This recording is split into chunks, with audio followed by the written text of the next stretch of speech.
नारायण गोविंद माधवा, नित्य नारायण गोविंद केशवा, नित्य नारायण गोविंद माधवा, नित्य नारायण गोविंद केशवा.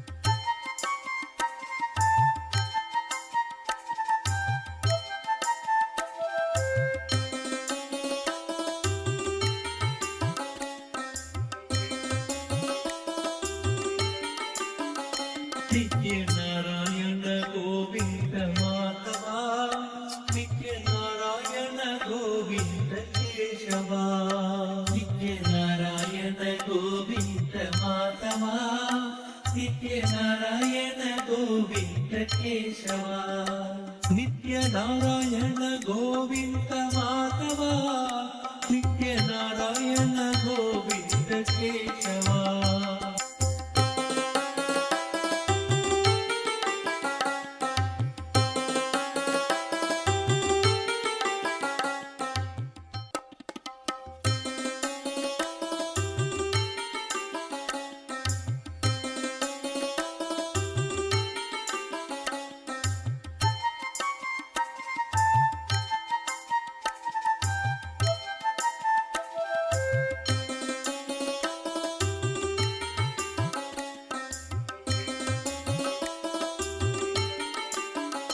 नित्य नारायण गोविंद माधवा, नित्य नारायण गोविंद केशवा, नित्य नारायण गोविंद माधवा, नित्य नारायण गोविंद केशवा, नित्य नारायण गोविंद माधवा, नित्य नारायण गोविंद केशवा.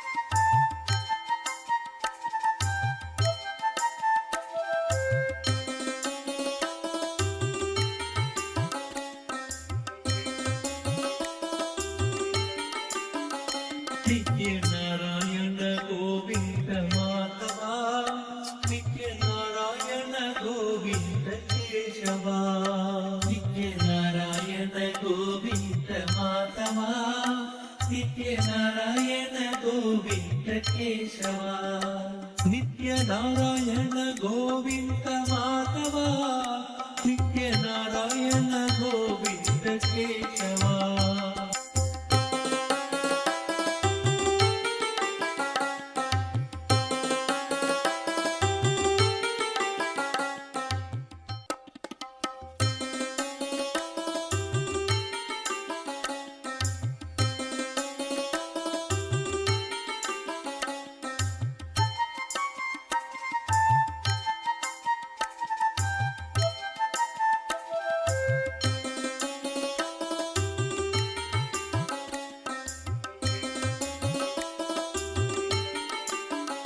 नित्य नारायण गोविंद माधवा, नित्य नारायण गोविंद केशवा, नित्य नारायण गोविंद माधवा, नित्य नारायण गोविंद केशवा, नित्य नारायण गोविंद माधवा, नित्य नारायण गोविंद केशवा.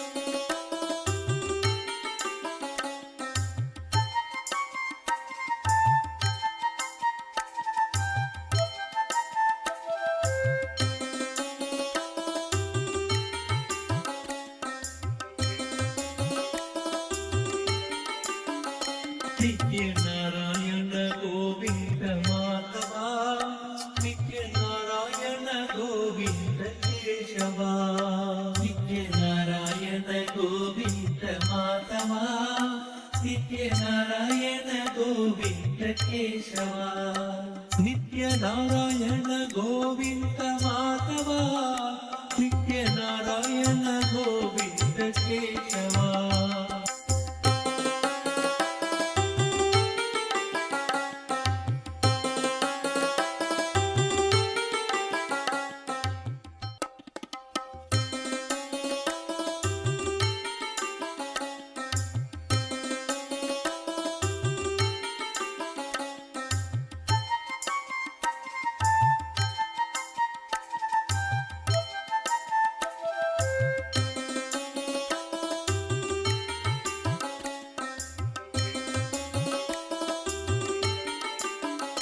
नित्य नारायण गोविंद माधवा नित्य नारायण गोविंद केशवा नित्य नारायण गोविंद माधवा नित्य नारायण गोविंद केशवा नित्य नारायण गोविंद माधवा नित्य नारायण गोविंद केशवा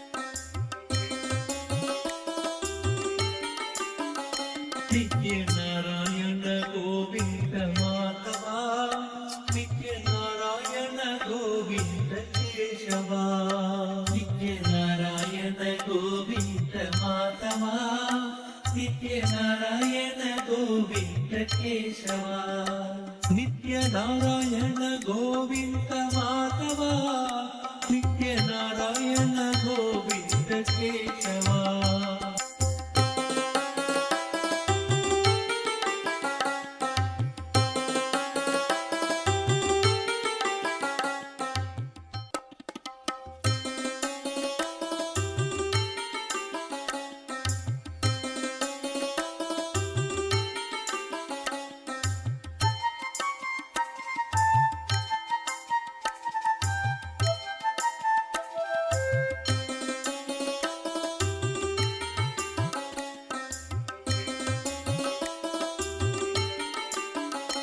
नित्य नारायण गोविंद माधवा नित्य नारायण गोविंद केशवा नित्य नारायण गोविंद माधवा नित्य नारायण गोविंद केशवा नित्य नारायण गोविंद माधवा नित्य नारायण गोविंद केशवा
அண்ணாமலையே சிவரூபமாய் வீற்றிருக்கும் குரு நித்யானந்தமே நித்யானந்தம் நித்யானந்தம் அண்ணாமலையே சிவரூபமாய் வீற்றிருக்கும் குரு நித்யானந்தமே நித்யானந்தம் நித்யானந்தம் அண்ணாமலையே சிவரூபமாய் வீற்றிருக்கும் குரு நித்யானந்தமே நித்யானந்தம் நித்யானந்தம் அண்ணாமலையே சிவரூபமாய் வீற்றிருக்கும் குரு நித்யானந்தமே.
Om Ham Hridayaya Namaha. Again, wash your hand.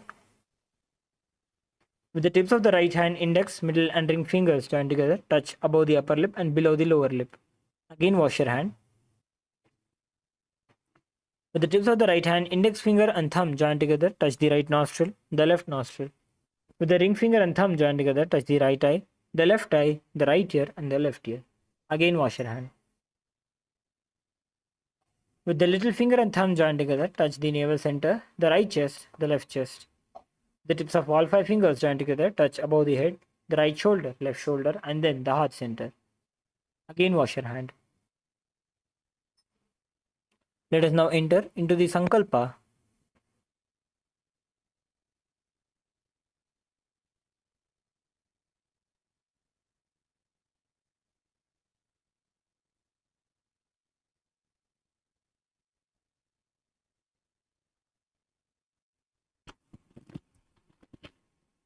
Now, as we begin the Sankalpa, the conscious resolution, take a moment to first set your conscious resolution.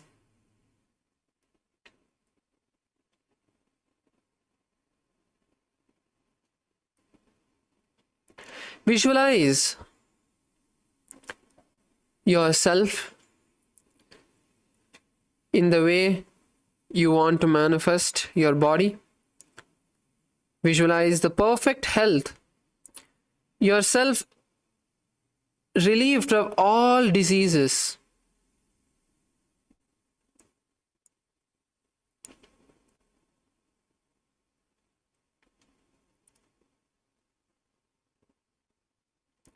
Whether you want to have a breakthrough in the flexibility aspect, in the strength aspect of your body, visualize yourself being able to do that.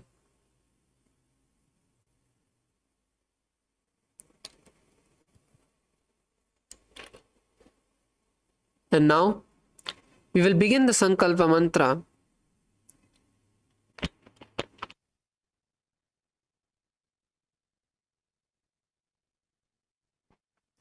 ओम ममोपात समस्त दुरितक्षय द्वारा भगवत् श्री नित्यानंद परमशिव प्रीत्यर्थम श्री नित्यानंदेश्वरी परमशिव शक्ति समेत श्री नित्यानंदेश्वर परमशिव प्रीत्यर्थम च शुभे शोभने मुहूर्ते अद्य ब्रह्मणः द्वितीय परार्धे श्री श्वेतवराह कल्पे वैवस्वतमन्वन्तरे अष्टाविंशतितमे नित्ययुगे प्रथमे पादे जम्बूद्वीपे भारतवर्षे भरतखण्डे मेरोः दक्षिणे पार्श्वे शकाब्दे अस्मिन् वर्तमाने व्यवहारिके प्रभवादीनां षष्ट्याः संवत्सराणां मध्ये क्रोधिनाम संवत्सरे उत्तरायणे लक्ष्मी वेंकटेश्वर ऋतु कुंभमासे कृष्णपक्षे त्रयोदश्यां शुभतिथौ भौमवासरयुक्तायां श्रवणनक्षत्र वरियन्योग गरजकरण एवं गुणविशेषण विशिष्टायाम् अस्यां शुभतिथौ श्यामला पीठारूढ़ श्री मीनाक्षी सुंदरेश्वरा भिन्न स्वरूप परशिवपुत्र रत्नकुमार गुरुमन्यतुल्यावतार श्री पार्वती स्तन्यपान लब्ध दिव्य ज्ञान विश्रुत सकल निगमागम सारभूत द्राविड वेद प्रभक्त्र श्रीमत् परमशिव करुणा समधिगत मुक्तामय चतुरश्रयान गीयमान छत्र चामर श्री चिन्ह काहलादि समस्त बिरदावल्यलंकृत ज्ञान विज्ञान चक्रवर्ती सर्वजन संग सद्यो निर्वाण दीक्षा विजापवर्ग वर्ष विश्राणजीमूत परमत कल्पकेसरी सिद्धांत स्थापनाचार्य पांड्य महाराज गुरु क्षपण शाक्यादि महांधकार निवारण ज्ञान भानु वीक्षणा नरहार ध्वजोच्छेदन पूर्वक श्रीमद ऋषभध्वज स्थापक समय कर्त्रे सर्वज्ञ पीठारूढ़ श्री जगद्गुरु श्री ज्ञान संबंध देशिक स्वामी वागीश सुंदर माणिक्य वाचक स्वामी नाम अवतारभूत श्री ज्ञान संबंध स्वामी पुनरुद्धृत श्यामला पीठ सर्वज्ञ पीठ तृणवद्युत्तर द्विशततम गुरु महासन्निधान अरुणगिरि योगीश्वर परंपरागत अरुणाचल सर्वज्ञ पीठ गुरु महासन्निधान कैलास परंपरागत कांची कैलास सर्वज्ञ पीठ त्रयस्त्रिंशदुत्तर द्विशततम गुरु महासन्निधान नित्योत्सव नित्य मंगल नित्य कल्याण नित्यर्जित कैलास परंपरागत आदि कैलास नित्यानंद पीठ महासंस्थान महासिंहासन पीठ कर्त्र साक्षात् श्री परमशिव समुद्भूत कैलास परंपरागत वैवस्वत मनु इक्ष्वाकु हरिश्चंद्र भगीरथ श्रीरामचंद्र शूरसेन इत्यादि अनवच्छिन्न सार्वभौम चक्रवर्ती परंपरागत चतुष्षष्टि योगिनी वंडित चतुष्षष्टि संप्रदाय प्रवर्तक मनुधर्म शासन सूर्यवंश प्राप्त सर्वज्ञ पीठ सुरांगी साम्राज्य मूर्ताभिषिक्त चूड़ामणि साक्षात् श्री परमशिव समुद्भूत महागुरु पुनरुद्धृत महानिर्वाणि पीठ अष्टोत्तर सहस्र श्री महामंडलेश्वर साक्षात् श्री परमशिव समुद्भूत श्री महागणपति समारंभ अनवच्छिन्न पीठाधीश्वर गुरु परंपरा प्राप्त अटल पीठ अष्टोत्तर सहस्र श्री अटल पीठाधीश्वर धर्म मुक्ति स्वर्गपुर स्वर्ण पीठ त्रयोविंश गुरु महासन्निधान कैलास परंपरागत आदिपीठ सर्वज्ञ पीठ जगत गुरु श्री कैलास पुनरुद्धारक श्री कैलास परमाचार्य श्रीमत् परमहंस परिव्राजकाचार्य वर्य सच्चिदानंद प्रणव स्वरूप श्रोत्रिय ब्रह्मनिष्ठ श्रीमद् जगत गुरु श्रील श्री भगवत श्री नित्यानंद परम शिव श्री ज्ञान संबंध देशिक परमाचार्य स्वामिनां प्रीत्यर्थम तेषां पादारविन्दयोः भक्ति सिद्ध्यर्थम गुरुकृपा कटाक्ष सिद्ध्यर्थम आयुरारोग्य ऐश्वर्याणाम् अभिवृद्ध्यर्थम धर्मार्थ काम मोक्ष चतुर्विध बल पुरुषार्थ सिद्ध्यर्थम समस्त दुरितोपशान्त्यर्थम समस्त मंगल अवाप्त्यर्थम भगवत् श्री नित्यानंद परम शिव प्रसादेन कुटुंबस्य ज्ञान वैराग्य जीवन मुक्ति प्राप्त्यर्थम पूर्ण आरोग्य युक्त दृढ़गात्र योगिक शरीर सिद्ध्यर्थम परम शिव शक्ति आविष्करणार्थम नित्यानंद योगाभ्यासं करिष्ये ओम अप उपस्पृश्य प्लीज वॉश योर हैंड तनुदनी of water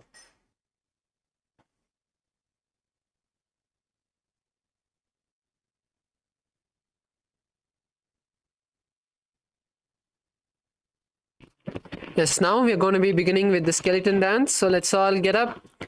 Let's all get up on our feet. Everyone stand up. Please stand on top of your feet and close your eyes. Bring the visualization of your complete body becoming just bones.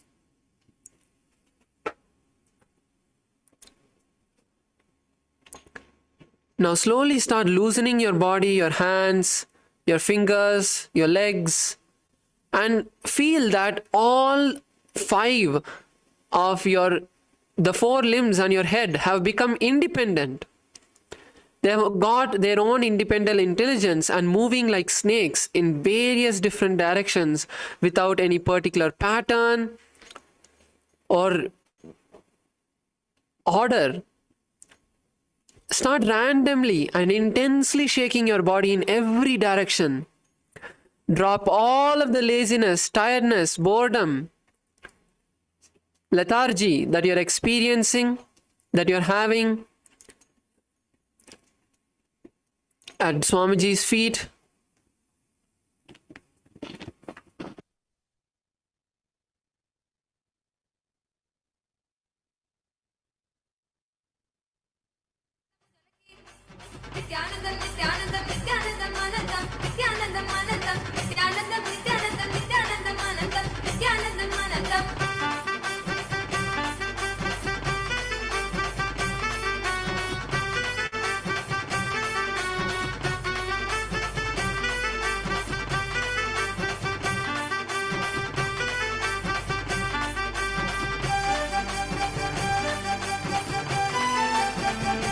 Slowly start increasing the intensity.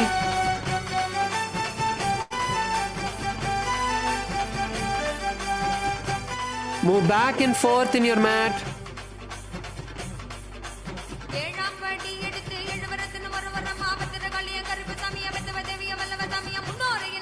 Continue to keep the visualization of the skeleton, that your body has become completely just bones.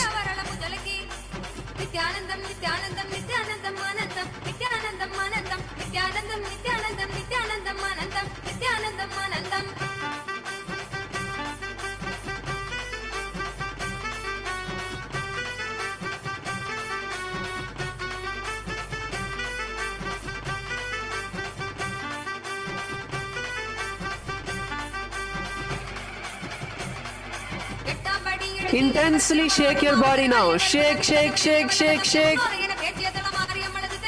Go wild with your visualization and the movement of your body. Do not have any sort of pattern or organized way of moving your body. Intensely shake.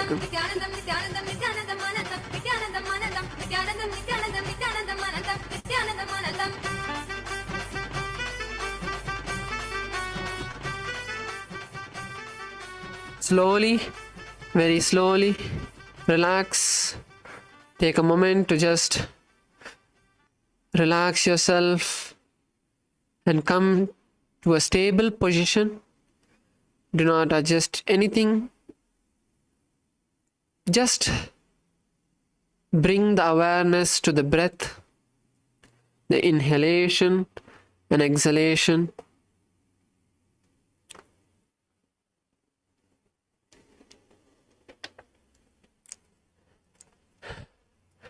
Just focus on inhaling and exhaling. And the inhalation and exhalation of your body as deep as your knees. Visualize and feel the air going all the way from your knees up inside your lungs, taking as much of prana as possible. And then when you exhale, all of that unwanted toxins from your system leaving the body. Feel your heart slowly settling down, relaxing.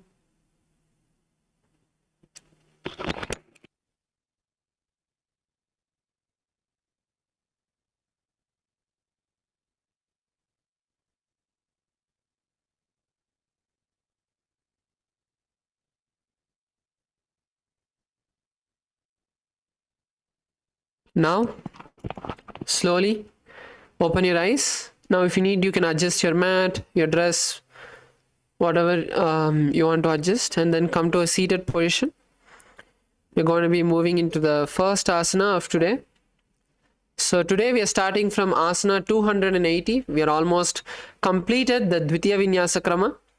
Let's begin with the first asana, which is Swastikasana. Since Swastikasana, we are going to just sit in a cross-leg position. So there's a particular way of sitting. We'll focus on show you how the legs have to be. So each of your leg, the soles of your leg has to be between the gaps of the calves and thighs. So we are showing it to you now. So the right leg will be in the gap of the thighs and calves of the left leg, and the same with the left sole. Keep your back straight and place your palms in a comfortable position on your thighs, on your knees. And now gaze to your nose. So we are performing the visualization of swastika. So the swastika is the symbol of peace, well-being, good fortune, and prosperity. And perform the Jiva Chala Kumbhaka. The Jiva Chala Kumbhaka is inhale, visualize the prana going all over your system, and then exhale.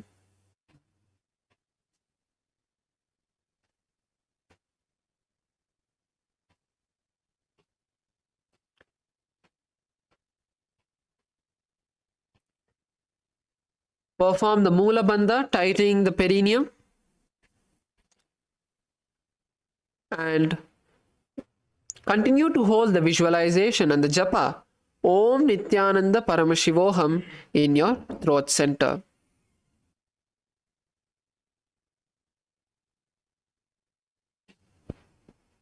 जानोर्गोरन्तरे सम्यक् कृत्वा पादतले उभे ऋजुकाय समासीनः स्वस्तिकं तत्प्रचक्षते.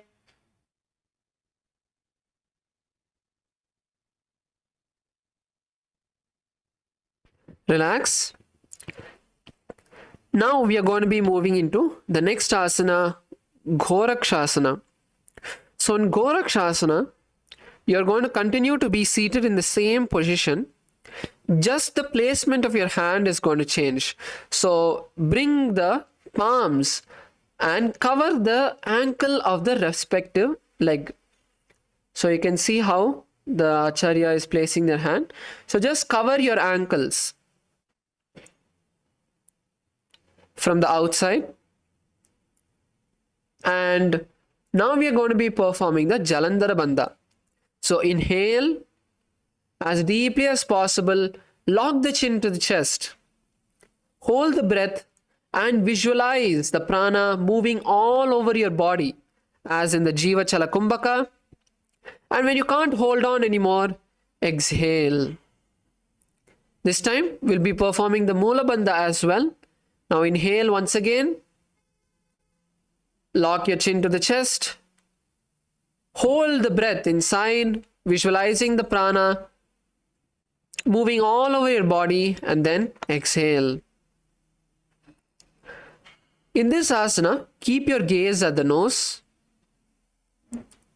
and visualize the great sage Goraknatha, the founder of the Natha Yoga Hindu Sampradaya.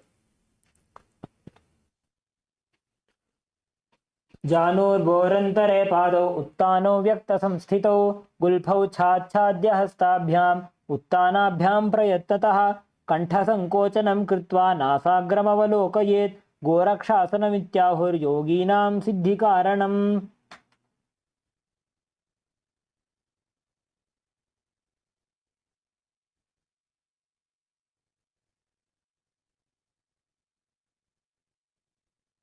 Yes.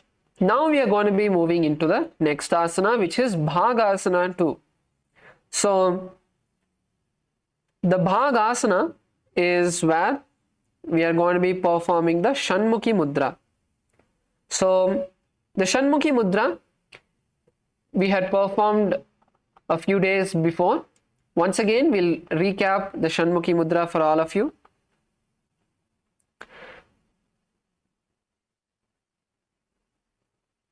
So the Shanmuki mudra is where you're going to lock all of your senses using the hands. So now let's perform. First watch the screen. Let us all first watch the screen, and once we see how to perform the Shanmuki mudra, all of us will perform the Shanmuki mudra as well. So now first is close the mouth with the little and index finger of both your hands.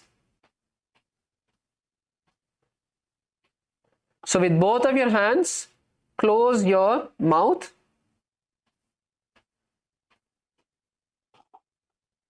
And next, with the middle finger, you're going to gently place it on the nostrils. With the index finger, you're going to close the eyes. And with the thumb, you're going to place it on the ears.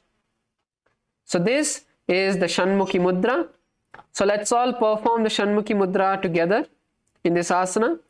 So you're going to inhale, take a deep breath, and then lock the so you will keep your hands already on the mouth. So the little finger and ring on the mouth, on above and below the lips, closing the mouth. The index finger on the nose, the middle finger on the nose, the index finger on the eyelids, and the thumb on the ears. So when you inhale, you're going to inhale and gently close the nostrils with your index finger, with your middle finger. And when you can't hold on anymore, you will exhale. But do not remove the hands from the posture. Okay? So in this same seated position, perform the Bindu mudra. The Shanmuki mudra. And visualize Swamiji in your inner space. During this asana, you're going to gaze to your third eye. Lock the eyes in the third eye and perform the Mula Bandha.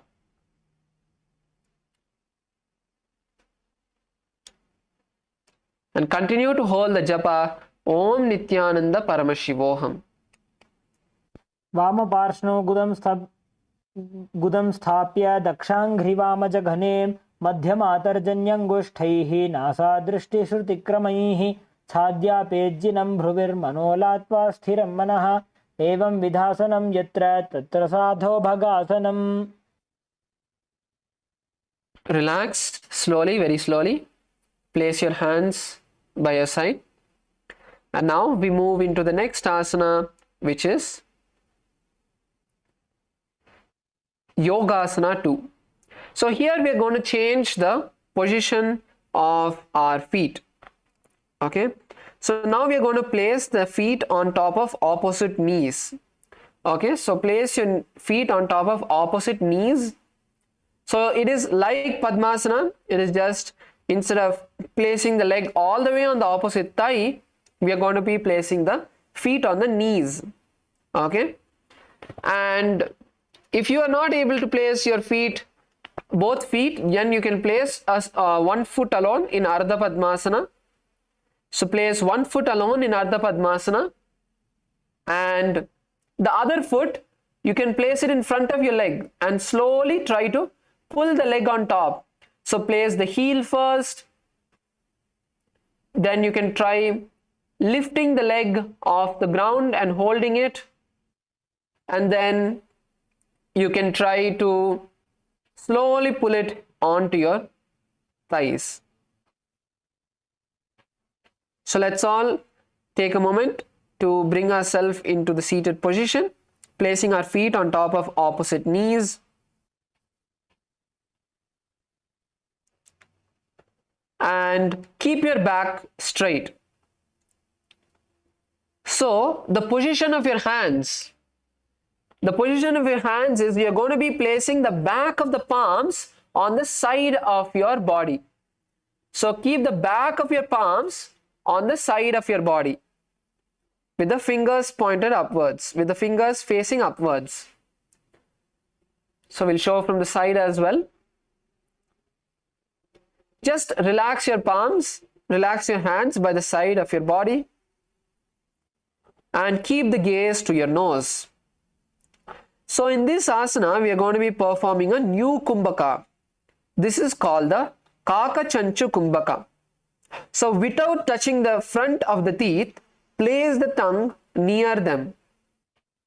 And then inhale through the mouth, making the lips like a beak of a crow, basically contracting your lips. This is the practice of the Kaka Chanchu Kumbhaka. So inhale through the mouth and exhale through the nose.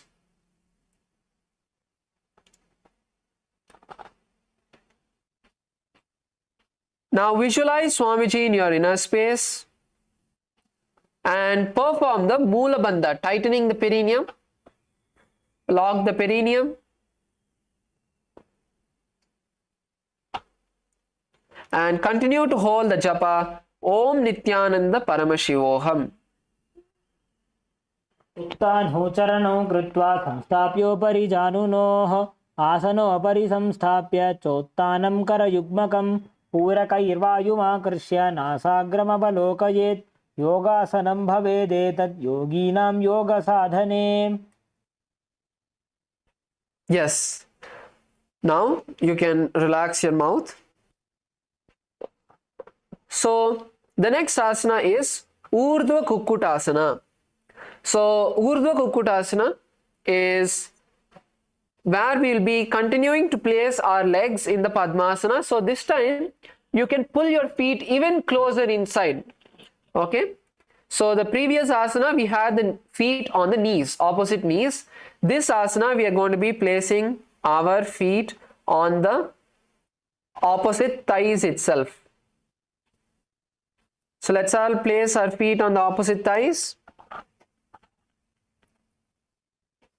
Basically, we are sitting in Padmasana. Let's all place our legs in Padmasana. If you want, you can take a moment to, switch your legs. If you place the right leg on top, you can place the left one on top this time. So whichever you are sitting, you can switch the leg. And now place the palms on the side of your buttocks. Okay? Place the palms on the side of the buttocks and keep your hands as close to your body as possible. Okay? So some of us are much better in this asana where we are going to be lifting our body off the ground. So you're going to lift your entire body off the ground. So if you can lift your body off the ground, try to do it so. Lift it as high as possible. And now for those of us who are not able to lift, first lift the buttocks off the ground. Keep the knees on the ground and lift just the buttocks off the ground. Okay? Now from this position, you're going to allow yourself to be here. Stay in this position and hold. And once you're able to stay here, try to lean back. So as you lean back, the center of gravity moves in your body and you're able to slowly lift your legs as well off the ground. So you're going to be tightening your abdominal muscles over here. The main key body part that is going to be lifting the entire legs is the abdominal muscles. So you might even feel your body shivering, quivering. That's fine. It's just your abdominal muscles tightening up. And you also need to use your hands, right? As I mentioned earlier, you're going to keep your hands as close to the body as possible. Okay, as close. You want your elbows to touch the side of your body. You want your hands, you want your palms almost even under your foot, under your thighs. And press the hands towards the body, which will give you additional grip to keep your body off the ground. Okay, so by performing this asana, we are strengthening our shoulders, we are strengthening our wrists, we are strengthening our fingers, hands, and abdominal muscles. So it's a very powerful asana. Let's all try. So if you're able to lift off the ground, or if you're not able to, and some of us are not able to perform Padmasana. For those of us who are not able to perform Padmasana, continue to keep one leg on the ground and same, lift the butt off the ground and hold over there. So even if you're not lifting your legs completely off, you're still going to get the effect of this asana. You're still going to be strengthening your shoulders, your hands, and your abdominal muscles are going to be engaged. So lift the lift the buttocks off the ground and stay there as long as you can. When you can't, relax. Take a moment, take a quick breather of 2 to 3 seconds, and again lift up. So let's all once do this asana for 10 seconds. Let's all lift up first 10 seconds. So make sure legs are in Padmasana. Let's keep our hands. On your mark, get set, go. Lift your legs off the ground. 10, 9, 8, 7, 6, 5, 4, 3, 2, 1. Relax. Great. A lot of us were able to lift off the ground. That's beautiful. In Kailasa, Los Angeles, female side, there is someone lying down. If that person is fine, you can please ask them to just be seated and follow along with us. So we are not done with the asana yet. Just take a minute to, rotate your wrists, loosen them out.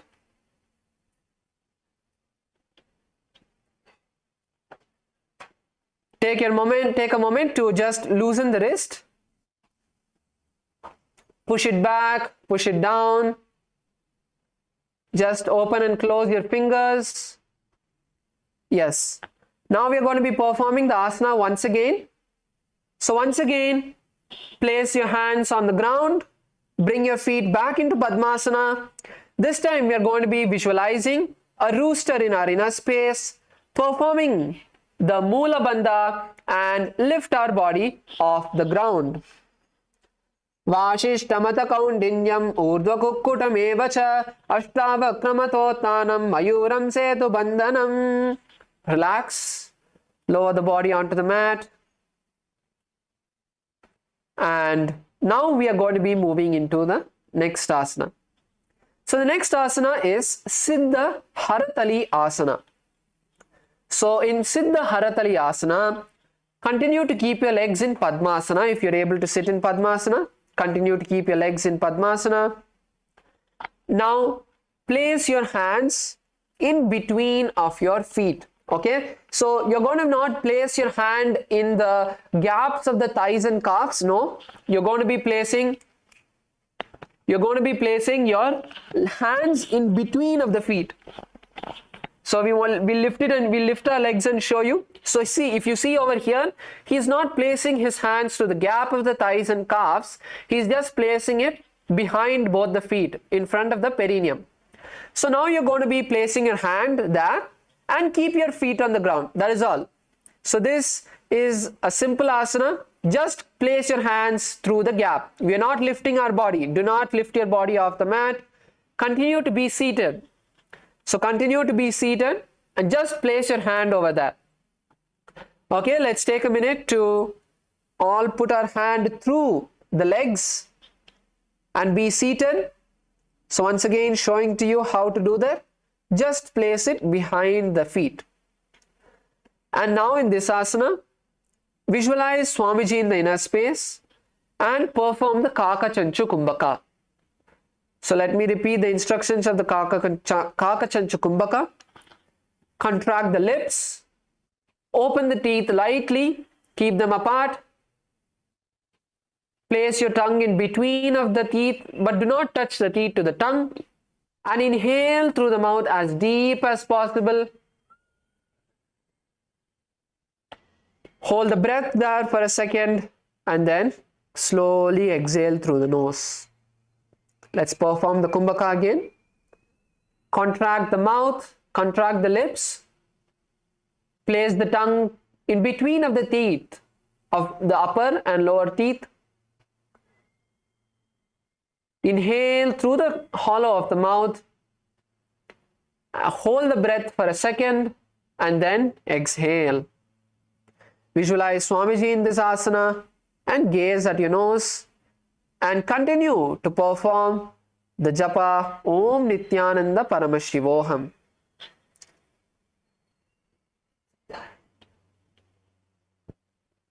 प्रथम पद्मासन को करे Astuto गोहोडासन दिगरे हृदय हथेली भूधरी राखे पोछा कुंडासन में राखे दृष्टि हथेली की है जहां आसन लगवा राखे तहां नासा दृष्टि अचल ठहरावे सिद्धहस्तरी नाम कहावे. Yes.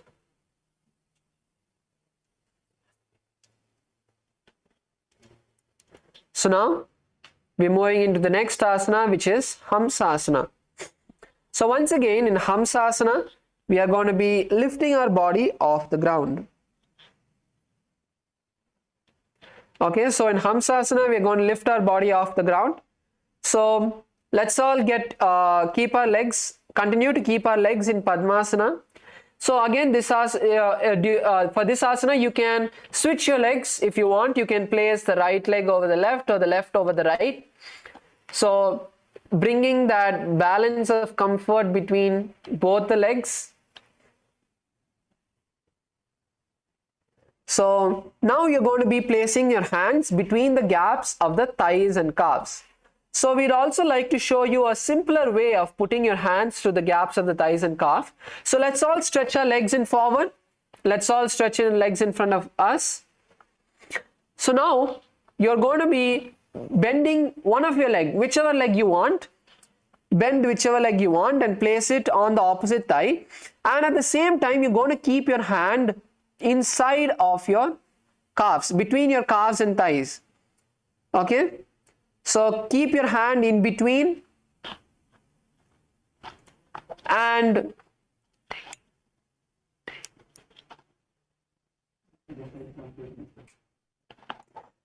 with the other leg, you're going to raise the other leg and place it onto the opposite thigh.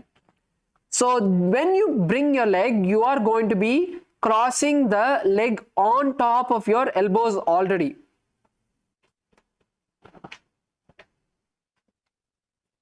Yes. So you can see. So this will, if you are not very comfortable with Padmasana, you can do this. The thing with this is it will not bring your hands will not be in equal position, but it is much easier for you to put your hands through the calves and thighs. Okay, so if you are able to do it, if you're able to put your hands without this shortcut, you can do that. That is much better. But if you need little more help with putting your hands through, you're not very comfortable, you can use this as well. So now once you have placed your hands through the gap of the thighs and calves, now we are going to be lifting our hands, lifting our body off the ground. So let us all try to lift our body off the ground. So first make sure your hands are all the way your legs are all the way to your elbows.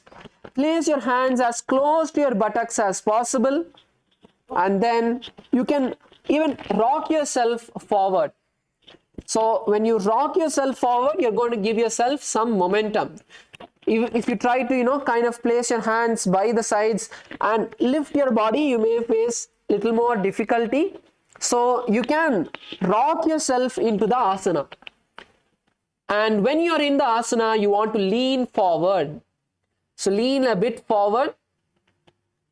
This will bring some more balance into the asana. Let's all take a moment to try and lift ourselves off the ground. All the participants, you can try to lift yourself off the ground. If you're already able to, try to pull the legs as high as possible. So try to bring the legs as high as possible to your elbow, if you're able to, and stay there as long as possible. When you're not able to stay, then you can slowly come down.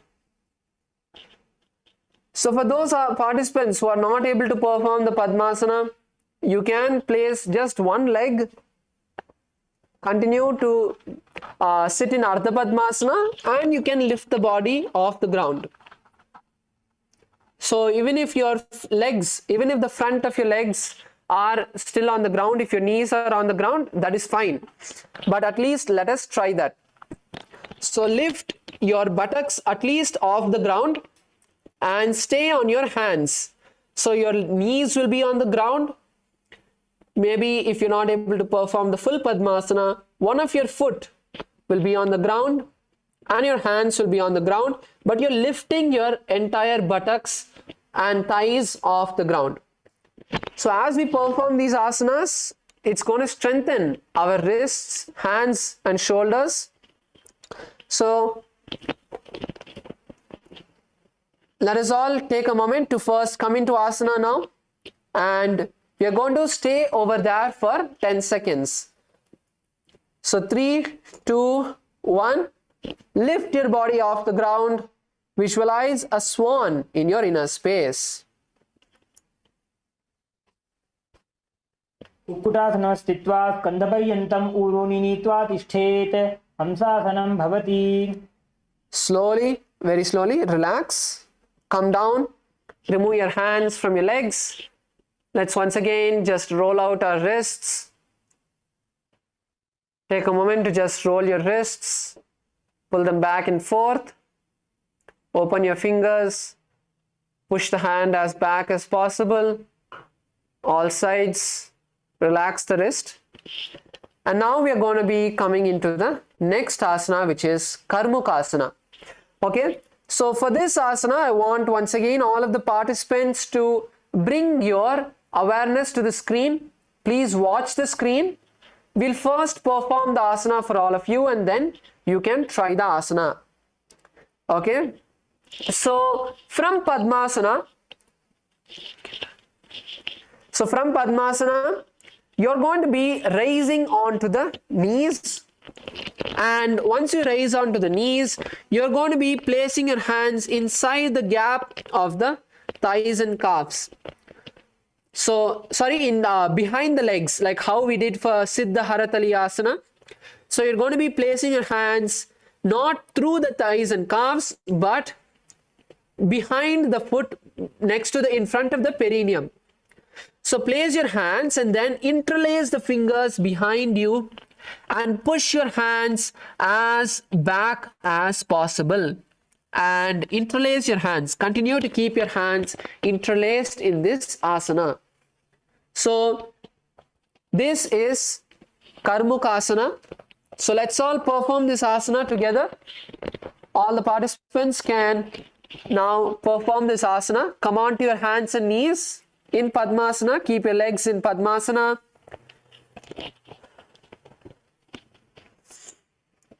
So keep your legs in Padmasana. Put your hands through the gap behind the legs. So if you're not having enough gap behind the legs, then you can push your Padmasana a bit forward, right? So like you'll be placing your legs more closer towards the knees instead of on the thighs. So push the legs backward so that you get some more room to place both of your hands behind the feet. Okay, so now let's all come on to our hands and legs. Place your hands through the thighs. So even if you're not able to perform Padmasana, that is fine. You can, instead of placing both the legs on top of the thighs, from Urdhva Padmasana. So from Urdhva Padmasana, you can come on to your knees and place your hand in between of your legs and interlace the fingers behind your buttocks and lean forward. So the more forward you lean, the lesser strain will be there on the hands. Okay, so let's all get into the asana and visualize a bow. Visualize yourself as the bow of Lord Shiva, of Lord Paramashiva. प्रथम पद्मासन को करे घोड़ा संधि माही करी करे तरफ दूसरी कर दो आने कोन्या ऊपर संधि ले ठाने. Okay, relax. Slowly remove your hands from the gaps of your thighs and come to a seated position with your legs in Padmasana. So the next asana is Kurmasana. Okay, the next asana is Kurmasana, where we are going to be visualizing ourselves as a turtle or a tortoise. Now, from Padmasana, you're going to be inserting your hands between the gap of the thighs and calves. Okay, so you can use whichever method, the one we showed earlier, where which is the easier way to put your hands through the gaps of the thighs and calves, or you can insert your hands through the legs after putting the Padmasana. So once you do that, you're going to be bringing your legs as back as possible. So bring your legs as back as possible. And then interlace the fingers around the neck. So bring your bring your hands and fingers as back as possible. So if you're able to hold your ears, that's fine. If you're able to hold your shoulders, that's fine. If you're able to hold your neck, that is fine. So interlace the fingers around the neck. Okay, let's take a moment to try this asana.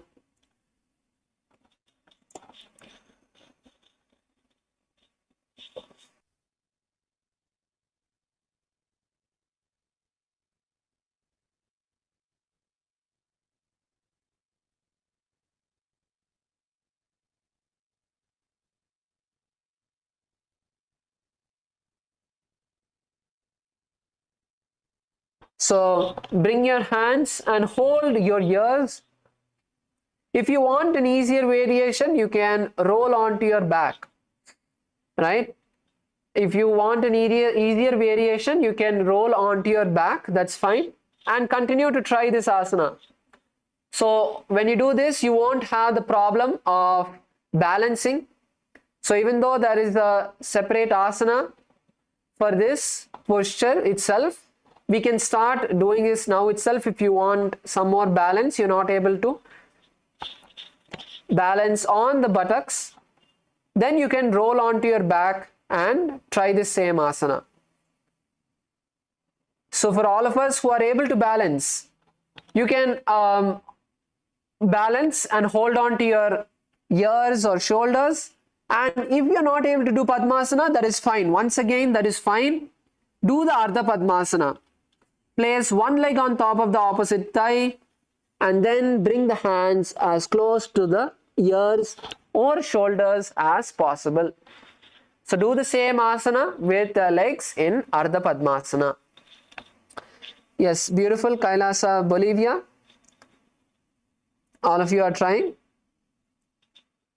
So in this asana, continue to perform the Kakachanchu Kumbhaka, and doing the Mula Bandha will help you balance in this asana. So tightening the perineum will bring some more balance in this asana.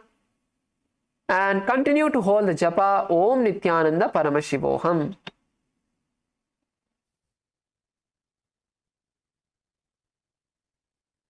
By जंग पर दक्षिण पावा दाई जंग परिबाई ल्यावा पहल्या अंशरघा ले हाथा. Okay, relax. You can open out your legs for a moment. Just roll your ankles as well, clockwise and anti-clockwise. Push the ankle, push the toes forward, and then pull it backward. Yes. So now the next asana is Granti Bedasana. So Granti Bedasana is a continuation of the same asana with just the Jalandhara Bandha, the addition of the Jalandhara Bandha. So let's all try this asana now. Let's all get into Padmasana or Urdhva Padmasana. So let's all get into Padmasana or Urdhva Padmasana and bring your hands as close to your head as possible. And now you are going to tuck your chin into the chest. As you visualize Paramashiva in this asana, tuck your chin to the chest and hold your head or neck, wherever you are able to hold on, and stay there.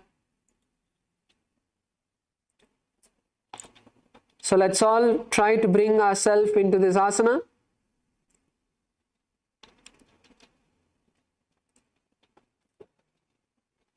Pull your legs as close to your shoulder as possible. So pull your legs as close to your shoulder as possible. And then insert the hand through the gaps of the thighs and calf. And tuck your chin to the chest and perform the Jalandhara Bandha. So if you are able to balance, like in Kailasa, Bolivia, the first in Kailasa, Bolivia, camera 1, there is Amma who is able to balance. Actually, there are many of them. That's beautiful. You can all perform the Kakachanchu Kumbhaka, which is inhale with the mouth contracted, with the tongue slightly in between of the teeth. Inhale through the mouth, perform the Jalandhara Bandha, and then exhale through the nose.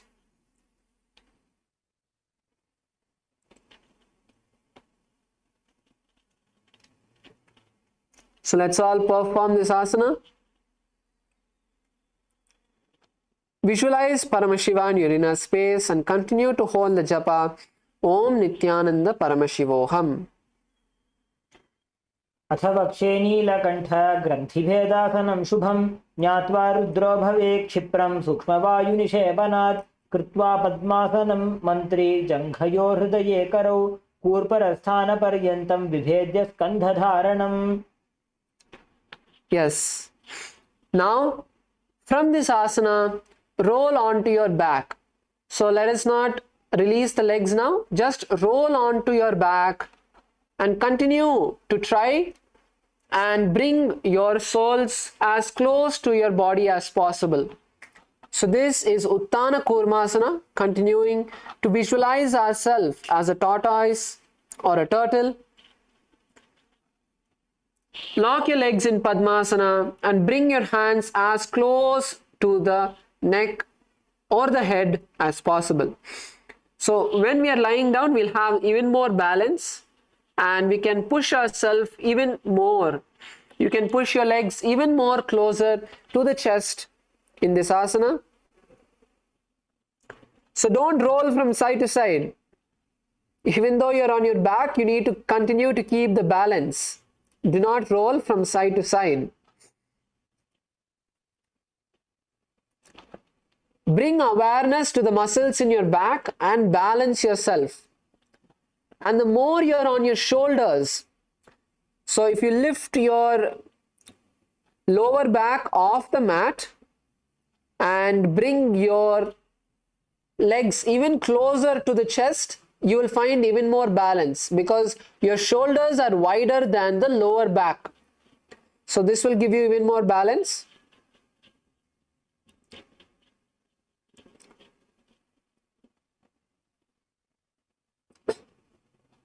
Over here, continue to perform the Kakachanchukumbaka and gaze at your nose.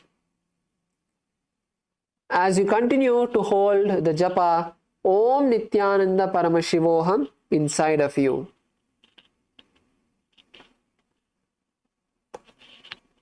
Kukkutasana बन्धस्थं कराभ्यां धृतकन्धरं पीठं कूर्मवदुत्तानमेतदुत्तानकूर्मकम्. Yes. Now, slowly get up.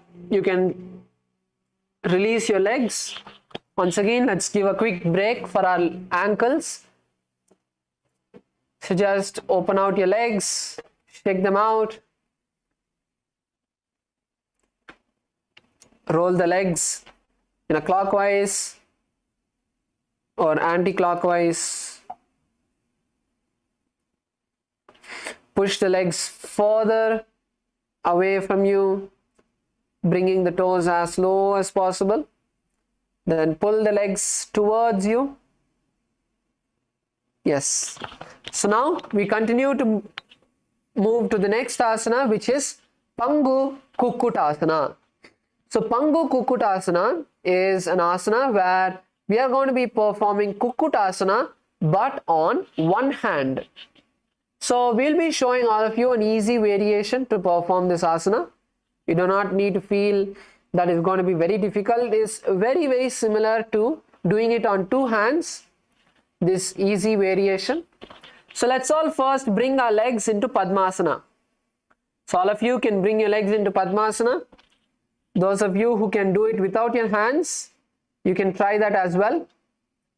So now you're going to be placing your hands in the center. So this time, once again, you're going to be placing your hands in the center of the thighs and calves. So place both your hands through the thighs and calves, and you're going to be placing the right hand on the ground. Place your right hand on the ground and then place your left hand on top of the right hand.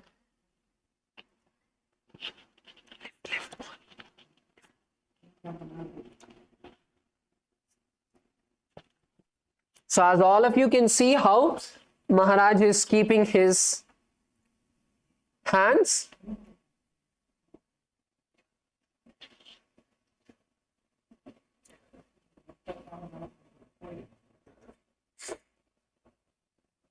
So as you can see how Maharaj is keeping his hand on top of the other hand, that's how you're going to be placing your hands as well. So now, once you place one hand on top of the other, now the same technique as Kukkutasana. So lean forward first and lift your buttocks off the ground, and then slowly lift the legs off the ground as well. So this is the easier variation for all of you to perform without using both the hands. So let's all try. Let's all try this asana now. So place your legs in Padmasana. Insert the hand through the gap of the thighs behind the legs, in between of both the legs, the gap that forms. Insert your hand over there. Then place the right hand on the ground, and then place the left hand on top of the right hand. So for some of us, placing the hands on top of each other, stacking them would be easier. For some of us, holding your wrist. For some of us, holding the wrist will be easier. Whichever is easier for you, whether it is stacking your legs or holding the wrist, you can perform whichever variation of holding your hand that is comfortable for you. And then lift the legs slowly. First lift the buttocks off the ground and stay there. So lift the buttocks off the ground, stay there, and then lean back.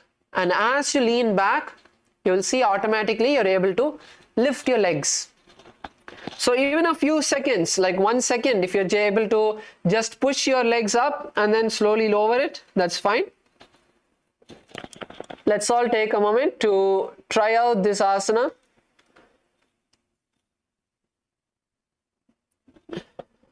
So if you performed on the right side, you can perform on the left as well. So if you performed on the right hand and you're able to lift, then place the left hand on the floor and then place the right hand on top of the left hand, and then lift your hands off the ground. So in this asana, you're going to be visualizing a rooster and perform the Mula Bandha. The Mula Bandha will also help you to tighten the abdominal muscles as well. Basically, you're going to be tightening the entire body during this asana. So lift your body off the ground, visualize the rooster, and hold the japa Om Nityananda Paramashivoham.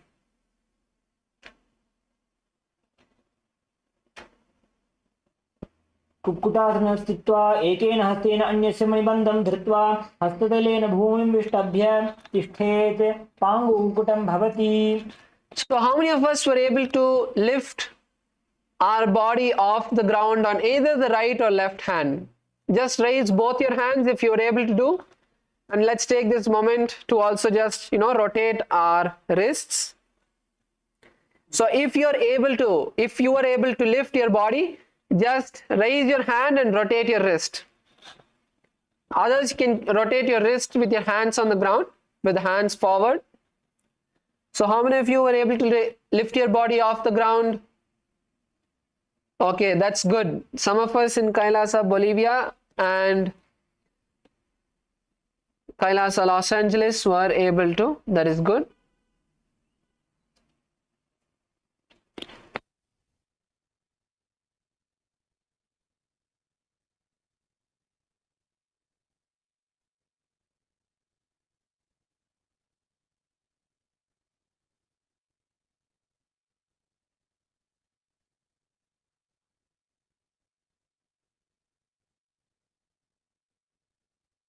Yes. So the next asana is an easy asana, which is Gridrasana. So in Gridrasana, as you keep your feet in Padmasana, you're going to be placing the elbows on the soles of the feet. So just place your elbows on the soles of the feet and interlace the fingers. So once you interlace the fingers, you're going to rest your chin on the knuckles, on the hands, interlaced fingers. And the most important part of this asana is the visualization. Close your eyes and visualize yourself going beyond all greed. So what in your inner space do you feel that you have greed about? Whether it is that you have greed about food, you have greed about money, whatever you have greed about, just surrender it to Swamiji's feet. Tell Swamiji you want to break the pattern of having the greed towards that particular object, feeling, whatever it may be. Drop that greed at Swamiji's feet. And as you continue to do this visualization, keeping your eyes closed, perform the Kakachanchu Kumbhaka.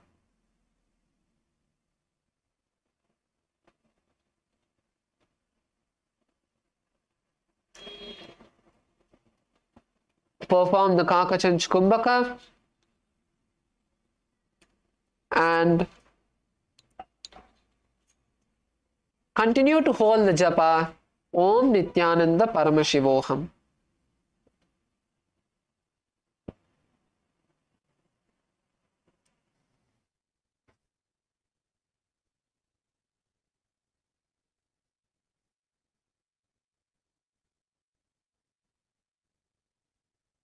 तानोर्वोरन्तरे पादौ उत्तानो व्यक्तसंस्थितौ गुल्फौ छाच्छाद्य हस्ताभ्याम् उत्तानाभ्यां प्रयत्नतः कण्ठसङ्कोचनं कृत्वा नासाग्रमवलोकयेत् गोरक्षासनमित्याहुर्योगीनां सिद्धिकारणम्.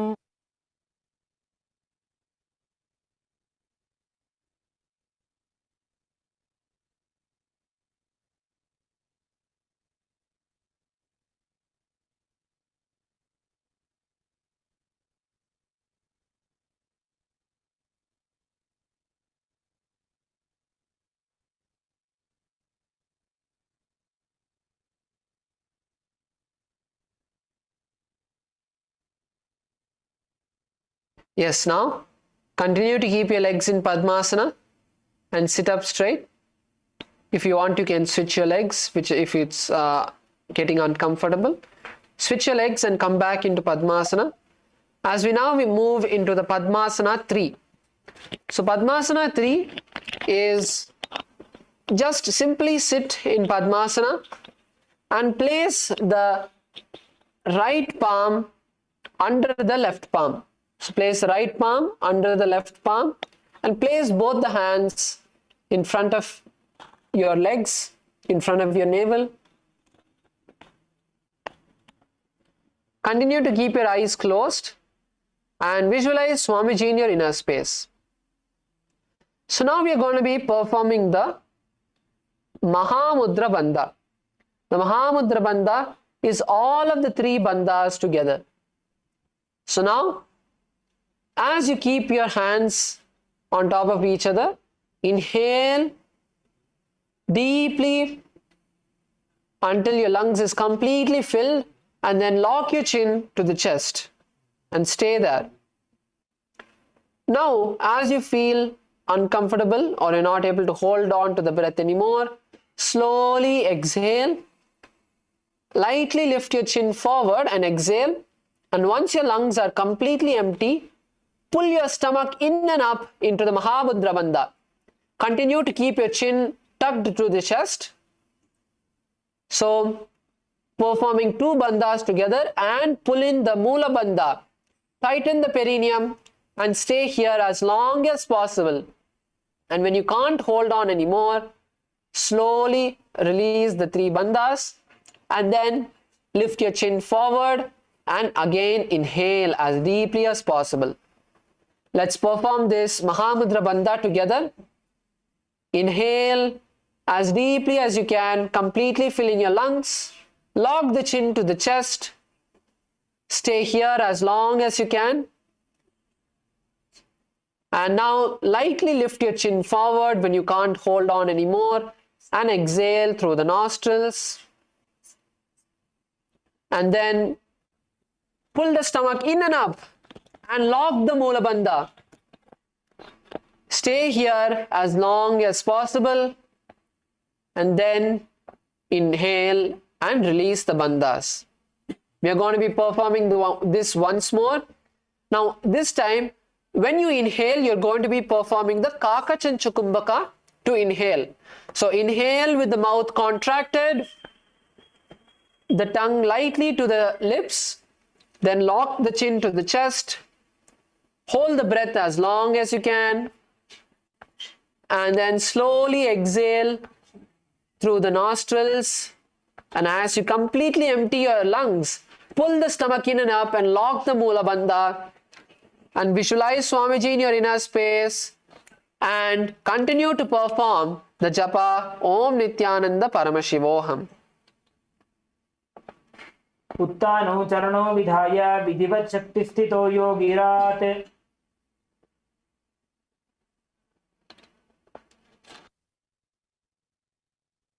Yes.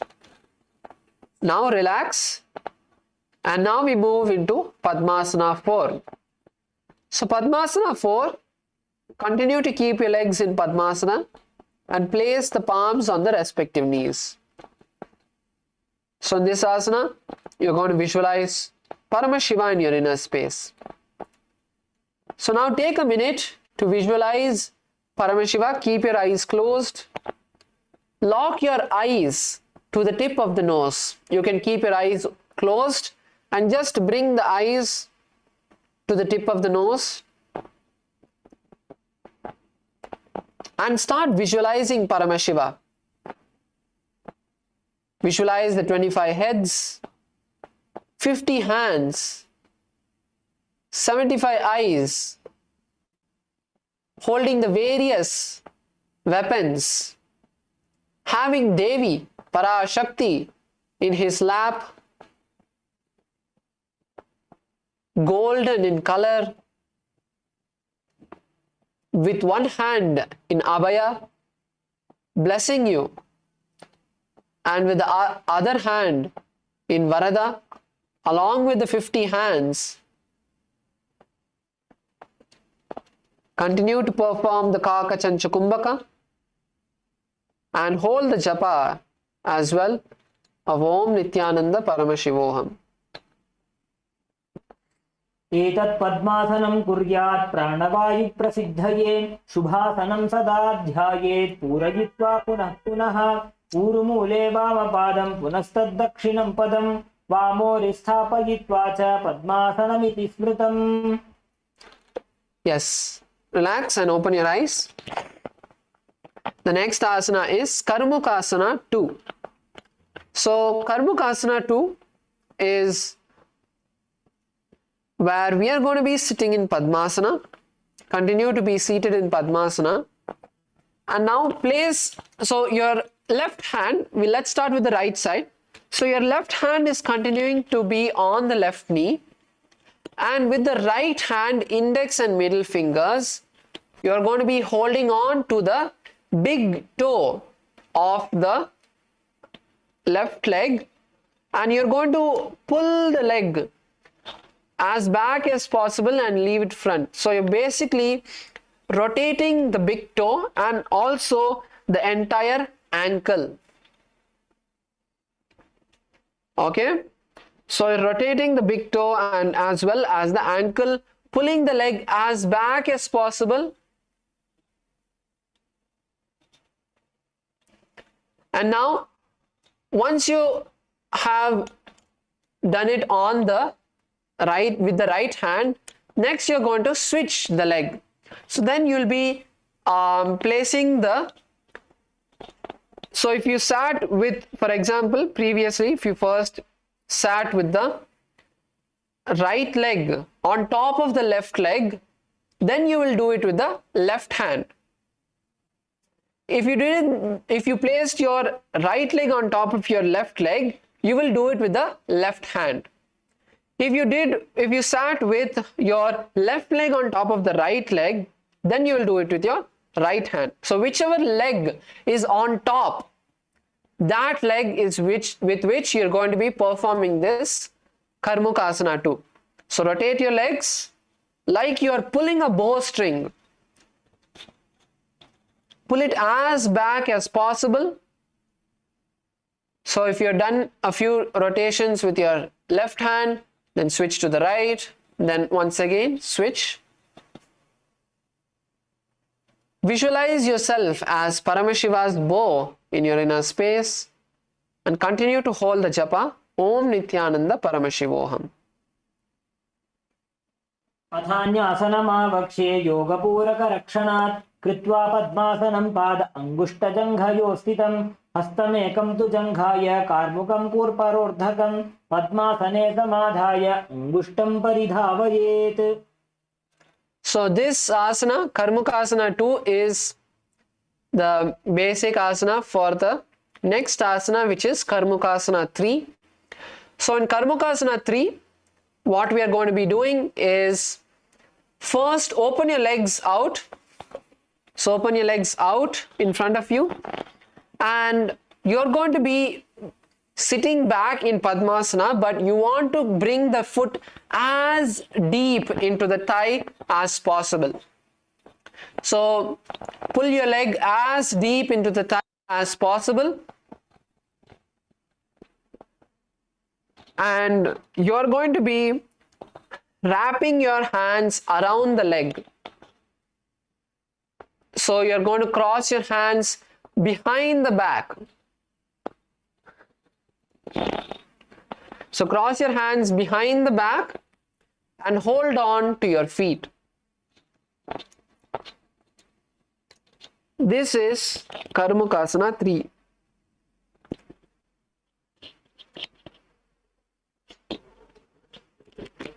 So for this asana, you can take the help of a partner, so they can help you to pull your leg or pull your hands as back as possible, so you're able to perform this asana. So first place your legs as back as possible, cross your hands behind the back, help them to hold on to their legs, and then pull the leg as much as possible. All the way from the ankle you can pull the leg so that they're able to hold on. So let's all try this asana. All of us can try this asana. So even if you're not able to do the Padmasana, that's fine. Just sit with one leg on top, one leg in the bottom, cross your hands behind the back and try to hold on to the opposite sides. So you can first do with one hand, then you can switch the foot and do it with the other side as well. So even if you are able to hold on one side, that is great. Let's all try the Karmukasana 3. Let's take a few minutes to perform this. Tighten your Padmasana as much as possible.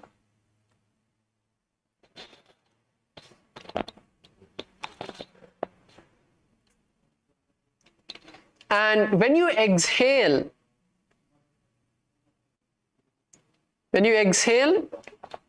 you can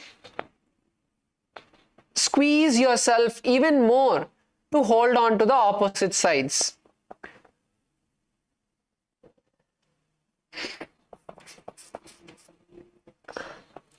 So let's all try the Karmukasana. So in my experience, if you ask me what is the easiest way to do this, first I would keep my legs nice and tight, and then I would first hold on to the leg which is on top, because the leg which is on top is automatically going to move further away, because the leg on the bottom is already locked by the leg which is on top. So I would first hold on to the leg which is on top as much as I can, and then I would attempt to hold on to the leg which is on the bottom, which will make it much easier.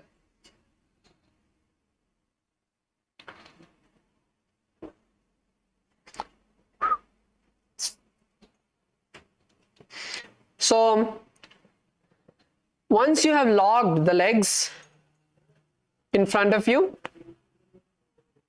once you have locked your legs, bringing the lower leg as much as deep as possible, you should be able to like keep your foot outside of the thigh.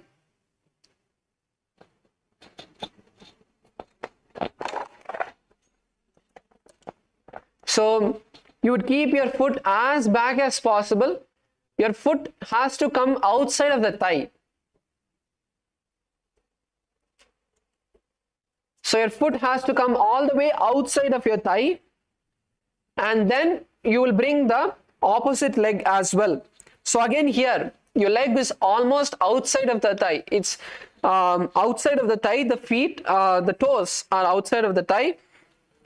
So then cross your hand. So cross the hand, hold on to the big toe, and then squeeze yourself lightly leaning forward, and then hold on to the opposite toe. So this is the Kukkutasana 3. So once you have performed with your right leg on top, then you can switch your legs. So then place the right leg as the down leg, as the first leg on top, then the left leg. Wrap your hand behind the back and see if you're able to hold on. For some of us, one of the leg would be easier, so that is good.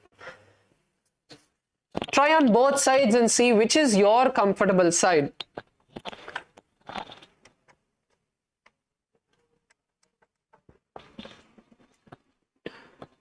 So in this asana, you're going to be visualizing yourself as Paramashiva's bow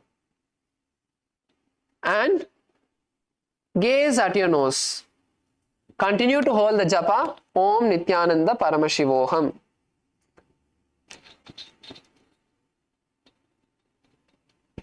अथान्यासनमावक्षे योगपूरकरक्षणात् कृत्वा पद्मासनं पाद अङ्गुष्ठजङ्घयो स्थितं हस्तमेकं तु जङ्घाय कार्मुकं कूर्परोर्धकं पद्मासने समाधाय अङ्गुष्ठं परिधावयेत्. Yes. So the next asana is the same asana. So in this asana, it is just the change of the visualization to visualize ourselves as Paramashiva, as Paramashiva's third eye, as the third eye of Paramashiva, bringing the visualization of the third eye and fixing your gaze at the third eye as well. So let's all continue to perform this asana. Visualize ourselves as the third eye. Bring your gaze to the third eye and continue to hold the japa Om Nityananda Paramashivoham. कार्मुकासनमाक्षित्य उदरे पूरयेत् सुखं तदा वायुर्वसो याति कालेन सूक्ष्मवायुना कृत्वा पद्मासनं मन्त्री वेष्टयित्वा प्रधारयेत् करेण दक्षिणो नैव वामपादान्तिकं ततम्. Yes. So the next asana is Nagasana. So now, keeping your legs in Padmasana, cross your hands behind the back. So you're going to, from this asana that we had done, the Kukkutasana 3 and the Dridasana, you're going to interlace your, you're going to cross your hand behind the back, holding on to the opposite toes, and now try to slowly lie down. Try to slowly lie down, and at the same time keep the hands on the holding the toes. So this is the Nagasana. So if you're not able to hold on to the toes, that's fine. Just hold on to one toe if you can, onto one side if you can, and lie down on the back. Visualize a snake in your inner space and you can perform the Sahaja Kumbhaka. Sahaja Kumbhaka is where you inhale the prana through the nose.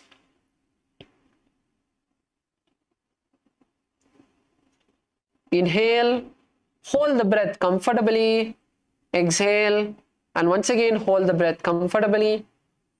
So lie down on your back with the hands crossed. If you're not able to hold on to both of your toes, that is fine. Just lie down with your hands crossed behind the back. And if you're not able to keep the Padmasana, that is fine. You can go a step lower where you just keep one leg on top of the other and lie down with your hands crossed behind the back. Try to keep the knees together.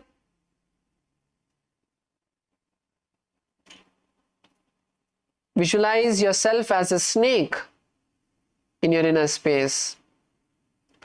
And continue to perform the japa Om Nityananda Paramashivoham.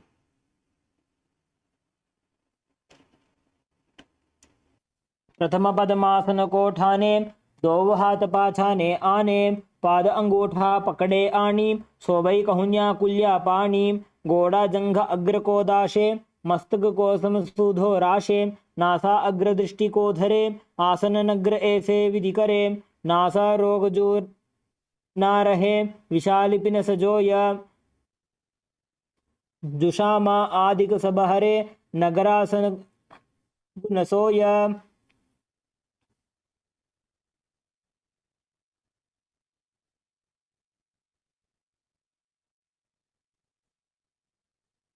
Now continue to lie down on your back and slowly release your legs from the Padmasana. Straighten the legs and then slowly bend the knees to your chest and wrap your legs. Wrap your legs around the leg, wrap your hands around the leg and just bring your legs as close to the chest as possible. Squeezing yourself, visualizing yourself as a ball. Visualize yourself as a ball.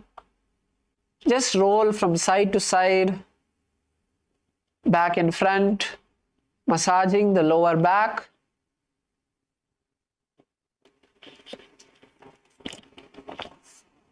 Let's take a minute to settle into this asana.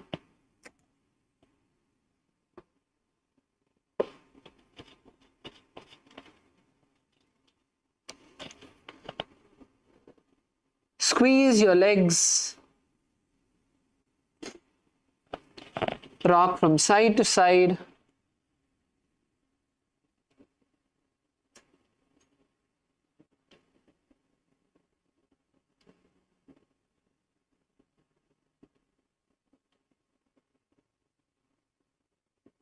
Continue to hold the japa Om Nityananda Paramashivoham in your inner space. वेत्रासने स्थित्वा हस्तपादान् निष्कुष्य ऊर्ध्वं नयेत्, पृष्ठवंशेन भूमिं पोथयेत्, कन्दुकासनं भवति. Now relax. You can release your hands from the legs.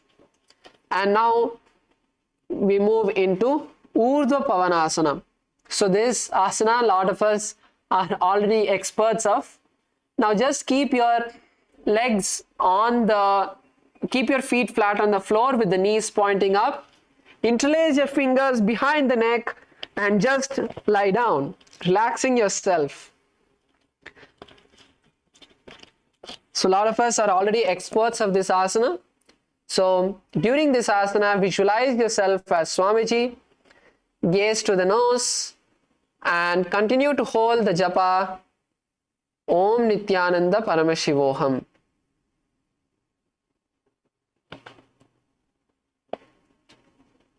प्रथमे सूधो San करावे, गोड़ा उभा राशि मिलावे, गुल्फमा हिला अंगुष्ठ दोई, करे एक समेल रसोई. Yes. Now release your hands from behind your head and you're going to be placing them by your side. So you're going to now be placing the heel under the fingers. Okay, so place the keep your leg in the same position and keep the fingers underneath the heels. So bring your legs nice and close to your body. Bring your legs nice and close to the buttocks and place the heels on the fingers, and then lift your hips as high as possible up in the air, bringing a straight line all the way from your knees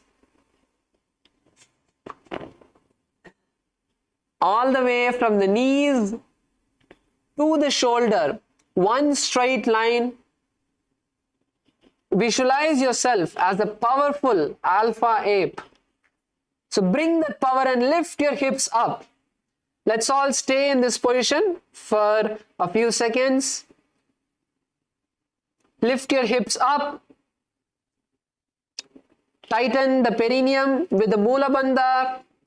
Tighten your abdominal muscles. Push your shoulders onto the ground.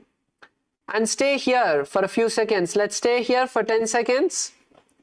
10, 9, 8, 7, 6, 5, 4, 3, 2, 1. Now slowly come down. Take a quick breather. And now once again, lift yourself up into the asana, into Markata Pitasana, and hold the japa Om Nityananda Paramashivoham in your inner space.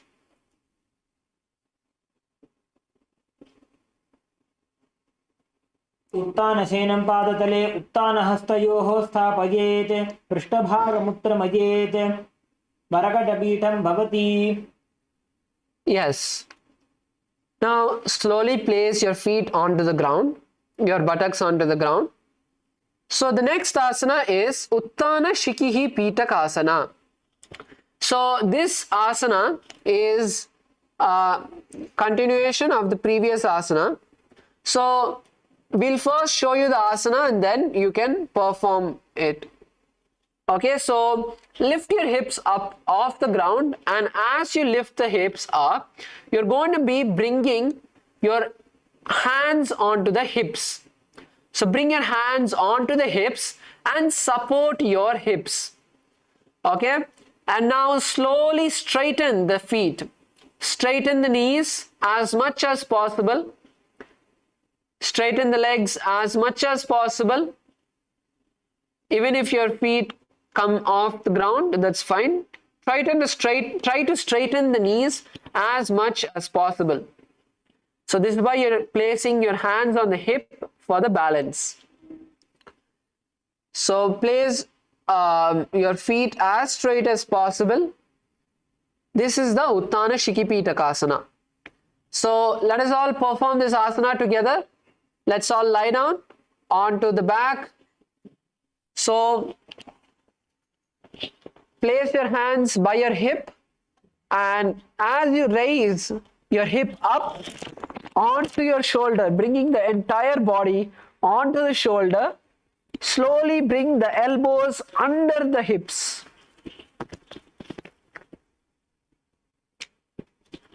So bring the elbows as much under the hips as possible. The more under the hip you keep the elbow, the less likely it is to slip off onto the sides. So nicely lock the elbows under the hips and visualize Swamiji in this asana. Gaze to the nose and perform the japa of Om Nityananda Paramashivoham.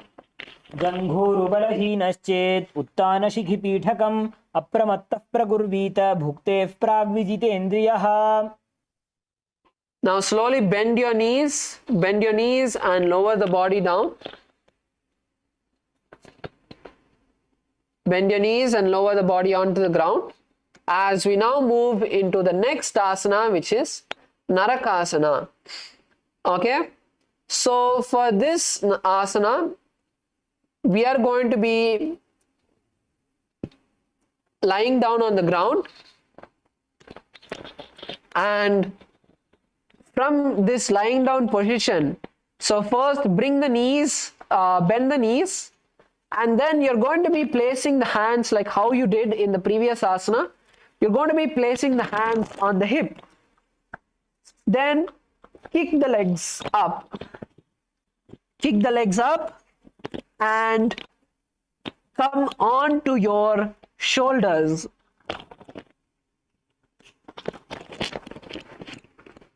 So come on to the shoulders and support the lower back, support your body with the help of your hands. So let's all kick up and stay there. So if you're not able to lift your back off the mat, that is fine. Just lift the legs alone up and try to straighten the legs as much as possible. And if you're able to push the hip up, push the hip up and stay there.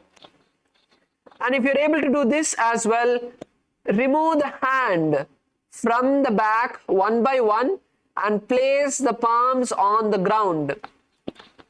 So in this, you're going to completely bring the entire balance onto the core, onto your shoulder and hands. So this is the 3 variations you can all try. So first, raise the legs up. If you're able to, kick your legs up even higher onto the shoulders. Place your hands on the back, and if you're able to do that as well, slowly lower the hands onto the ground. Yes, in Kailasa, Bolivia, we have a few participants who are doing it. That's great.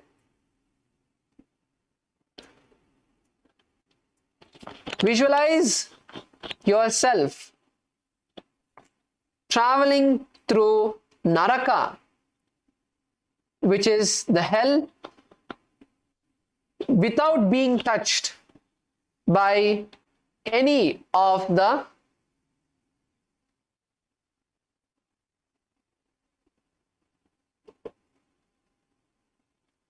without being touched by anything, just traveling through the hell downward.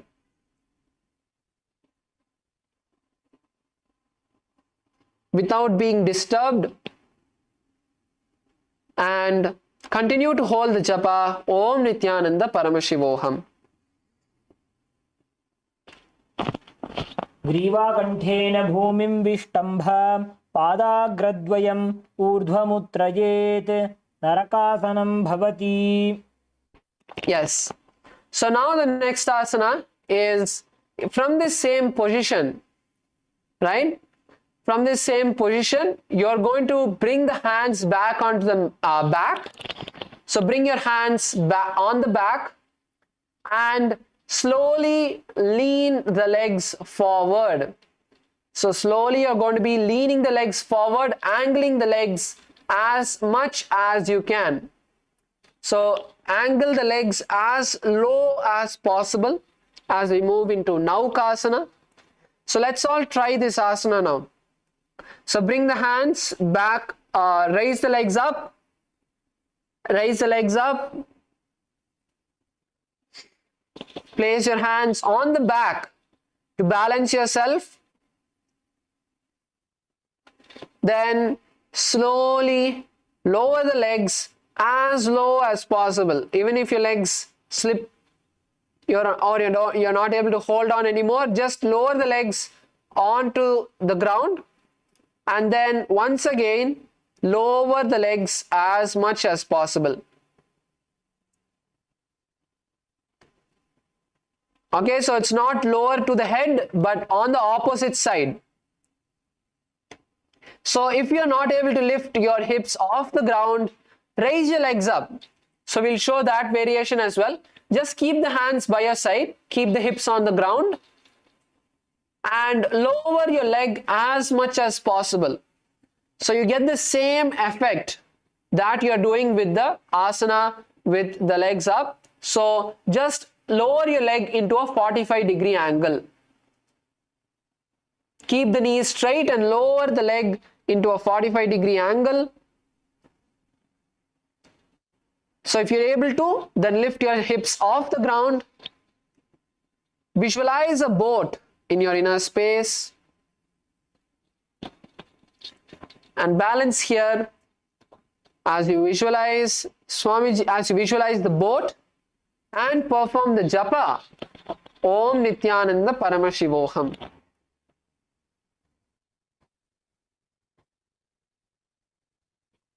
नौकावत् स्थित्वा ऊर्ध्वं पादाग्रद्वयं नयेत् तिर्यन्नौकासनं भवति. Now let's take a quick break. Lower your legs onto the ground. We have another asana which is Dvajasana, which is in the same type of asana. So lower yourself onto the back. Let's have a quick breather. And now once again lift your legs up and place the hands on the back and lift the hips up. Come on, lift the hips up. And now you're going to slowly place the hands onto the mat, visualizing a flag. You can visualize the Kailasa flag in your inner space.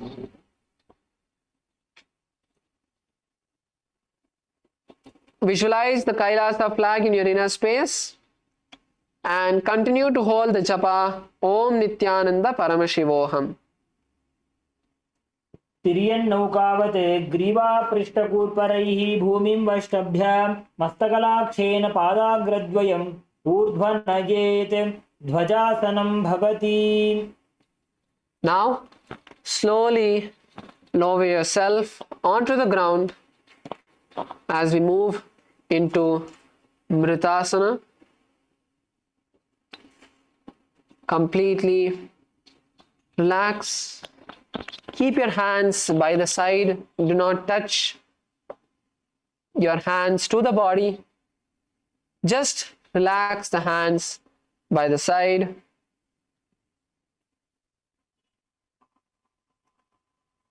Lay flat on the ground, relaxing all the parts of the body, the whole body.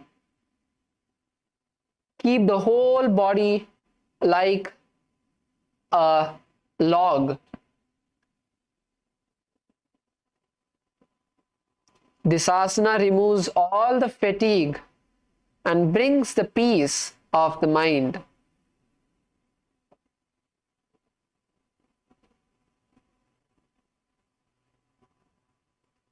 The mudra for this asana is the Shakti Chalana mudra.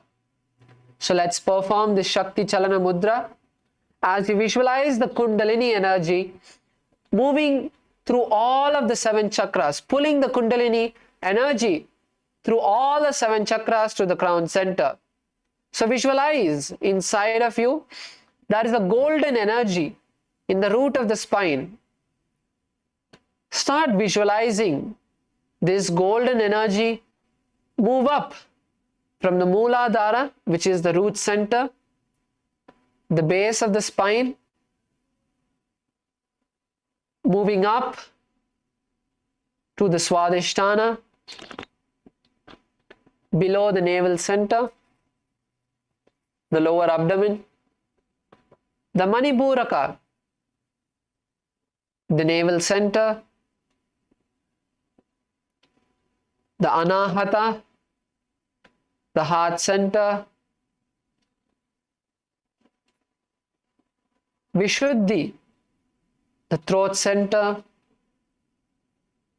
the Agnya, the brow center, between of the eyebrows, and finally to the Sahasrara, the crown center. At the same time, stop all of the micro movements, the twitching of your toes, the movement of your fingers, even your breath. Do not stop breathing, but inhale and exhale as slowly as possible, lowering, reducing the movement of your body as much as possible.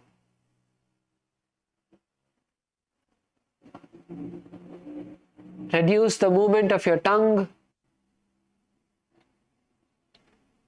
Stop the movement of your eyes, locking them to the third eye, just gazing upward with your eyes closed.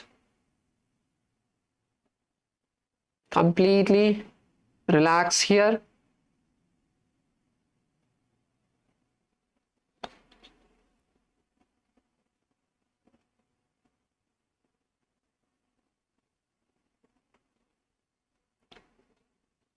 And now visualize Swamiji in your inner space. Whichever form, whether it is day before yesterday's darshan, the new dress and style that Swamiji had graced each one of us, the 3 or 4 pendants on his chest, the bright red dress with the golden spots and the small crown, or it is a form of Swamiji where he is not having any jewels, casual, with the hair just tied above the head, or with a simple turban on the golden simhasana. Or maybe you have seen Swamiji physically during some of the programs. Then bring that visualization where maybe it was the first hug you had during the energy darshan. What experience you had? Maybe you're completely blank, or you had some particular vision inside of you.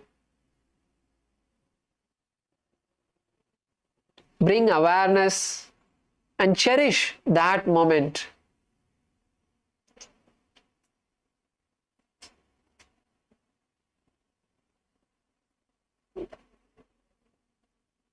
Do not get distracted with the thoughts. Unclutch from all of the thoughts. Do not think about what today's breakfast might be, or maybe you have a very urgent thing that is waiting for you back home. Maybe your stomach is not fine. Whatever it may be, do not allow the thoughts to come inside of you. This space of just unclutching, if you slip into that space of restful awareness with awareness, knowing that you are there, that is samadhi. Without awareness, unconsciously going into that state is what we call as sleep. So do not allow yourself to slip into the sleep or the tiredness. Be aware of your entire body, bringing the visualization of Swamiji in your inner space.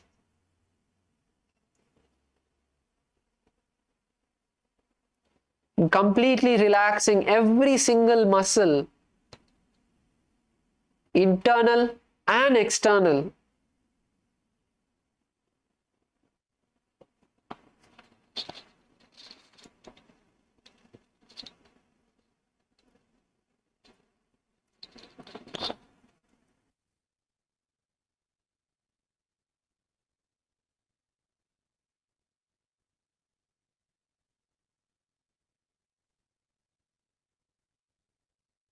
Now, slowly come back to your body. Bring awareness to the tips of the toes, the ankles, the feet, the calves, thighs, your abdomen, your fingers, your wrist, your forearm, your arms and shoulders, your stomach, your heart and chest, your neck, your face, and then your head. Slowly start wiggling your toes and fingers. Interlace. Bring your knees to the chest. Gently rock yourself up into a comfortable seated position. And we now have a few minutes to quickly take a few questions. As yesterday, many of the participants were not able to have your questions answered. If any participants have any questions that you had throughout this Dvitiya Vinyasa Krama, and just a reminder to all of the participants that today we have completed 308 asanas successfully, beautifully. We have another 200 asanas of the Tritiya Vinyasa Krama that we are going to be exploring next. And if we have, we'll be also going further. So if any participants have any questions, maybe you had some experiences, you had some pain or discomfort during any asanas, or you want to know the meaning of particular asanas, whatever it may be, you can come forward to the mic and ask your questions.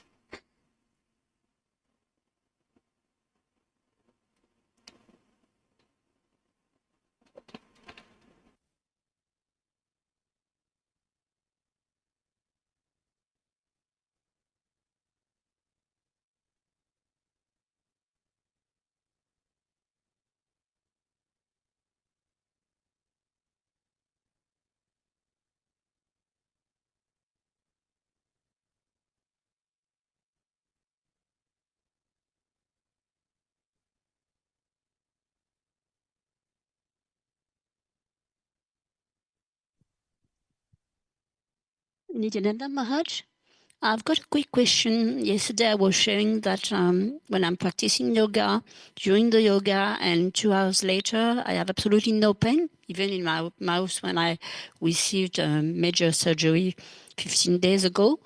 Is there something specific or any specific asana that I could practice so that the pain goes away even longer?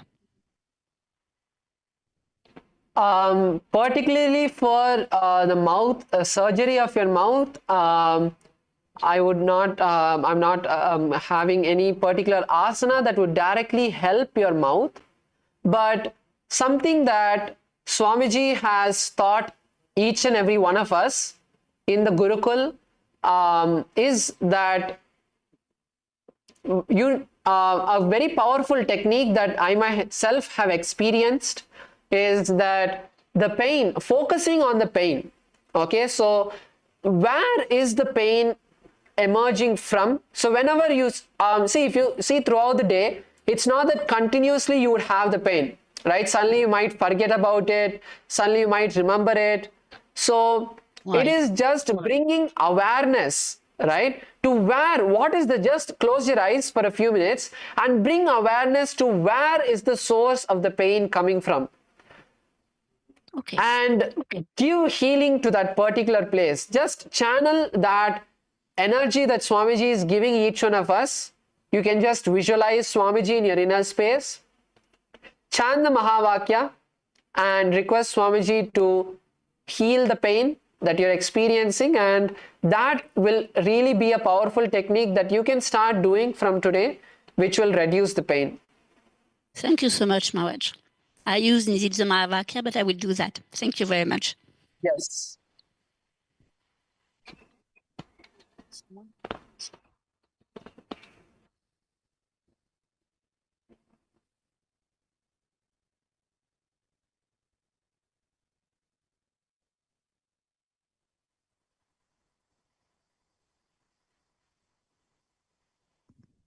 Nityananda Maharaj. This is Jessica from LA. Where can we learn more? Nityananda Ma, where can we learn more about the animals, the visualizations, and their meaning? So we can share the Dvitiya Vinyasa Krama book with all of you. Oh, thank you. So actually, if you go to the Pinterest, so I hope you are familiar with the social media platform Pinterest. So in Kailasa's SPH Nityananda Pinterest account, we have uploaded the complete 508 asanas of the Dvitiya Vinyasa Krama. So that is one place where you can look at all of the various visualizations of the asanas. Or if you want more details also, we can share with you the book. So we will share the book with all of you, the Dvitiya Vinyasa Krama and Tritiya Vinyasa Krama book, maybe today or tomorrow, and you can use that to go through the complete asanas and the visualization. Thank you so much. That's wonderful, Maharaj. Thank you. Dhyandam.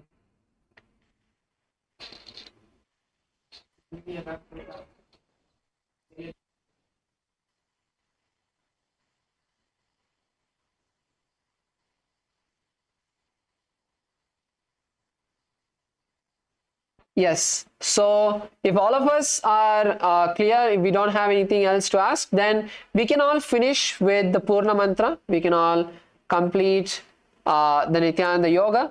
Let's all sit in our yoga mat. Sit with your head, neck and spine in a straight line.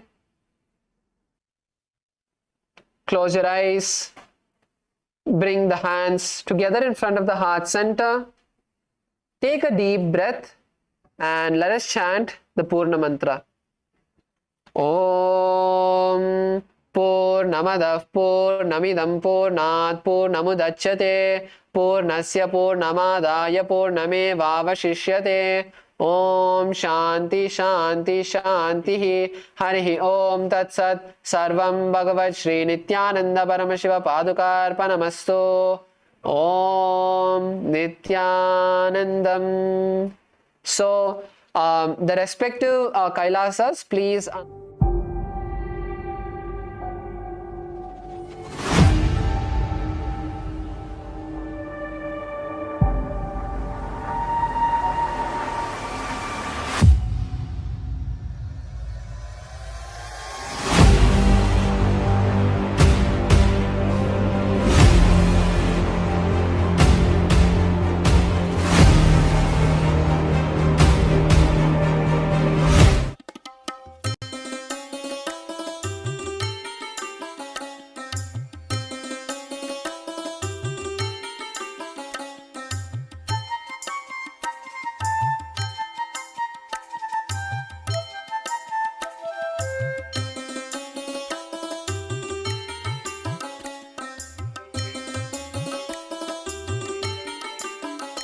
Nitya Narayana Govinda Madhava, Nitya Narayana Govinda Keshava, Nitya Narayana Govinda Madhava, Nitya Narayana Govinda Keshava, Nitya Narayana Govinda Madhava, Nitya Narayana Govinda Keshava.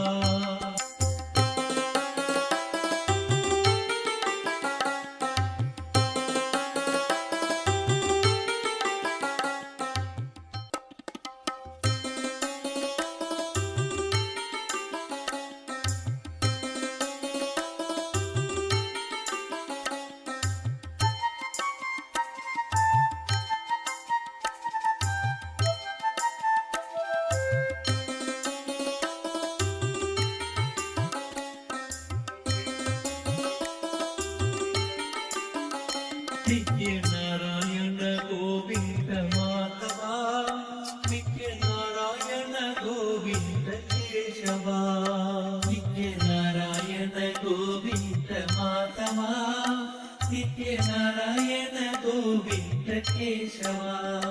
ನಿತ್ಯ ನಾರಾಯಣ ಗೋವಿಂದ ಮಾಧವ ನಿತ್ಯ ನಾರಾಯಣ ಗೋವಿಂದ ಕೇಶವ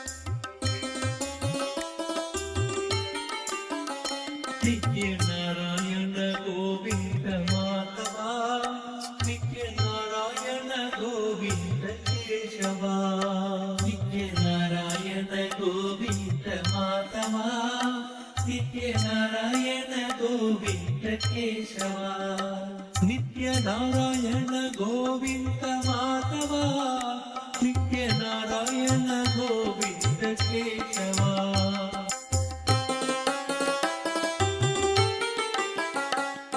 ನಿತ್ಯ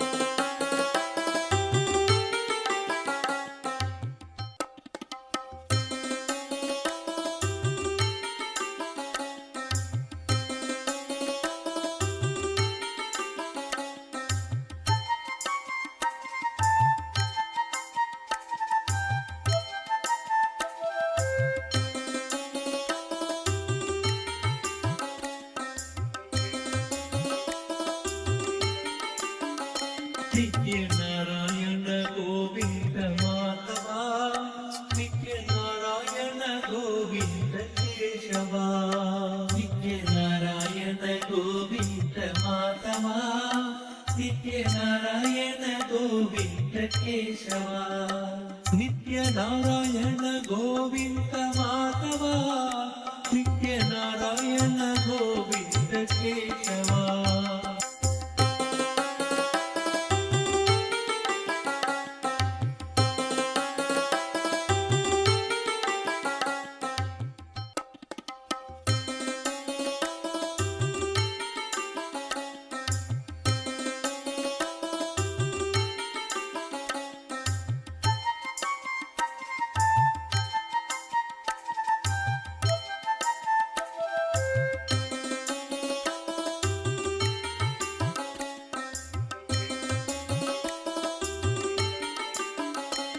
ನಿತ್ಯ ನಾರಾಯಣ ಗೋವಿಂದ ಮಾಧವ ನಿತ್ಯ ನಾರಾಯಣ ಗೋವಿಂದ ಕೇಶವ ನಿತ್ಯ ನಾರಾಯಣ ಗೋವಿಂದ ಮಾಧವ ನಿತ್ಯ ನಾರಾಯಣ ಗೋವಿಂದ ಕೇಶವ ನಿತ್ಯ ನಾರಾಯಣ ಗೋವಿಂದ ಮಾಧವ ನಿತ್ಯ ನಾರಾಯಣ ಗೋವಿಂದ ಕೇಶವ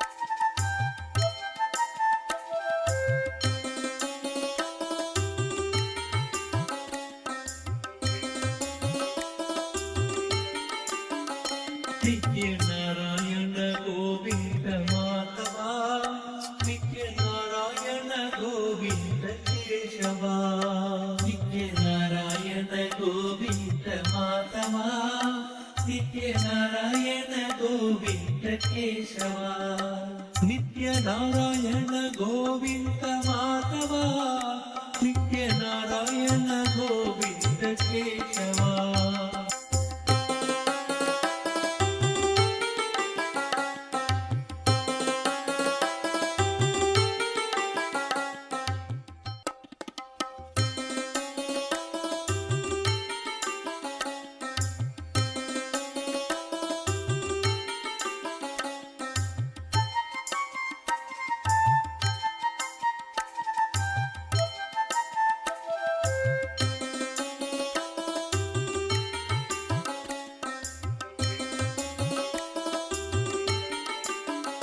ನಿತ್ಯ ನಾರಾಯಣ ಗೋವಿಂದ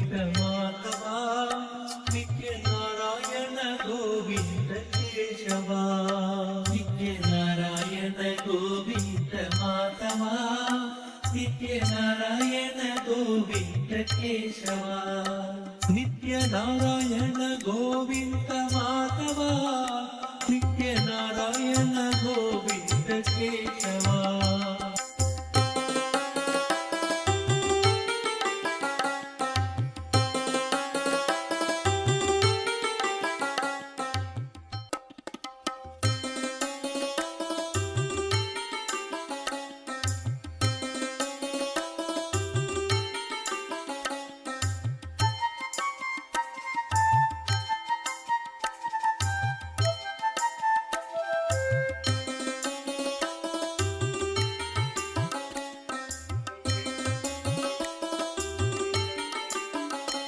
नित्यनारायण गोविन्द माधवा नित्यनारायण गोविन्द केशवा नित्यनारायण गोविन्द माधवा नित्यनारायण गोविन्द केशवा नित्यनारायण गोविन्द माधवा नित्यनारायण गोविन्द केशवा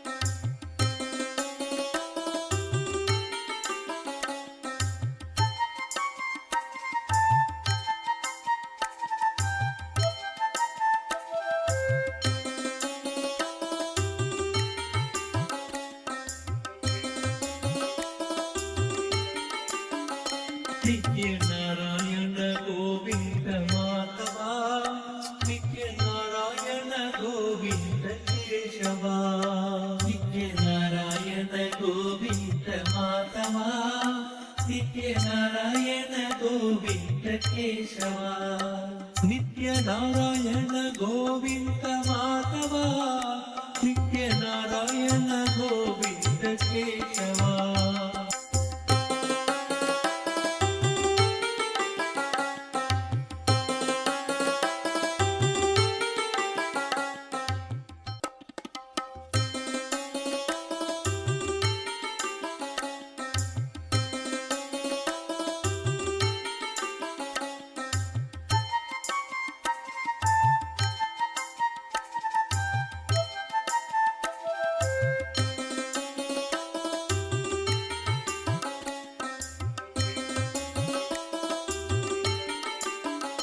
नित्यनारायण गोविन्द माधवा नित्यनारायण गोविन्द केशवा नित्यनारायण गोविन्द माधवा नित्यनारायण गोविन्द केशवा नित्यनारायण गोविन्द माधवा नित्यनारायण गोविन्द केशवा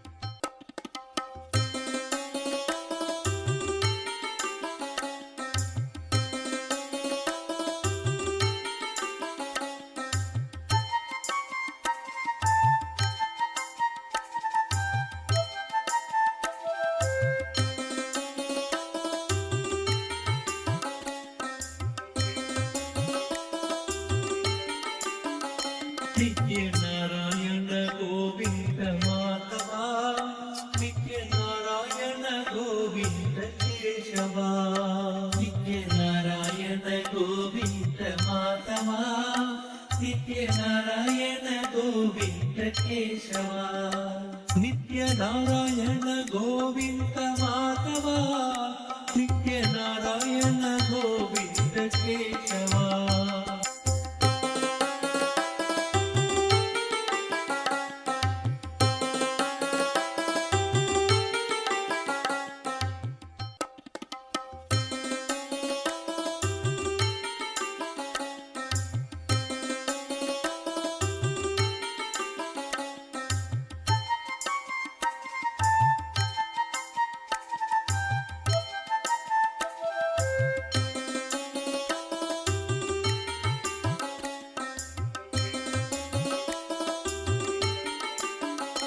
नित्यनारायण गोविन्द माधवा नित्यनारायण गोविन्द केशवा नित्यनारायण गोविन्द माधवा नित्यनारायण गोविन्द केशवा नित्यनारायण गोविन्द माधवा नित्यनारायण गोविन्द केशवा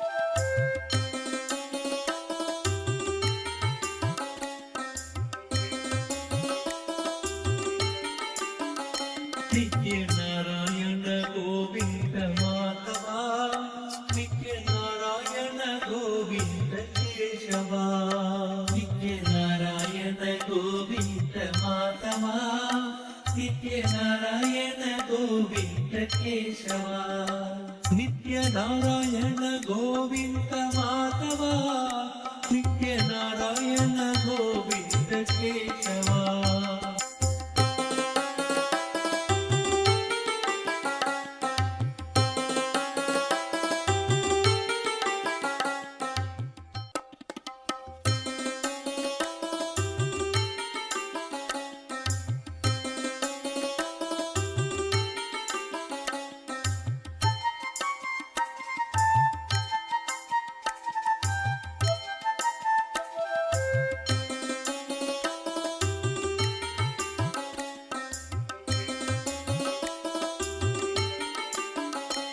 नित्यनारायण गोविन्द माधवा नित्यनारायण गोविन्द केशवा नित्यनारायण गोविन्द माधवा नित्यनारायण गोविन्द केशवा नित्यनारायण गोविन्द माधवा नित्यनारायण गोविन्द केशवा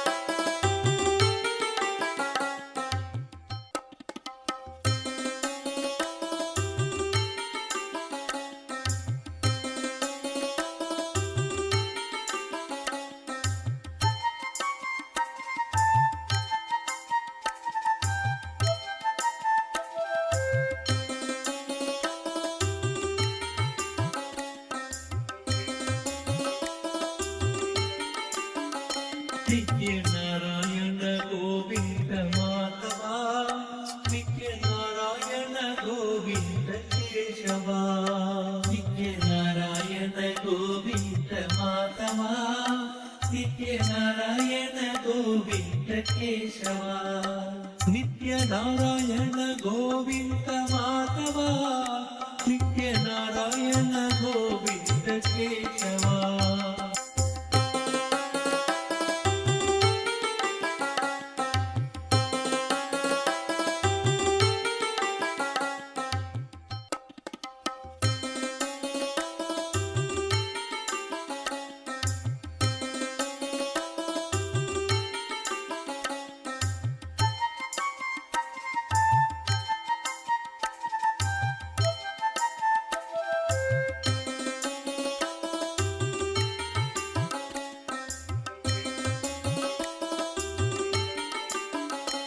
नित्यनारायण गोविन्द माधवा नित्यनारायण गोविन्द केशवा नित्यनारायण गोविन्द माधवा नित्यनारायण गोविन्द केशवा नित्यनारायण गोविन्द माधवा नित्यनारायण गोविन्द केशवा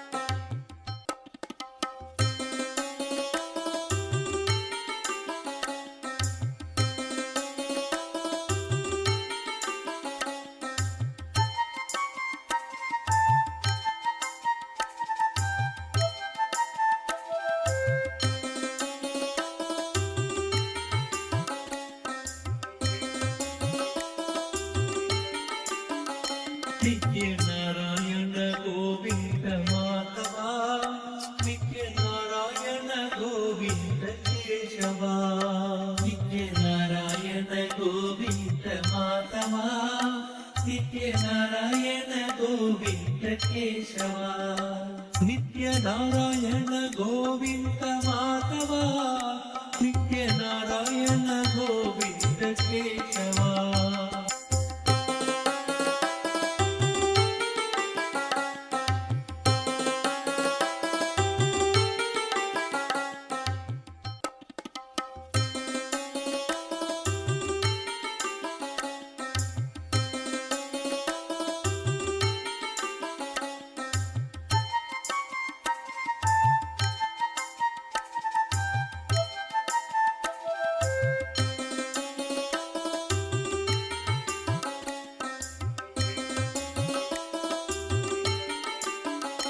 नित्य नारायण गोविंद माधवा नित्य नारायण गोविंद केशवा नित्य नारायण गोविंद माधवा नित्य नारायण गोविंद केशवा नित्य नारायण गोविंद माधवा नित्य नारायण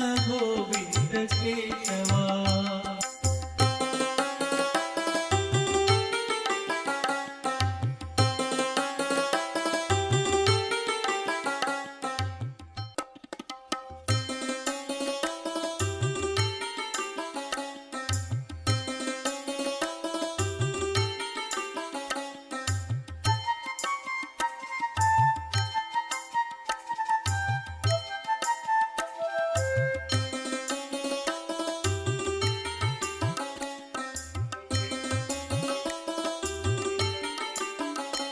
नित्य नारायण गोविंद माधवा नित्य नारायण गोविंद केशवा नित्य नारायण गोविंद माधवा नित्य नारायण गोविंद केशवा नित्य नारायण गोविंद माधवा नित्य नारायण गोविंद केशवा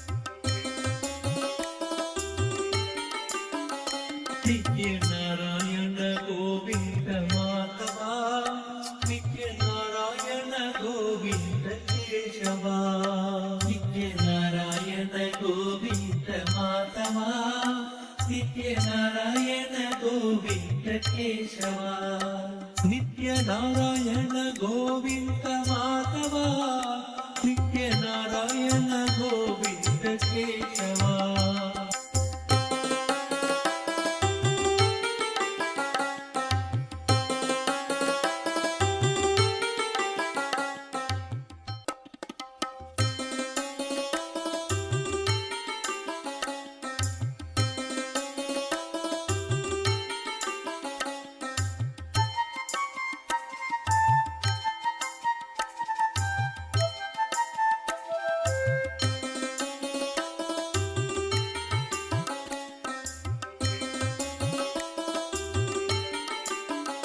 नित्य नारायण गोविंद माधवा नित्य नारायण गोविंद केशवा नित्य नारायण गोविंद माधवा नित्य नारायण गोविंद केशवा नित्य नारायण गोविंद माधवा नित्य नारायण गोविंद केशवा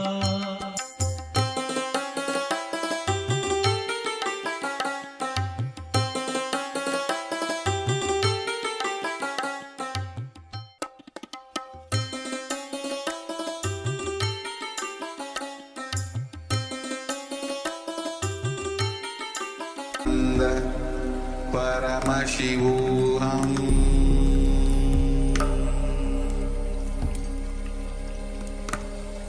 Om Nityananda Paramashivoham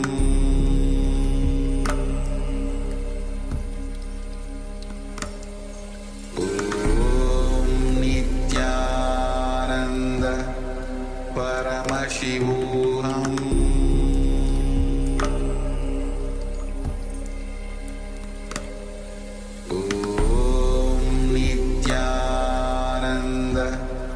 Paramashivoham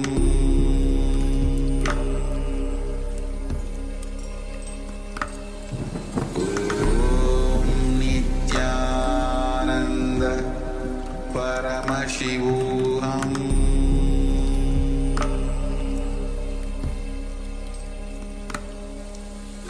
Om Nityananda Paramashivoham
Yes, Nityanam, all of you. Yes, I hope all of you are able to hear me. And so, if you are able to hear, let us know. We'll be beginning now with the power manifestation. We just finished 108 asana sequence, and there was a little delay, so apology for that. Anyway, welcome all of you. We can see Ma Kari Wang, we can see Yang Yong Hong, and Ma Abdabandani and Ma Siavo. So, welcome all of you and all the participants on YouTube. And welcome. Yes. So take a moment to share your experience of yoga. Meanwhile, also let's get ready to manifest the powers of Paramashiva, the powers of third eye. Yes, so requesting everyone to please get ready by having your eye bands for the third eye power manifestation.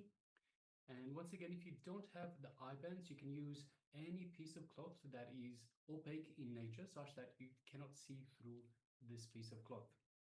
So just take a moment and gather your eye bands and your eye cover, and let us get ready for the power manifestation, the power of third eye vision. So we'll be displaying shortly, we'll be displaying an image for you while you have your eyes covered. So we'll be requesting you to see through the third eye, through the feeling connection to Swamiji, and to tell us what we are revealing, what we are displaying for you. So let us first start. Yes. So as we start, let's begin with the SAS Pramana, the powers of manifesting the third eye. The Pramana goes as Kapalantarmano yasya tishthanmiditalochanaha kravena manasodharyat lakshaye lakshamuttamam. The translation of this verse goes as, by fixing the mind on the inner space within the crown center and sitting stably without any movement, having the eyes closed in succession. By that stability of the mind and the inner space, through the power of third eye, one directly sees the ultimate goal, Lakshya. By having the vision beyond the sight that reveals any object or place, attaining the space of Paramashiva, the oneness with the source, Paramashiva. So with this, let's get ready to manifest the powers of third eye.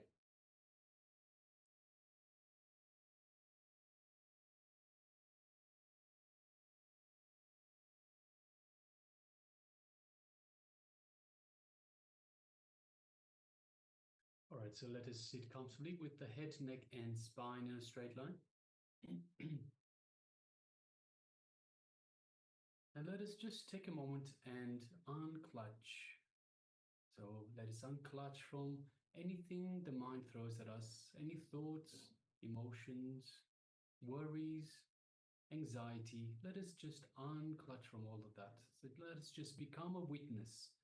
So we unclutch by becoming the witness, not being involved, not being involved with the thoughts themselves. So we just let the thoughts gently come up, observe, and let them go back down, all by themselves, without our interference. So let's just take a moment and unclutch again and again and again. So let us find a space of restful awareness between the thoughts.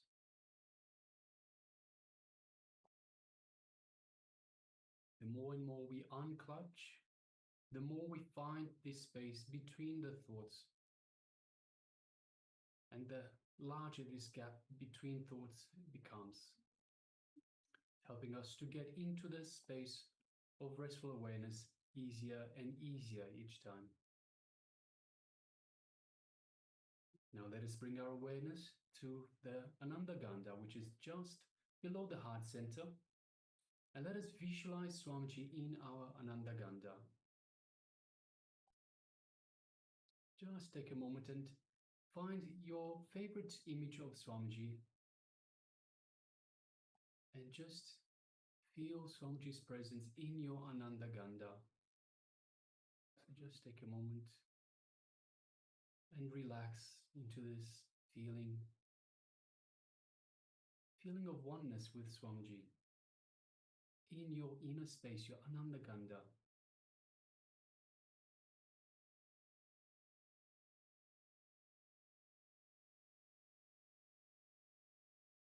Now let us move our awareness to the third eye, just between the eyebrows.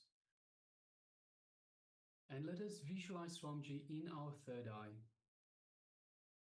And through the third eye, let us look into Swamiji's third eye, thus creating a connection, an energetic connection to Swamiji's third eye. And as you do so, you feel the connection getting stronger. You feel the third eye getting energized, activated. Just take a moment and feel that activation of your third eye. Don't concentrate on the third eye. Don't strain yourself. Just gaze into the third eye and feel this connection.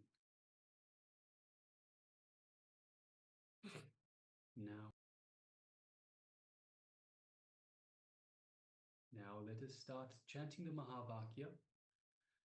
Om Nityananda Paramashivoham.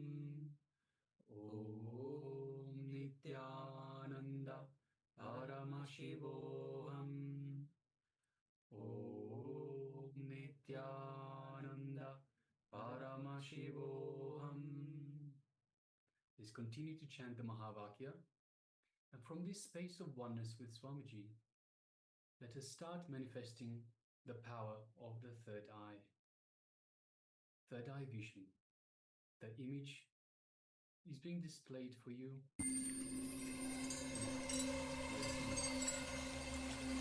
I welcome you all with my love and respect. Let you all open all your three eyes Om Nityananda Paramashivoham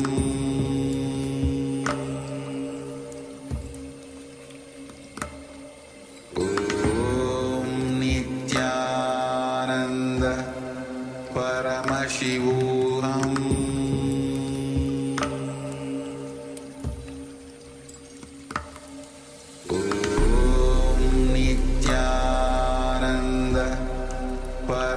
Paramashivoham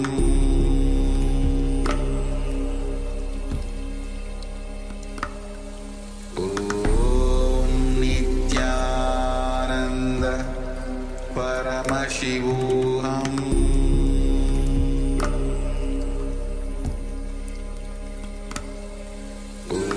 Om Nityananda Paramashivoham Paramashivoham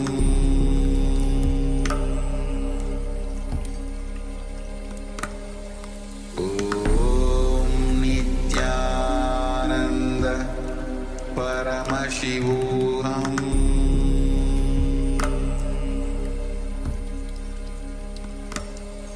Om Nityananda Paramashivoham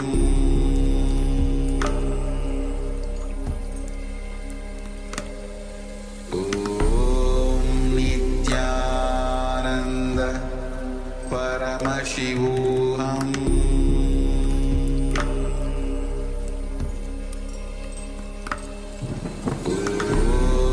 Nityananda Paramashivoham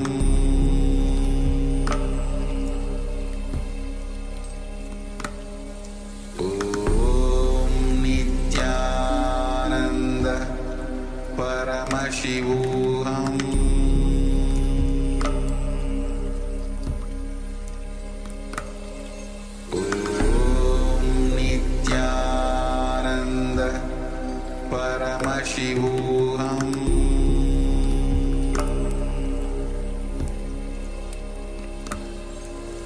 Om Nityananda Paramashivoham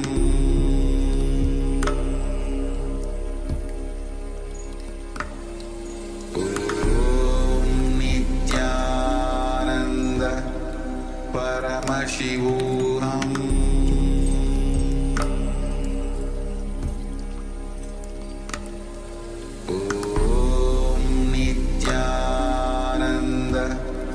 Paramashivoham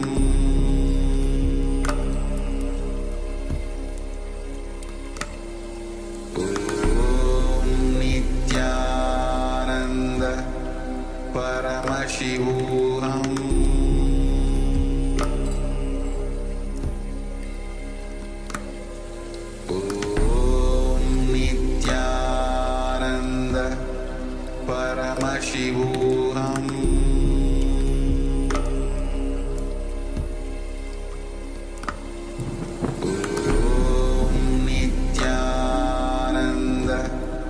Paramashivoham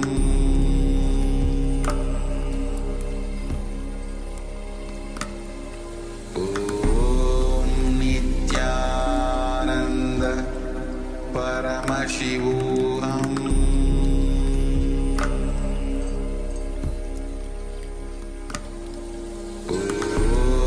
Nityananda Paramashivoham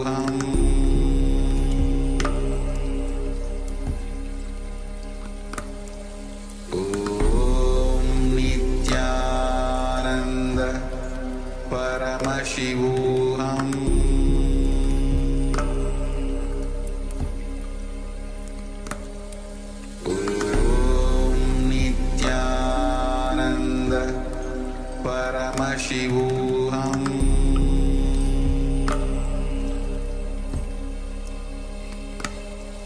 Om Nityananda Paramashivoham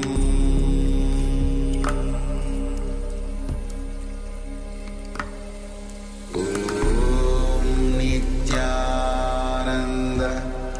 Paramashivoham Paramashivoham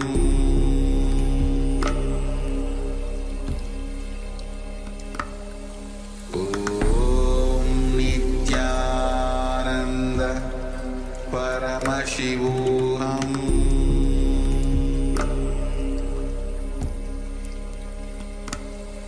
Om Nityananda Paramashivoham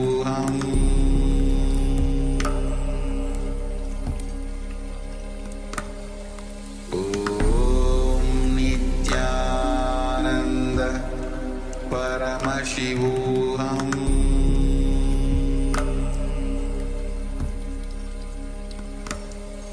Om Nityananda Paramashivoham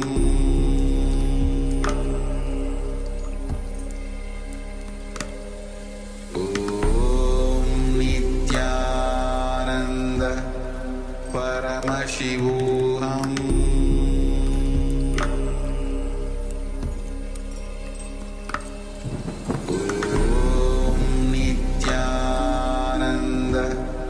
Paramashivoham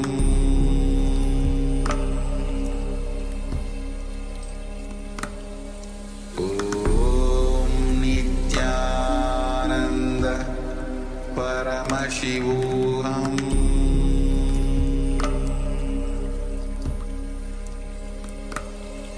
Om Nityananda Paramashivoham Paramashivoham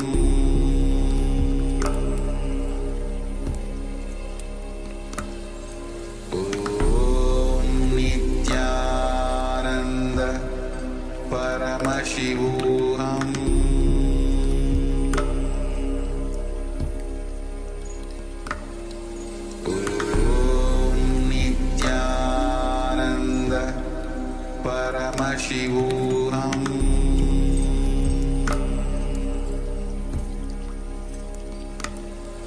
Om Nityananda Paramashivoham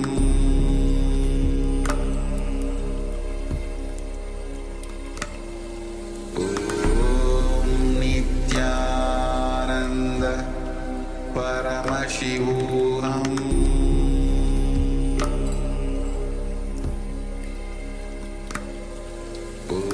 Om Nityananda Paramashivoham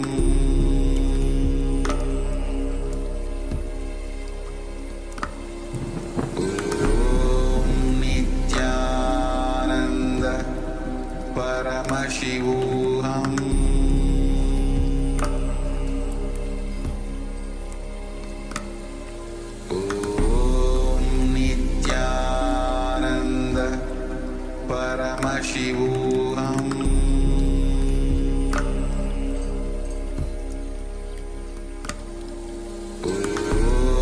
Nityananda Paramashivoham Om Nityananda Paramashivoham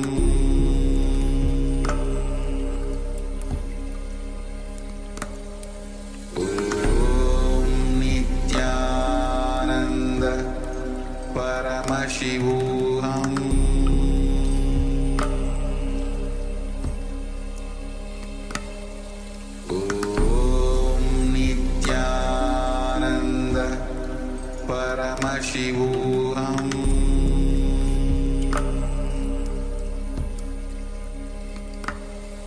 Om Nityananda Paramashivoham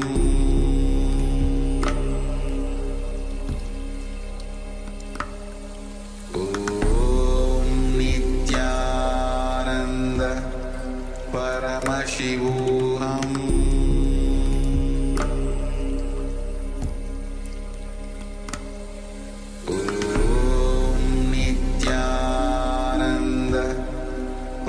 Paramashivoham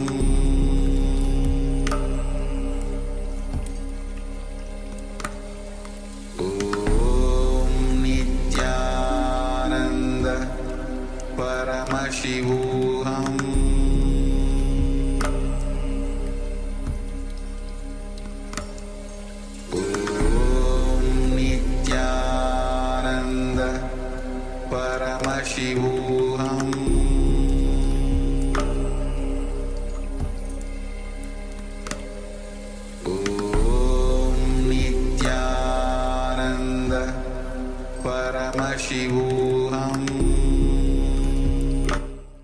Now, slowly, very slowly, you can remove your eyebands and you can open your eyes. Yes, you can open your eyes now. And take a moment to share what Swamiji revealed to you through your third eye. Understand? Whatever is being revealed to you, it is Swamiji who is manifesting through you.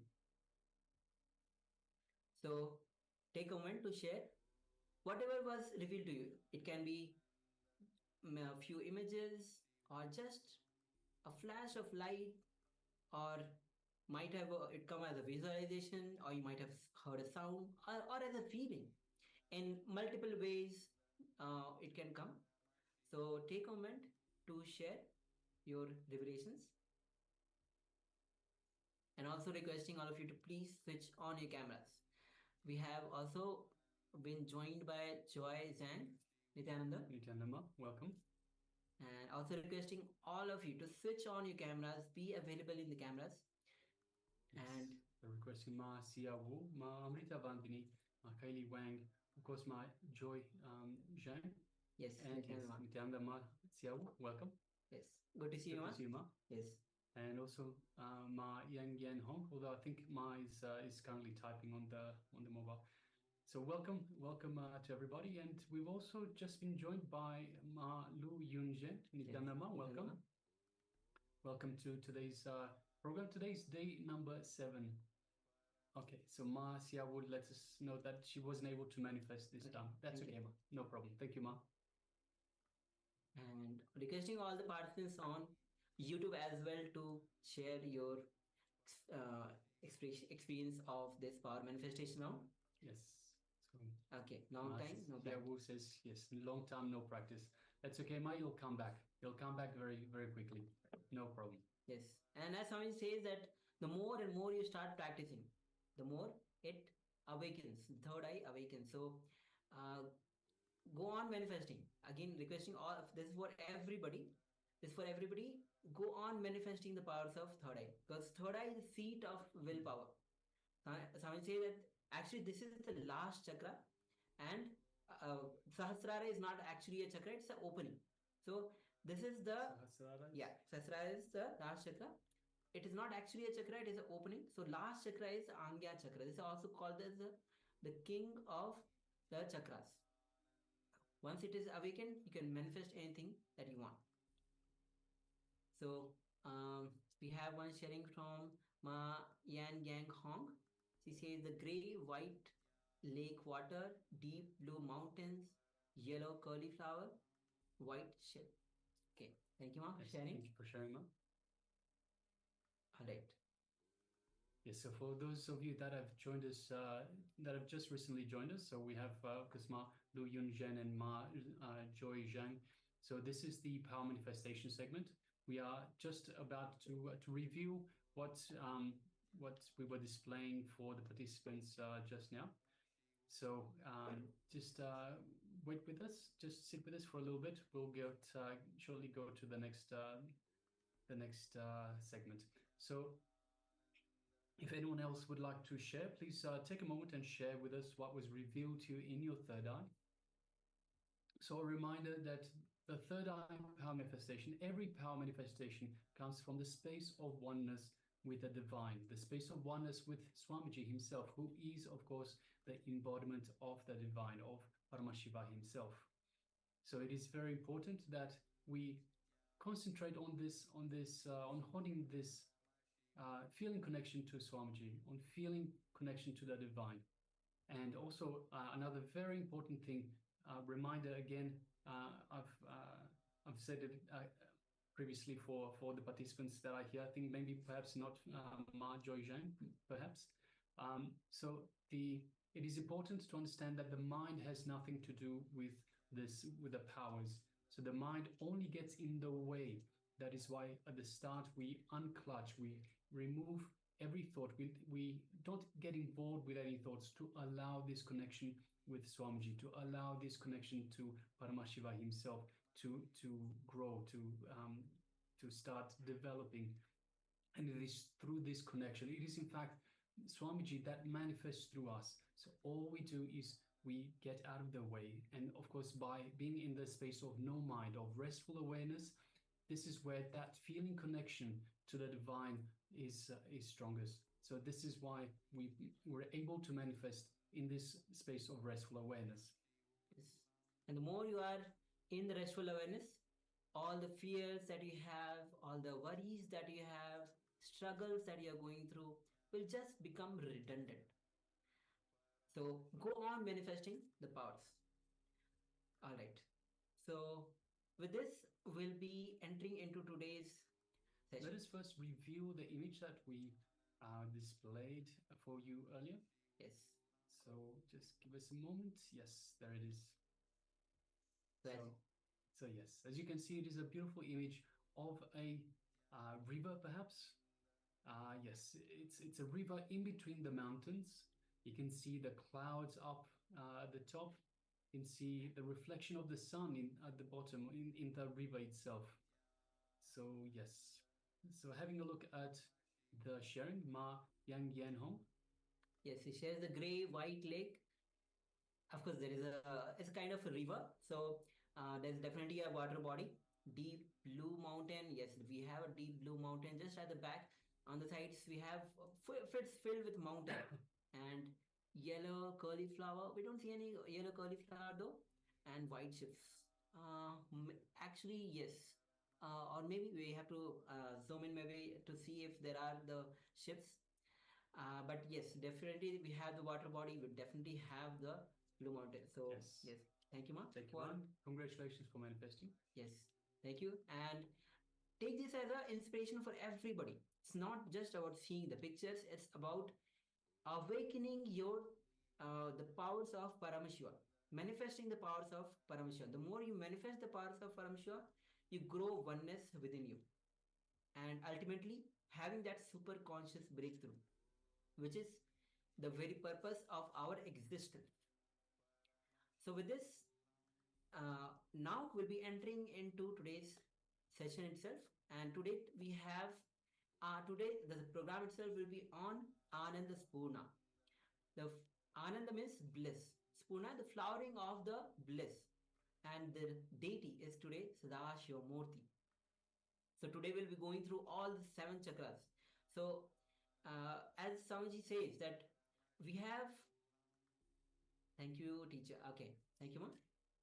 And we have, Swamiji says that all the energy points, when it meets, that forms chakras. That energy point, when the energy point meets, that is the point where that point is called as a chakra. So, and today we'll be going through all the 7 chakras, and as we go through the life, these chakras in various ways, it is blocked, whether it is through worries, fear, lust, or any kind of emotions that we go through. Because of so many reasons, all these chakras gets blocked. So we'll be working on each of these chakras, understanding these chakras, and how you can unlock these chakras and how you can awaken the potential of these chakras. Okay, so let us all get ready now and let us prepare ourselves for the first revelations by the Supreme Pontiff of Hinduism, which is of course introducing the chakras. So Swamiji will be talking about what exactly are the chakras and just introducing us into this topic. So requesting all participants, please sit comfortably with your head, neck and spine in a straight line. And once again, for the new participants, we remind, by sitting with the head, neck and spine in a straight line, we allow the Kundalini energy to flow freely through our spine, through our body. But more than that, it allows us to better focus on the session itself. So once again, requesting everyone, please sit with your head, neck and spine in a straight line, and let us get ready to receive the revelations from the Supreme Pontiff of Hinduism. Yes.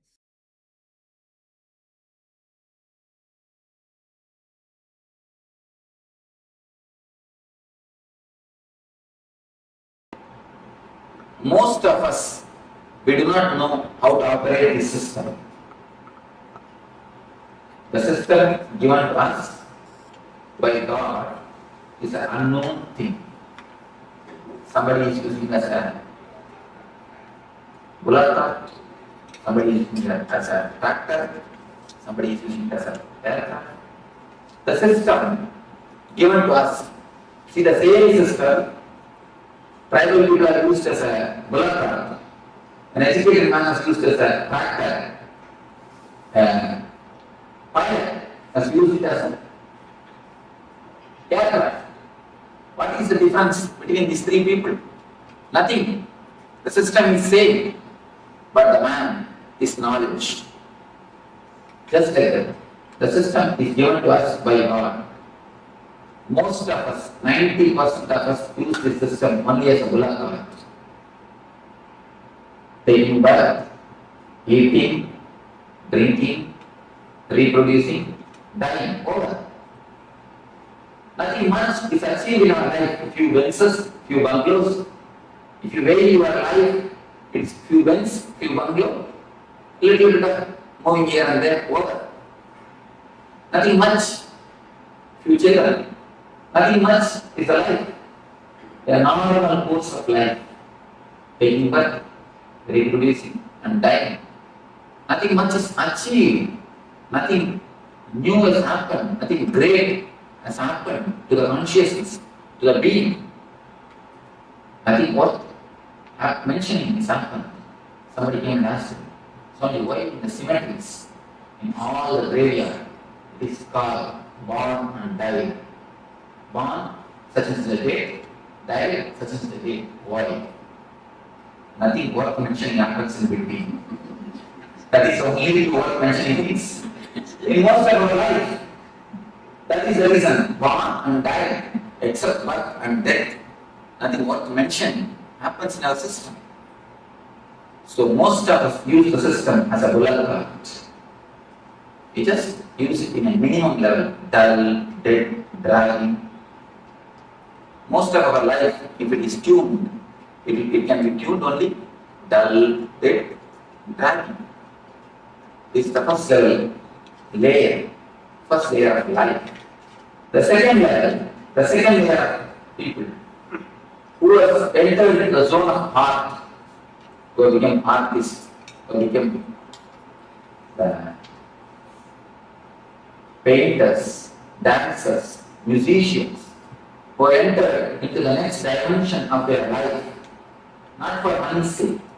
If you dance just for your being's beauty, if you sing just out of your bliss, if you paint just out of your job, you became a painter, or a dancer, or a musician.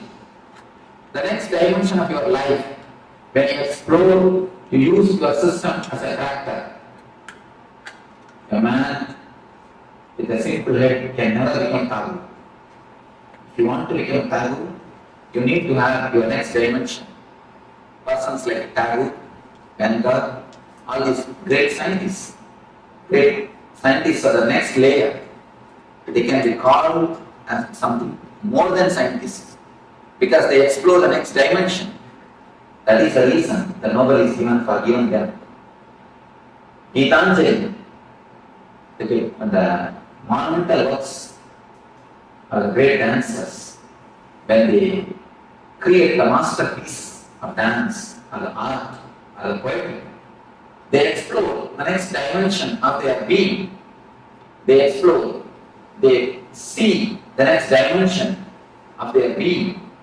So these are the people who became tractors, who see the next level of their life. Fulfillment, that is the reason. The great poets, even if they die in poverty, even if they die with no property and in poverty, they have a very deep, satisfied death that they have lived their life ultimately. That they have lived their life with a fulfillment. They live in a very poor way. They may not have wealth, they may not have the outer wealth, but they live in a rich way. Wealth is different, richness is different. They may not have the comforts, but they live in a very rich way, like a kings. if you read the Bharati's life, Bharati is a great poet from Tamil Nadu. To read his life, he is lived in a very poor way. But if you see the way in which he lived, simply a royal, he lived more like a king than a beggar.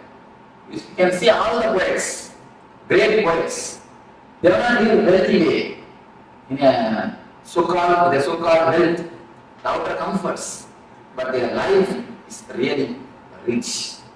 Because they have seen the next dimension of their being. They know the ecstasy of the human being, of the human possibilities. Whatever way you can express your being, the possibilities of human being, the next dimensions of possibilities, they are touched. The third layer, only a Buddha, Krishna, Rama, these are the great intelligent masters who have used their system as an aircraft. These are the few people who have used their system as an aircraft. Majority, 90% of us used as a bill of lading. 8 or 9% who are artists, are the great dancers, great poets, they use as a character. Only a handful of people. See, if you want to know the human history of the humanity, you don't have to read the millions of people who have taken birth and died. All their history is not necessary. Just read 10% history. The Buddha, Krishna, this 10% life history is more than enough to know the whole history of humanity. These are the people who are milestones on the human history. These are the people who have created turning points in the human history. Just like that, if you know the few man's history, you can know the whole history of the humanity. These few intelligent persons are the persons who have used their system as an aircraft. Not even, there is no need even to have 2 fingers, 2 hands. 1 hand is enough to count this type of people. Very handful of people. Buddha, Krishna. These are the very few who have a great impact on the humanity, who has used their system as an aircraft, who are real pilots, are the pioneers of the human evolution, of the human growth. If you see the difference between the villager, the tribal man, and the pilot, nothing much. Only one thing. The villagers don't know how to operate the mechanism. The tribal people, they know how to operate the system. That's all. Nothing. The tribal people, they don't know the mechanism. The pilot, he knows the mechanism. Nothing else is the difference. Only a very small difference. It is not that something needs to be added. No. Only one difference. They don't know, he knows. That's all. Just like that, if you know how to use your system and mechanisms in your body, in your mind, in your being, you can become a pilot. You can use this system for the optimum result. You can use this system for the maximum result. You can convert this system into an aircraft. The mechanisms which exist in your system is what is called chakras. There are 7 chakras in our being. The energy centers.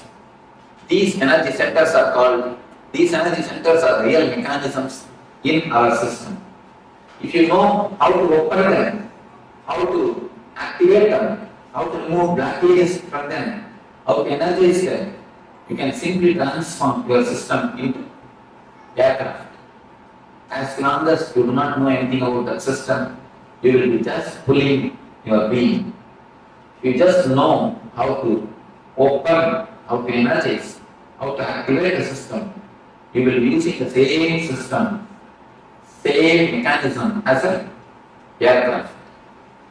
So now we will be entering into each and every system, each and every mechanism of your being, and we will explore how to operate, how to open it, how to work on the chakra, on the energy center. Let me show you how the chakras are situated. The small diagram, very small, I think all of you will be able to see how the chakras are situated. If you have this, you can just open the page 20.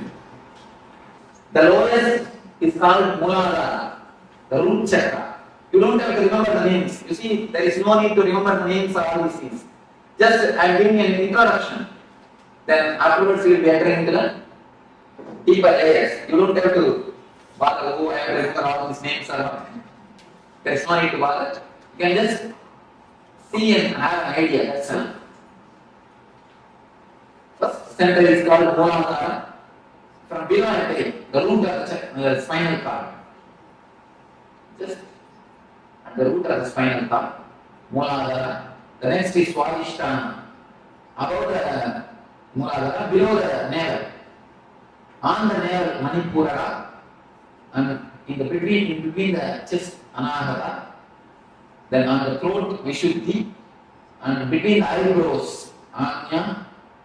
Top of the crown, top of the head, it is called Sahasrara. This much is enough.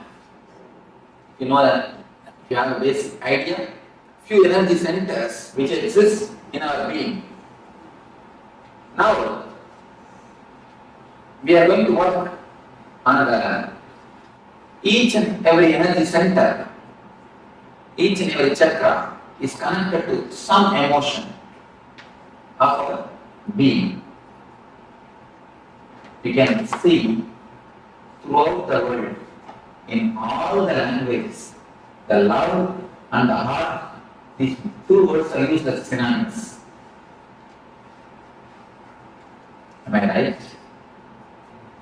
The love and the heart, these two words are used as synonyms. Any language, it is not that all the languages are happened, are created in one time or one place.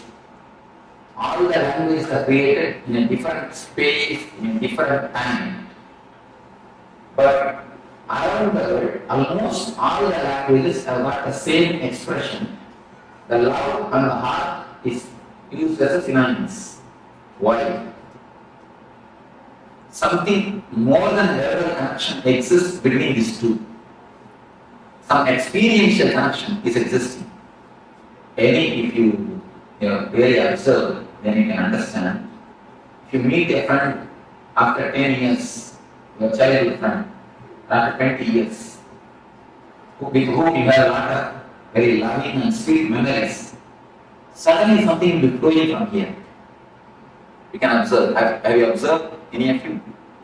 Suddenly something cool, very nice thing will be happening here in the soul, and it will flow.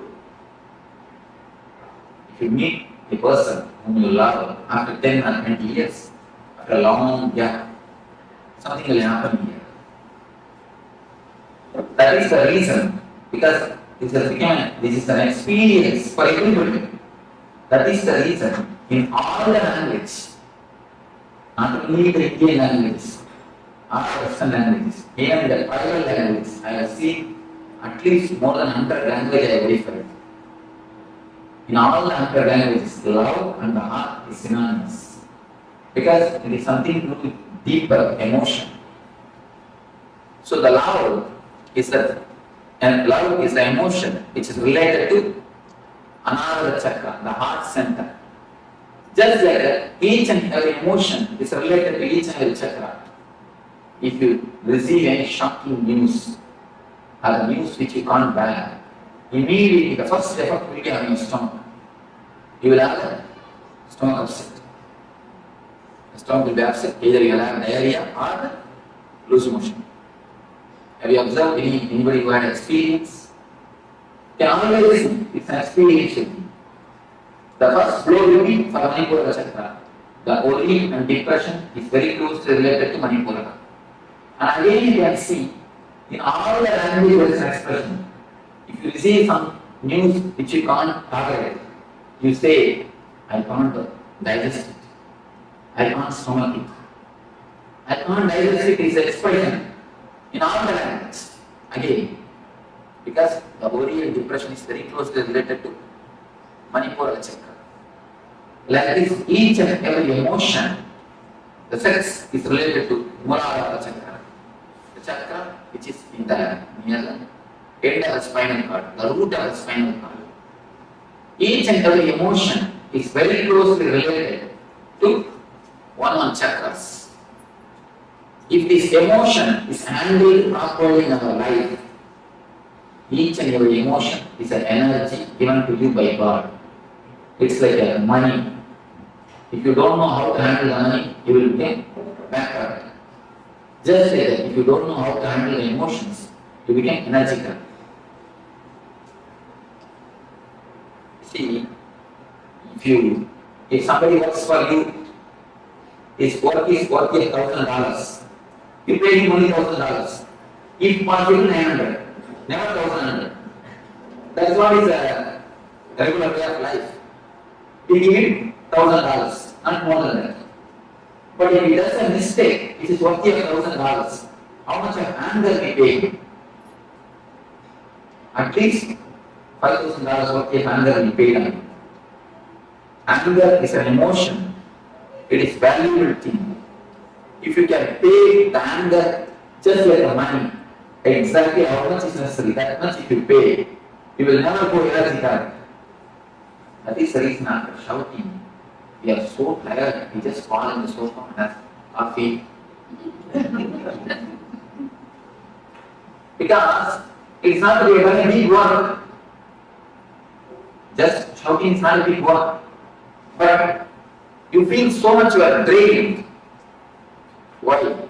Because emotion is energy. All your emotions are energies, which is in your center, in your beings.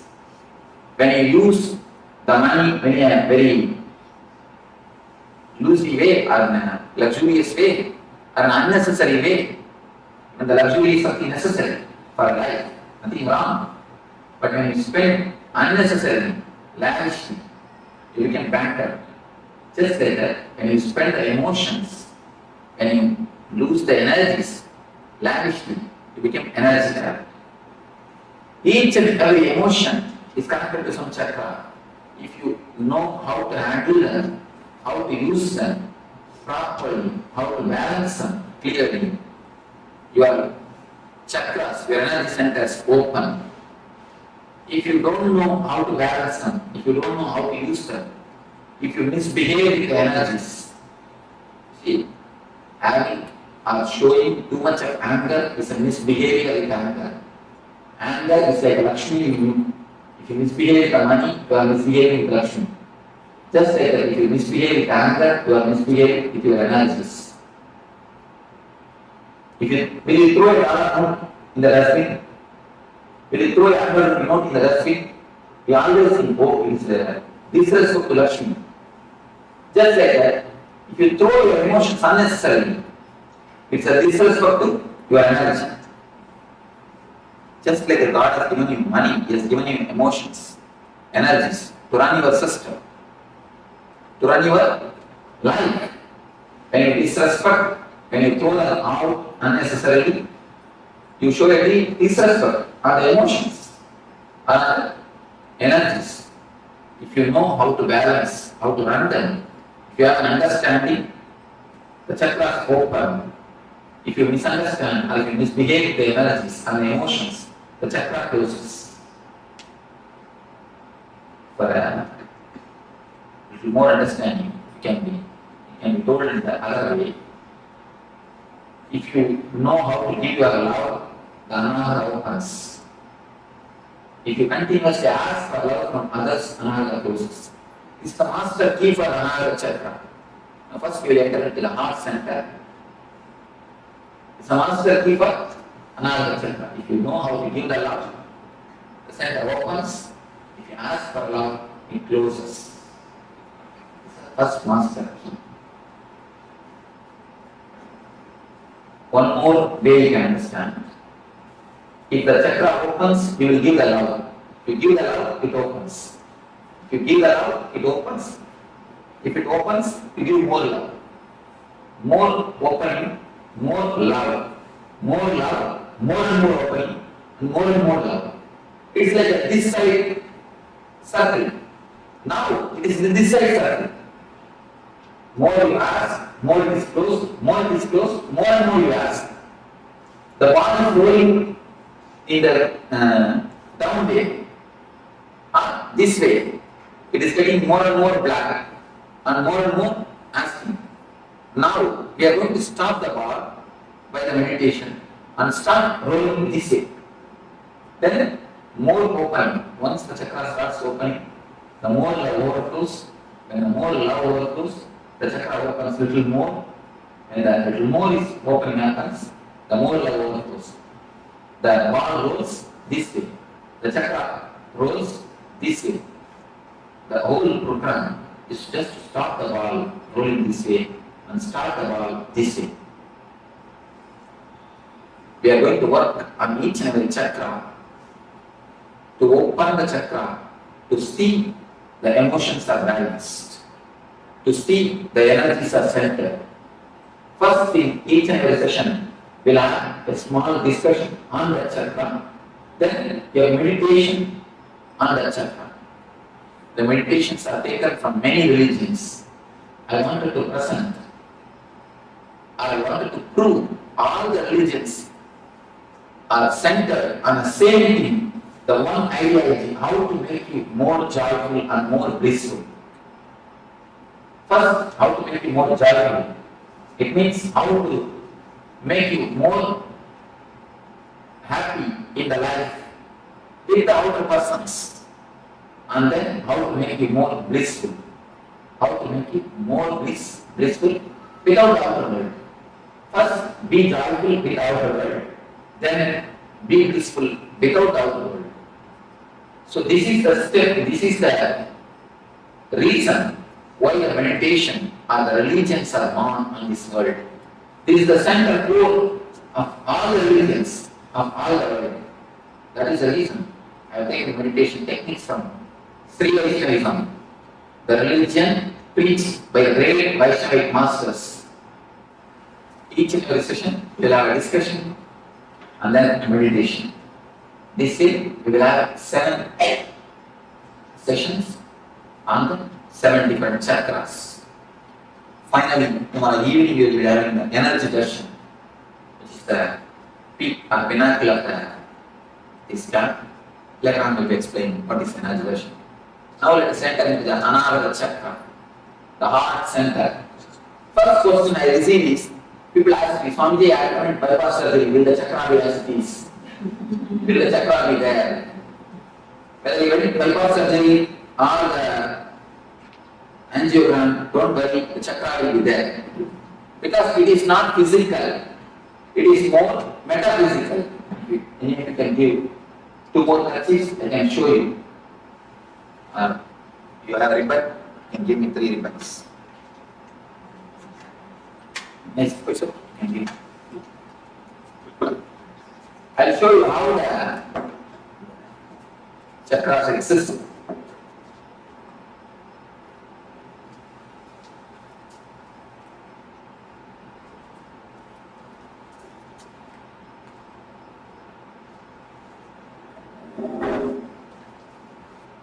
See, it is like 3 bodies.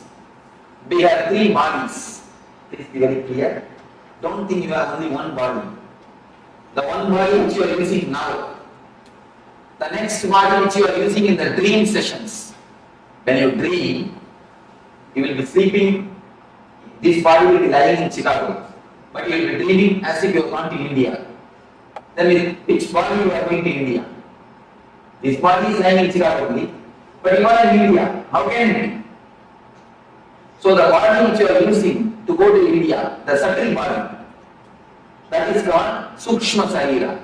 The second layer body. One is physical layer, another one is Sukshma Sarira. The third layer of body is a Karma Sarira, which is called the causal body, which you use in the deep sleep. When you fall asleep without even dream or the wakeful state. In a deep layer, in the third layer, now what you are using is physical body. What you use in the dream is subtle body. The body which you use in the deep sleep is called causal body. You have three bodies in your system. The three bodies, they meet and merge in 7 different points. They meet with each other. You can imagine the 7 knots in these 3 kerchiefs. If you can imagine the 7 knots, just 7 different knots in 7 different places. If you can imagine, that is the places which is called chakras. The 7 different knots. The 7 different knots are called chakras. The first thing we are going to attend is anahata. Here also the 3 bodies meet and merge each other. In the book it is very clearly depicted. The 3 lines, they just meet near. That is the zone where the chakra is there. They just meet. Where chakra starts. So even if you undergo bypass surgery, the chakra will be there as it is, without any blockage, because it is more metaphysical. This chakra is love. When you ask for love, when you ask for attention, please be clear, I am changing the word from love to attention need. Because whatever you know as love is nothing but attention. If you say somebody loves you, what do you mean by it? He gives attention to you, that's all. He gives all his attention, or all his time, all his money, all his energy, or all his space to you. Attention is what we call as love. Actually, except a man who is enlightened, nobody can know what is really meant by the word love. Whatever we know about love is nothing but attention. If you say that he loves me or she loves me, what it means? She gives you enough attention. He gives you enough of attention. He gives you enough of his energy or money or whatever. Once the attention is given, everything else is slowly given. So the attention is what is called love in our language. When you give your attention to others, the chakra opens. When you give your attention to everybody, whomsoever asks, when you leave overflow, this chakra opens. When you start giving, this opens. When you start asking, this chakra closes. You can just see, you can just scan your life. Almost all our life is just centered on the attention of the others. From the young age, we are trained, you can see the young kids. They will just put 2-3 steps and then they look at your face. If you smile, you agree for what they do. Then they do the next steps. Otherwise, they stop and they wait for your concern. You can see in the young kids, anything they do, just they look at your face for the confirmation. For your okay. Only when you say okay, they go for an ahead. Or they wait. Just like from that age, we start expecting the attention or the okay from the others. The same thing continues till our end. You can see in how many places you just wait or expect the others okay, others attention. You can see more than 80% of your decision is influenced or it is waited.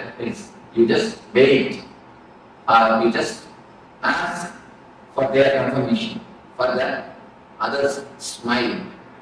It is not only economically, mostly psychologically. You feel inspired or you feel regenerated. You feel power or the energy only when you get a confirmation from the others. Each and every move of your life, you continuously see whether somebody confirms it or not. You wanted the smiling face of the other.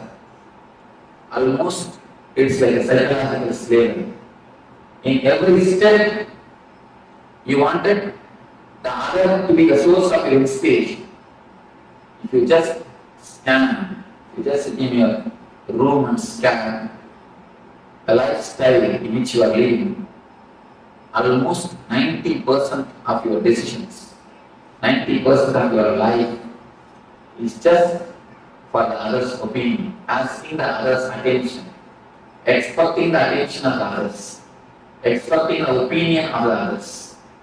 It is more like a signature campaign. Each and every husband expects a certificate from wife, good husband. Wife is expecting the certificate, the good wife. Parents, good parents. Son like is expecting a good son. Each and every system we expect certificate from our brother, from sister, from father, from son, from everybody. Just to feel good, just to feel energetic, we expect the certificates. Only with a smiling face or with a certificate, we go next. We go ahead. See, adjusting or not adjusting is perfectly okay. There is a vast difference between adjusting and compromising. Listen thoroughly and you can contemplate on it thoroughly. We may ask, should we not adjust? Adjusting is perfectly okay, but compromising is very bad. Just understand what is the difference between adjusting and compromising. Adjusting is like you have all your energy source or inspiration or the strength within you. Then you give your love. You adjust for the sake of others. It is perfectly okay. But compromising is, unless they are all supporting you psychologically, you will have no energy to run on your own. When you adjust in that zone, you are compromising. Most of our life, we have somebody else as a psychological strength for us. If he smiles at you, you have all your energy to run. If he does not open his mouth, if he doesn't smile, the whole day you will feel depressed. Have you observed any time?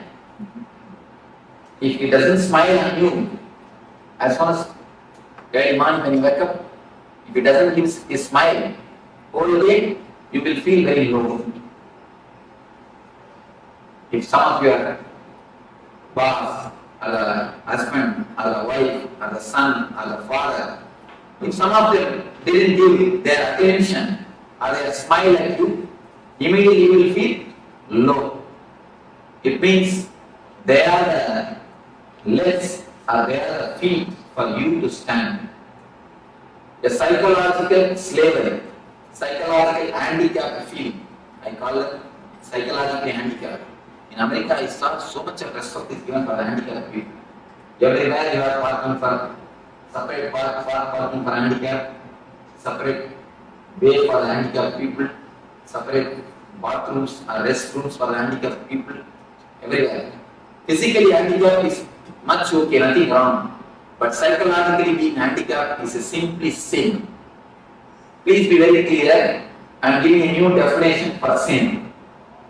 Don't think sin is something what you traditionally understand. Sin is something scolding others, telling lie. Of course, that is different. But I am giving a new explanation for sin. Sin is psychologically dependent on others.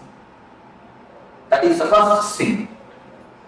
Because when you psychologically depend on others, you try to possess them. First, understand how many ways you have invested your energies on others. Most of our business becomes failure. Why you know? Till the business project comes to a shape, 90% of project is over. Till the time you get a inspiration, a smile, or a okay from your inspiration source. At one point, if that is removed from you, if the inspiration source is lost, immediately the whole thing tumbles down and goes to pieces. Have you seen the children playing with a playing car? They just build a castle. They just build a house with a playing cars. If you remove one car, what will happen? At least the children are intelligent. They build their castle with their own cars. But you build a castle with others' cars. When he gives a certificate, a good husband, you collect that. Good wife, you collect that. Good brother, collect. Good sister, good son, good father. You collect all the certificates and try to build your personality. Just like a car's castle. And if anyone at any time takes away their certificate, removes their certificate, their soul's particular, the whole personality just collapses. That is what I call depression. Most of your energy is centered on somebody else. Only if they say, psychologically you have a center, only if they say what you do is right. Even if it is right, you are not convinced. You ask for their certificate. You ask for their attention. That is the reason.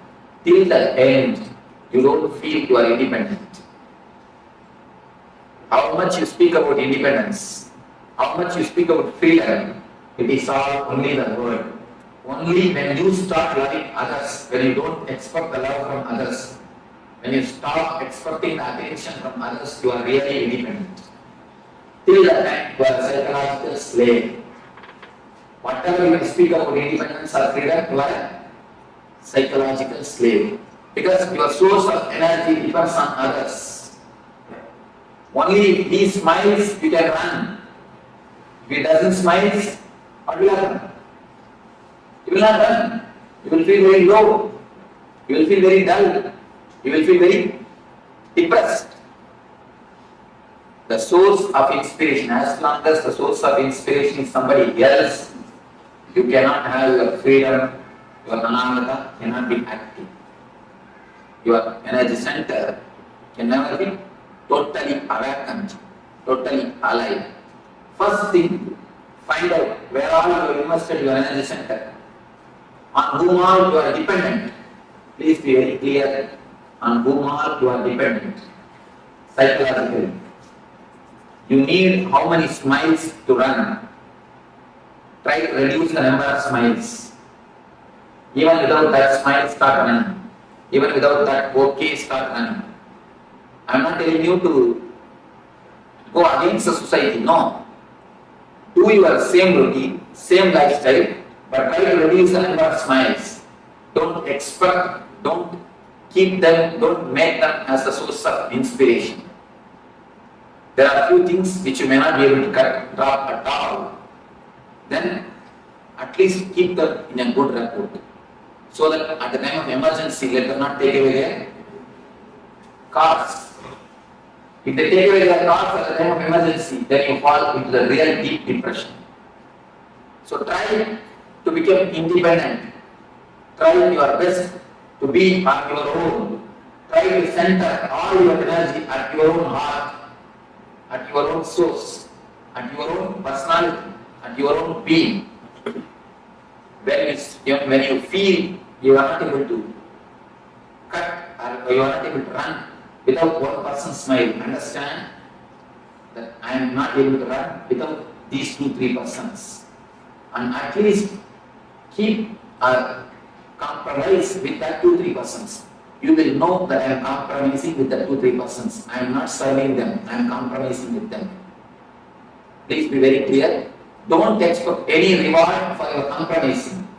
Many of us we think, I have served my husband so many years, all these duties I did, but I never had any reward. He never did anything for me. Be very clear, if you really serve, always you will have reward. But all our service is just compromise. He is the source of inspiration for us, so we compromise something. So be very clear, all your work, all your attitude of seva, we again and again tell, I took care of my son so much, I did so much for my son. After growing, he never did anything for me. He went away with his wife. Be very clear. If you have done really service, if you would have done really something, if you would have given, you would have never lost. We just give and take. He is the psychological support for us, so we compromise with him. Just scan or filter all your emotions, all your understandings, revise completely where are your faith, when you take decisions, you are dependent on others. This one understanding can give you a tremendous strength on your own, to stand on your own, to run on your own. When you understand it's a slavery, you will never invest your energy on others. As long as you understand only problem, people say, Swamiji, I understand the smoking is bad, but I am not able to stop it. Then be very clear, never till you understand. If you really understand, you can never fight, you can never again smoke it. Do you say, I understand, if I put my hand in the fire, it will burn, but I am not able to resist the temptation to put the hand? You never say that. Once when you understand the hand, if I put my finger in the fire, I will get burned. You never do it again. You always keep yourself away from the fire. The same way, if you really understand that there is a psychological slavery, simply you can see, you can be so clear, you can be very clear, it will transform your life. Only thing we don't understand. Have this understanding after going back to the house and after a few days. Just sit in your room alone and scan your life, where all you have invested your energies, who are all inspiration sources for you, and try to organize, try to bring all the energy center on your own being. Don't let somebody else to drive you. If you keep somebody else as an energy source, you are allowing somebody else to be a driving force for you. So naturally you will be living for somebody else. When he is the inspiration source, naturally you have to take these ideas and work out. You have life or the time only to live your desires, not everybody's desires. If you try to live 5-6 persons' desires on your life, where is the time? Where is the energy? Where is the money? No. When we try to live somebody else as an inspiration, we have to live their desires also, because they will give their ideology also. Whenever they are inspiration, they will give their ideology. So, you will be dancing for so many persons' tunes. You can dance for one tune. In front side, somebody is putting Bharatanatyam. You go and put 2-3 steps. Then this side Western music. You shall just come and shake your hand. And then this side immediately some Carnatic music is going on. Then you have to jump here and do for one more tune. And that side Kathakali is going on. You have to go on 2-3 steps. How will it be? The whole thing will get mess. Now our life is nothing but that. Each and every tune you try to dance. Will it be possible? No. It will never be possible. If you try to dance for one tune, your life will be successful, even if you don't know dancing. You will create new dancing. What you do is what is dance is. It is not the dance, it is not some basic rule. If you don't do according to that, it is not dance, nothing like that. I have seen all the great dancers are unique. People who go beyond the rule and still they maintain the grace, they are the successful dancers. People who maintain the rule, I have always seen they are only millions. In any field, when you go beyond the rule and still you maintain the grace or the beauty, then you are a successful dancer. Either in a classical dance or the Western dance. Go beyond the rule and maintain the grace, you are successful. So, anywhere, only when you have your individual, only when you have yourself as a center, you can be successful. So here is a beautiful meditation technique from a Tibetan Tantra, the Tibetan Buddhism, to center your energies. Now a small understanding you have about this Ananda, then we will be entering into the meditation or the technique to center your energy. After the meditation, we will be entering into one by one sessions. Now, before entering the meditation, we will have few minutes for question and answer. Of course, due to short of time, otherwise, generally I make everyone to question. Even if they don't have question, I tell them at least tell few words. I try to, in my way, I keep the list. People who attend at other age, they know. I make everybody to ask, but now I think we will not have so much of time. At least few questions, I will try to respond to. Yes, A few things like if somebody says don't put the hand in the fire, we don't because we know it burns either by feeling it or by experiencing it. But at the same time, there are some things, though we know it shouldn't, we shouldn't do it, but we are still doing it. It's like a psychosomatic because it's comforting and we really do it. One small story. One man came and told me, Swamiji, last week I read a book which explains very seriously the dangers of smoking. How they get cancer, how many problems come due to smoking. Then I stopped. I asked him, oh, you stopped smoking? He goes, no, I stopped reading. See, actually, if you know very clearly the fire burns, you don't put your hand. The problem is, first when you put your hand in the lighter fire, you get burnt. Then you think, I think lighter fire only burns. If I put my hand in the oven, it may not burn. Let me check. You put your hand on the oven, then oven fire also burns. I think if I can put my hand in some other candle, let me see. You put your hand in the candle. Just like that, you try with each and every fire. Finally, when you understand all the fire burns, your body will be burned. Because the age will be over. You end up in that age, your age will be over. It's more like that. The understanding is not deep. If the understanding is deep, you can never go beyond it. We don't allow the understanding to sink deeply. See, whenever you receive some intellectual conclusion, you don't allow the intellectual conclusion to work on your emotional layer. If you allow the intellectual conclusion to work on your emotional layer, you never go beyond it. The allowing the intellectual conclusion to work on the emotional layer is what I call it meditation. Meditation is nothing but allowing the intellectual conclusion to sink deeply into the emotional layer. Now you understood few things. If you meditate, that time, the meditation technique will allow the intellectual conclusion to sink deeply into the emotional layer. That's what they call in Vedanta, Sravana Manana. Sravana means listening. Manana means allowing it to sink deeply. Most of the time, we don't give space or the time to allow the intellectual conclusions to sink into the emotional layer. So once the intellect is allowed to sink into the emotional layer, you will always see Nididhyasana, transformation happens.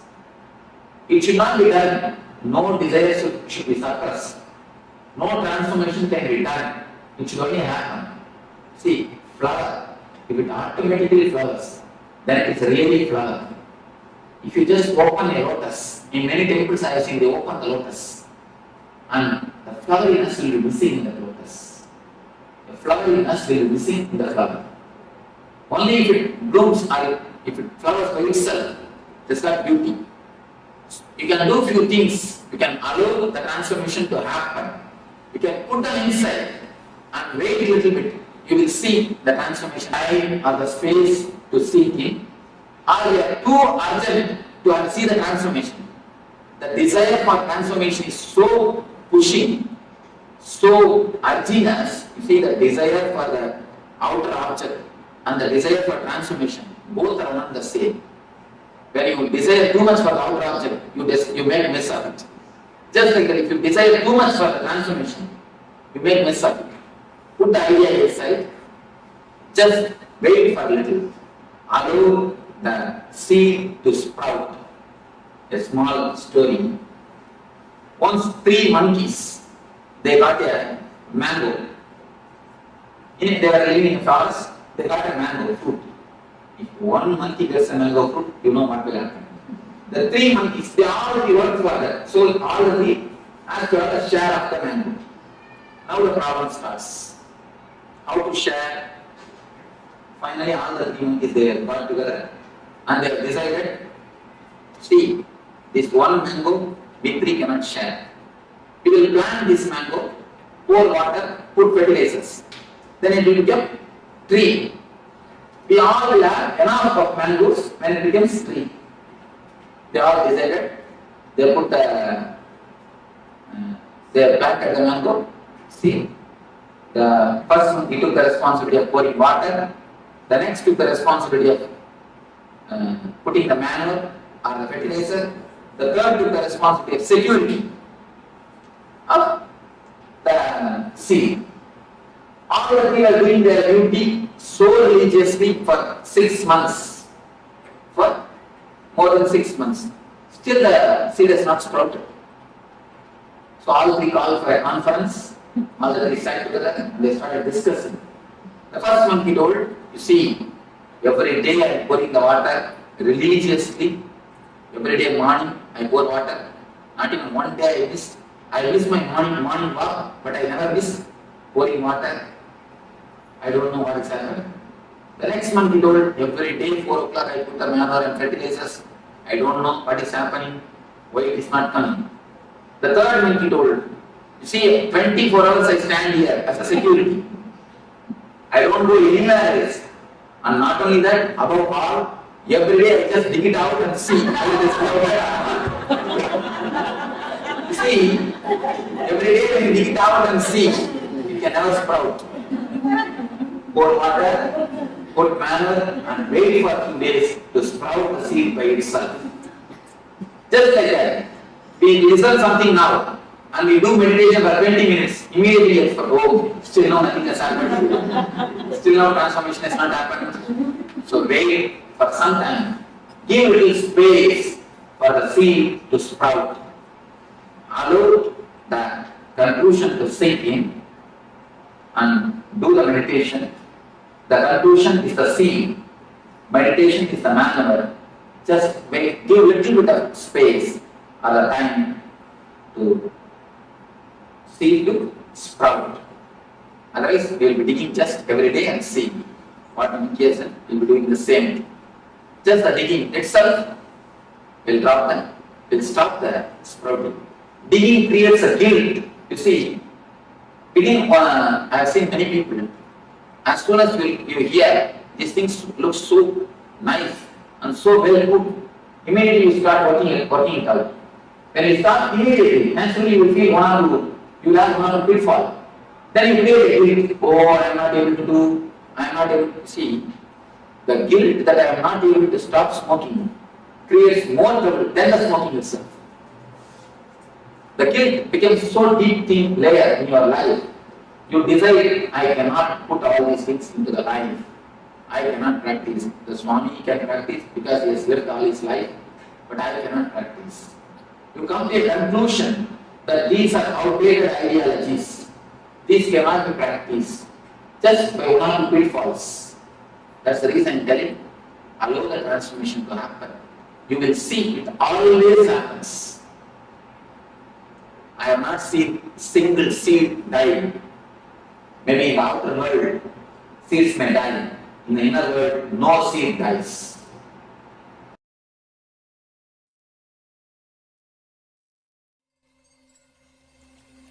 I welcome you all with my love and respect. Let you all open all your 3 eyes Nityananda Paramashivoham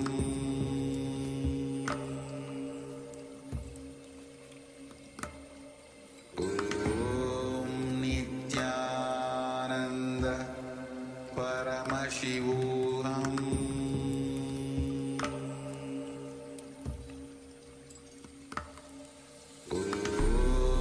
Nityananda Paramashivoham.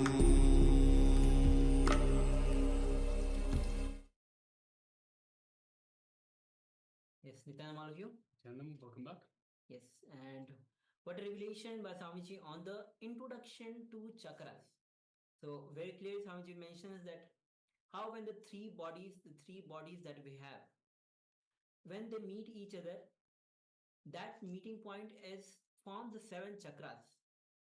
And each of these chakras gets blocked by particular types of emotions. And especially Swamiji mentions about the Anahata chakra, how to why this chakra gets blocked and how to unblock this Anahata chakra. When we ask for love, when we seek attention, actually Swami says that most of us, all of us don't know what is love. Only an enlightened beings know what is love. Rest all of us, whatever we know as love is actually the attention seeking. We're asking for love. Because of that, the chakra gets blocked. Only when we give love, then the chakra gets unlocked. Yes, so before we move on to the next segment, so we'd just like to welcome some of the participants that have just joined us during this last segment. We have Ma Nitya Guru Prashadini Joyce, Nitya Nama, and welcome. We have Ma Le Tang, Nitya Nama, and welcome. We have Ma Maha, welcome. Welcome, Ma, Nitya Nama. We have Ma Kaylee Wang that has joined us as well, Nitya Nama, and welcome, Ma. And we have Shri Nitya Lingodvara, Nitya Namaya, welcome. So we have Master Pangu. So welcome all of you in this wonderful journey of the Paramashivoham this season. This is the Jayanti season which is going on. Jayanti is a season where it's Swamiji's own personal celebration. Jayanti, Swamiji's Jayanti, its own celebration. So that's why this Paramashivoham is special for all of us. So welcome to this journey of Paramashivoham, and I hope all of you have, it has been, today is the day 7 of this Paramashivoham, so it has been 7 days, especially for the new participants. And so we'll be, as we go forward, we'll be working on different dimensions of our own body, different aspects of our own life, and Swamiji will be revealing so much. So stay tuned with us, as it's going to be 21 days. So yes, so with this, as we move from introduction to chakras, we'll be entering into the activity for the introduction to chakras. So in this activity, as we are about to enter, there'll be 3 steps. First we'll be drawing the sketch of the human body. We'll be actually projecting this sketch so that you can have a look and enter into this activity where this represents all the 7 chakras.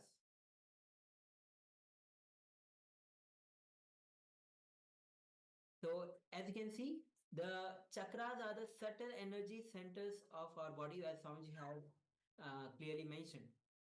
So this is going to be the first activity. So take a moment, have the notebook with you.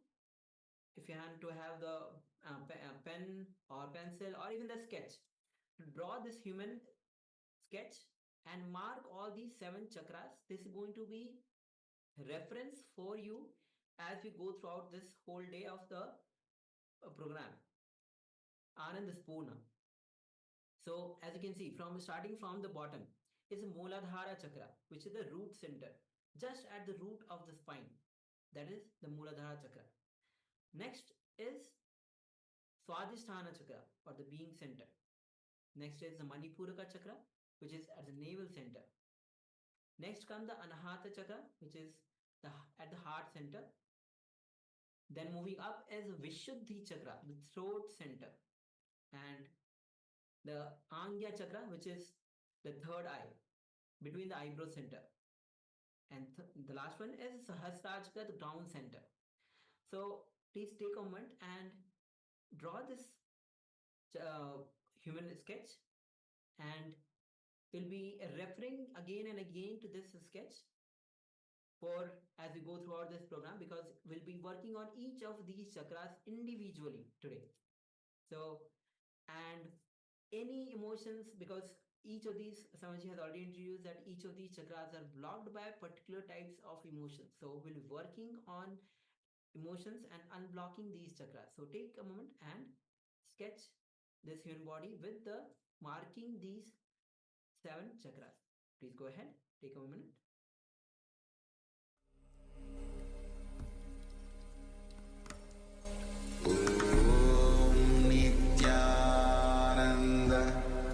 Paramashivoham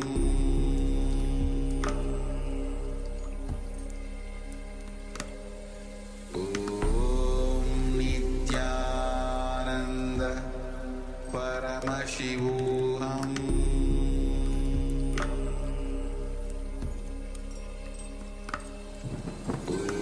Om Nityananda Paramashivoham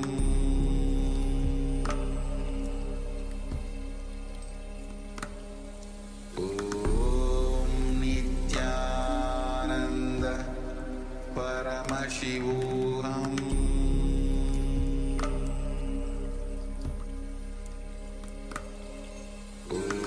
Om Nityananda Paramashivoham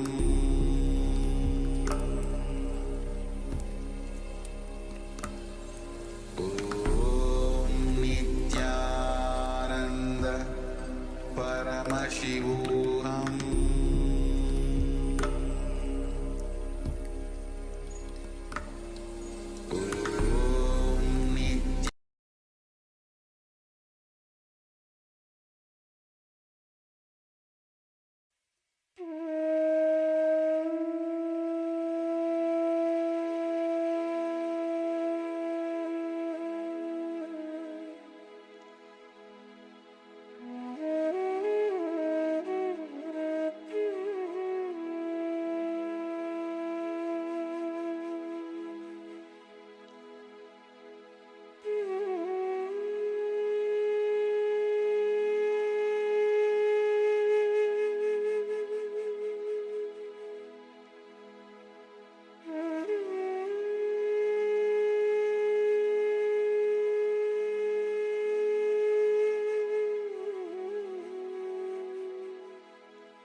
let us now move on to the next step as we display the table of the different chakras, what blocks each individual chakra, what unblocks the chakra, and of course the powerful cognition related to that chakra. So let us start. You can start penning down. Meanwhile, I'll go through this as well. If you have any questions, please do let us know in the chat box. So starting with the Muladhara chakra, which is at the bottom of your spine, the root chakra. It is blocked by greed and lust. And it is unblocked by dropping your fantasies and by welcoming the reality. So greed and lust is what fuels your fantasies. And of course, by dropping the greed and lust, you drop the fantasies and you welcome that reality. And the powerful cognition for this Muladhara chakra is move from perception to reality. Next, we move up to the Swastikasana chakra, which is blocked by fear, especially the fear of death. And of course, Swamiji beautifully tells us that all the fears actually boil down to the fear of death. So there are just different aspects, these different fears that actually the root of each fear is the fear of death. The Swastikasana chakra is, of course, unblocked by facing fear and by facing death itself. And of course, we don't encourage people to go and put themselves in dangerous situations, of course, but by actually facing the feeling of the fear itself. So when you get the fear of death itself, you face it instead of running away, thinking of something else, trying to put it down or ignore it. Just face it. Just go through the fear, go through it and experience it, and that way it will dissolve away. So by facing death itself, by facing the fear, whatever the fear might be, it unlocks the Swastikasana chakra. And of course, the powerful cognition for this is fearlessness is not the absence of fear. So fear will always be there. It is an energy. It is an energy that can fuel you. But it is important to understand that while it is always going to be there, you don't have to succumb to it. You can face it. So fearlessness is not the absence of fear itself, but it is the courage to handle, courage to face the fear itself. Next, we move up to the Manipuraka chakra, which is just above the navel.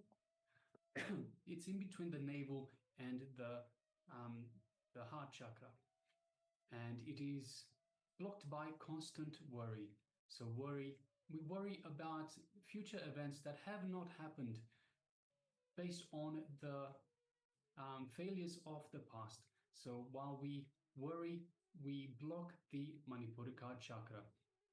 And of course, Swamiji beautifully tells us that most of the worries, in fact, 99% of the worries do not even come true. So it is just worry for no reason.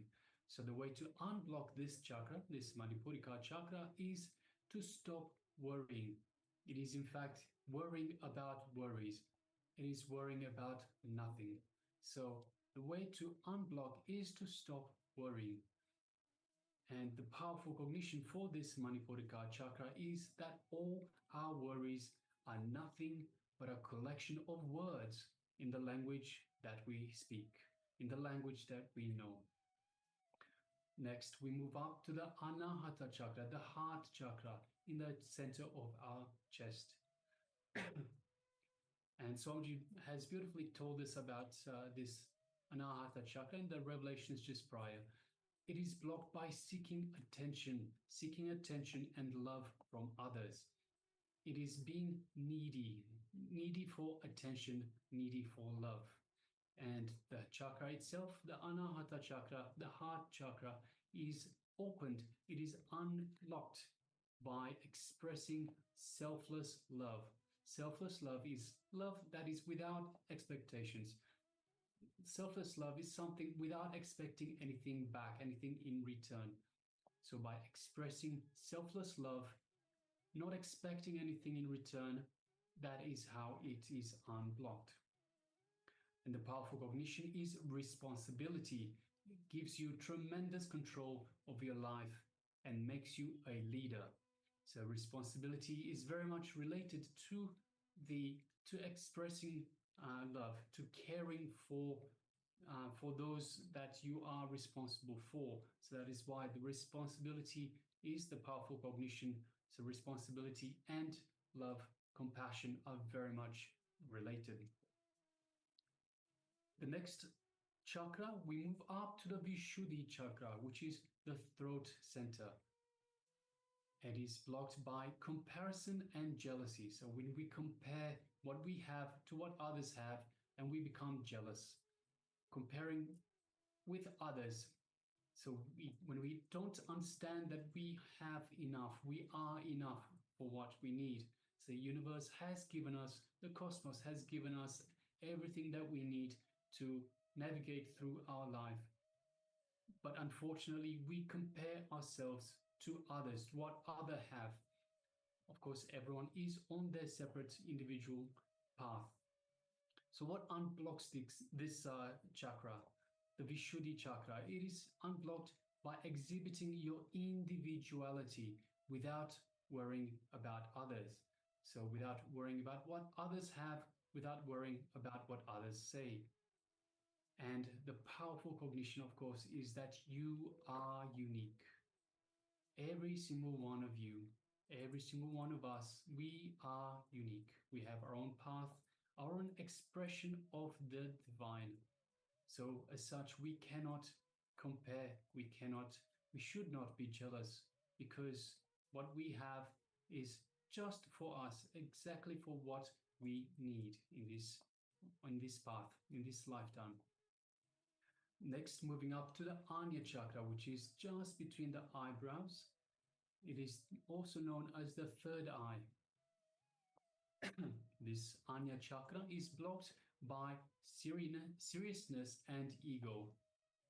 So when we are too serious, we start creating issues, problems for ourselves. So, and it's also the ego, which the ego itself is not our true self. So we must understand the ego is our false self. Our true self, of course, is our high self, our divine self, which is the one that is in oneness with Paramashiva. So what unblocks this chakra, this Anya, third eye chakra? It is unblocked by innocence, pure, simple innocence, and intelligence. So simplicity, innocence, intelligence. And of course, by shedding all forms of the ego, by not getting involved in the games that the ego plays. And the powerful cognition, of course, is drop your ego and dissolve in the divine. So the ego is the false self, the divine is your true self. Drop the false self, your false ego, and dissolve into the divine. Next, we move up to the Sahasrara chakra. And of course, Swamiji beautifully tells us this is actually not so much a chakra as such, but an opening to the cosmos, to the divine energies of the cosmos. It is still blocked. So even though it is an opening, it is blocked by discontentment, which means not being happy with your situation, whatever it might be, not being happy with anything that you have. So it is unblocked, of course, by gratitude, by showing gratitude to the divine. And this is a very important understanding. Gratitude unblocks your Sahasrara chakra. Not only that, but by showing gratitude, you actually strengthen that feeling connection to the divine itself. And the powerful cognition is when you do not take life for granted and you are sensitive and appreciative of everything around you. So when you are appreciative, when you have gratitude of everything that you have. So Swamiji beautifully tells us we always look at what we don't have. We compare what others have to what we have, and we always point to what we don't have, but we don't appreciate what we actually do have. I mean, how many times have we looked at ourselves and say, hey, I have 10 fingers, I have 2 legs, 2 arms, I have everything that I need. There are so many people that don't. We have to be appreciative of everything that we do have as well. These are the things that we require for our life.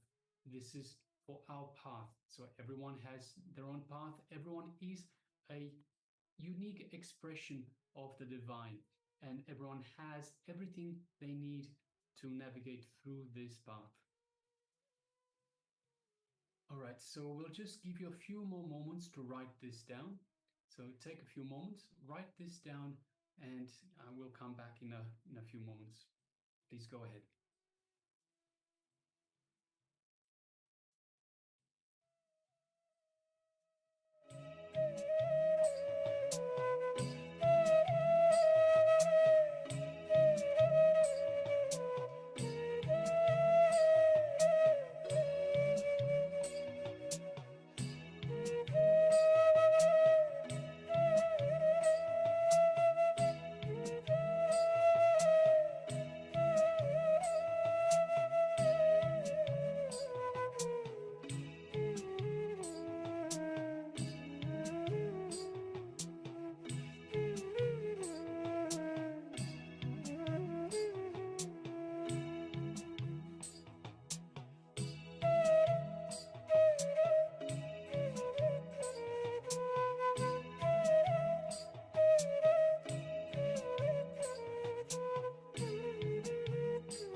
Now slowly you can relax and make sure that you're keeping this table for your reference. And also we'd like to welcome, we have Ma Nitya Aghor Rupni who has joined us. Ma Ananda Aghor Rupni who has joined us. Nityanama. Nityanama, and welcome. Yes. And we also have Ma Nitya Swatantra Anda. Nityanama. Nityanama, and welcome. Yes. So good to see you, Ma Ananda Ghorupni. And with this, will be just a little again intro, like all the emotions. Swamiji has very clearly mentioned that all the emotions, like whether it is worry, whether it is lust, discontentment, jealousy, fear, ego, and attention need, are purely because we find a connection between independent incidents, between independent thoughts, and create a concept of for ourselves and start relating with that concept. So in the Nitya Dhyan meditation, the cleansings and the Nitya Dhyan meditation actually cleanses and energizes the vital energy centers in our own body, which are very responsible for saying emotions and stored negative memories. So, Swamiji already introduced that due to various emotions, whether it is worry, lust, or various kind of things, our chakras, each of these chakras get blocked. So, when we do the Nitya Dhyan meditation, it cleanses and energizes these vital energy centers in our body. So make sure that you remember, because as we move on, we'll be working on each of these chakras to unblock it, cleanse it, and unblock these chakras to awaken its full potential. All right, so now let us move on to the next segment, which is the power manifestation segment. Yes. So the next is the power manifestation, which is consciousness over matter. This is one of the beautiful power manifestation that Swamiji has given to us. So before entering into manifesting this power, let's enter into the Sas Pramana, which is the scriptural reference for manifesting the power of consciousness over matter.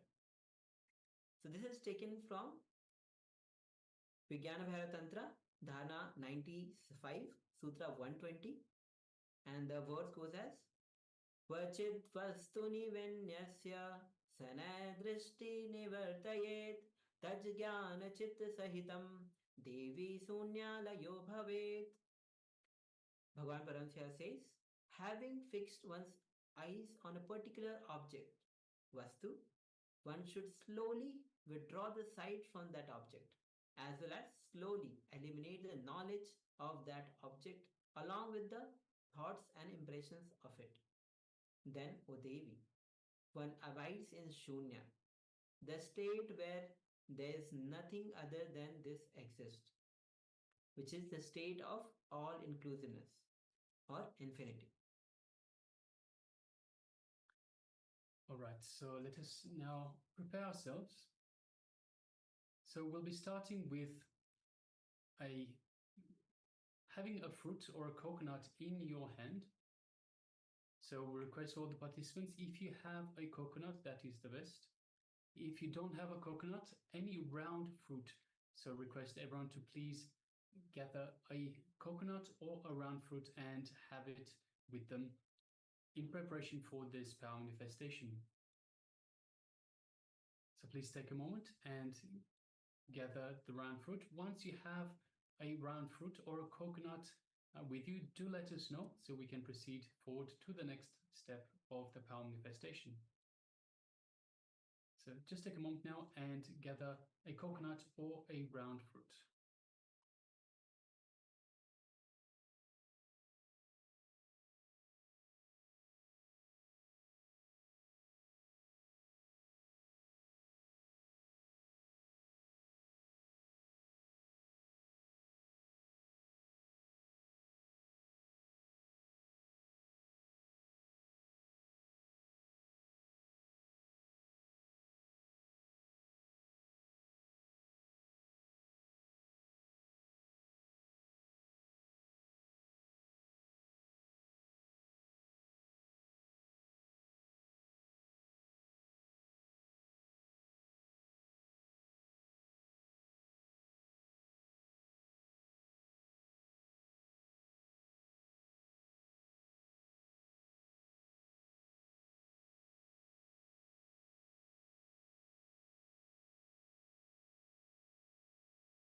So please let us know once you have an object or even the coconut or the round fruit.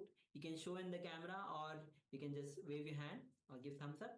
Let us know, then we'll be entering into the next step of manifesting this power of consciousness over matter. Yes, Ma Ananda Gurupi says thumbs up. Thank you, Ma.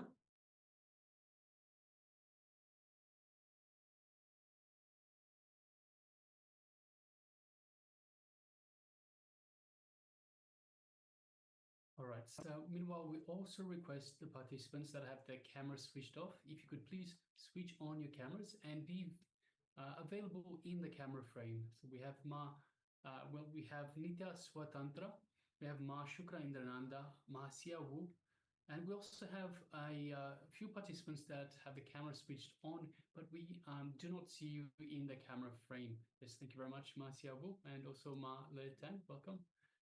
Good to have you.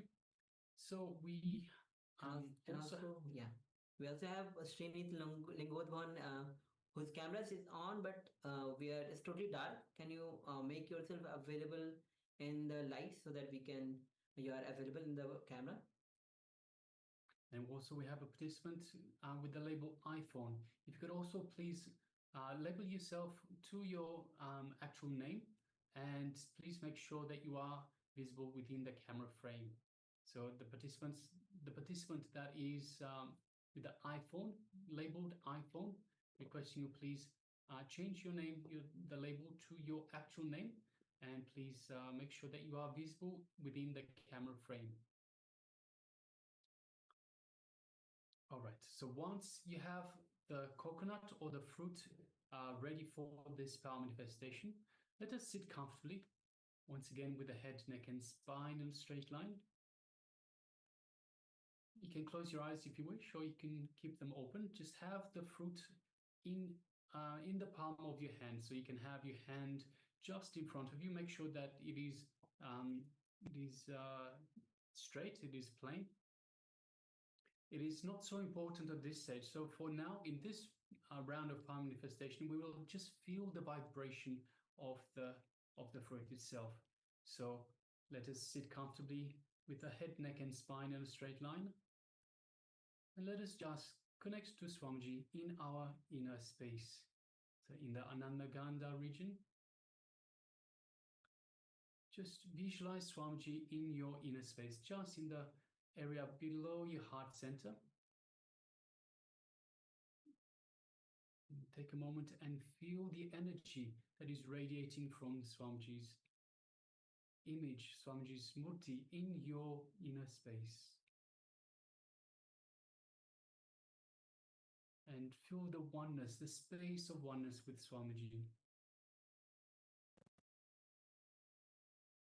Now we'll be moving our attention just gently to the third eye.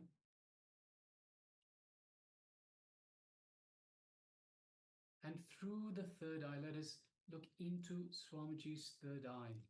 So don't strain yourself, don't concentrate. So again, concentrating, straining yourself is like being serious. Just lightly gaze through the third eye, just like you would look at a flower, at a rose, for example. Just the way you would look at a rose, gaze gently through the third eye into Swamiji's third eye.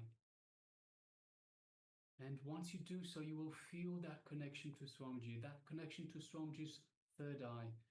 It's an energetic connection, and you can feel a little buzz of energy in your third eye. And when you feel that buzz, that energy, you know that your third eye is awakened. Please, energized by Swamiji. So now let us make a strong intention to feel the vibration in the fruit, the coconut that we have in our palm. So let us just close our eyes and make this strong intention, strong declaration that you are going to feel the vibration of the coconut or of the fruit that is in your hand.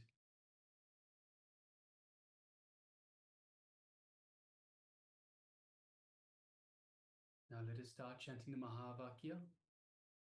Om Nityananda Paramashivoham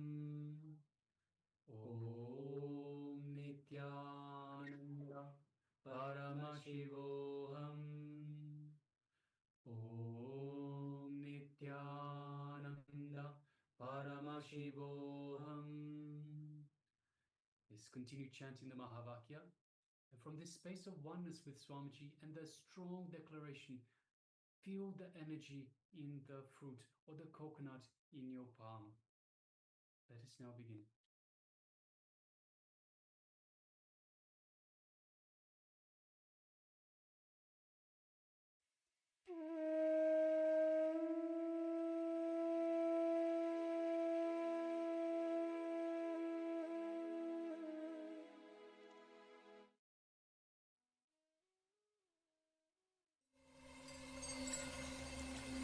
I welcome you all with my love and respect. Let you all open all your three eyes. Om Nityananda Paramashivoham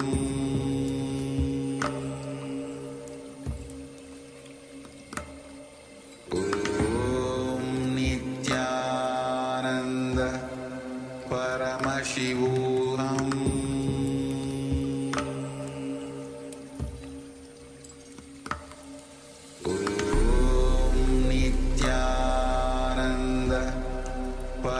Paramashivoham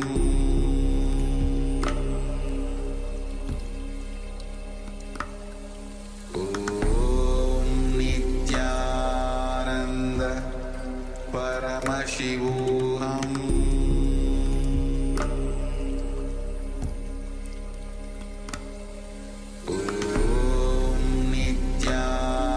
Nityananda Paramashivoham Paramashivoham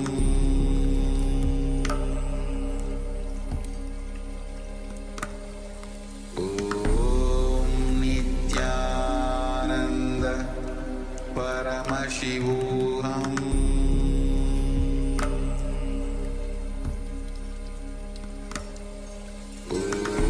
Om Nityananda Paramashivoham Paramashivoham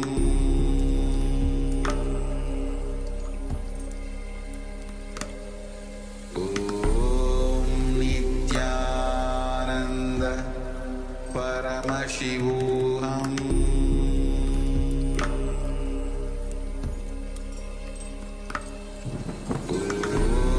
Om Nityananda Paramashivoham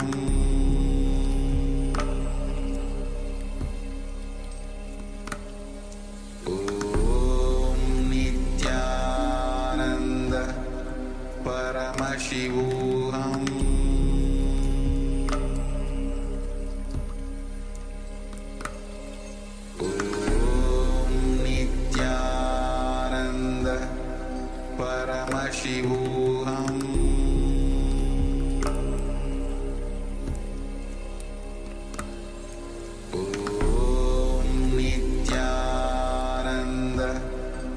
Paramashivoham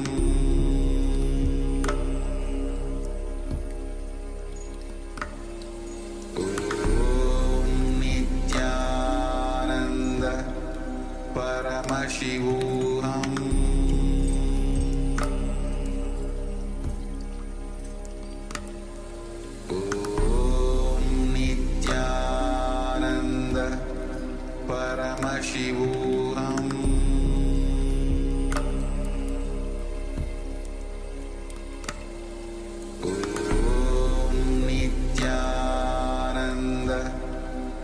Paramashivoham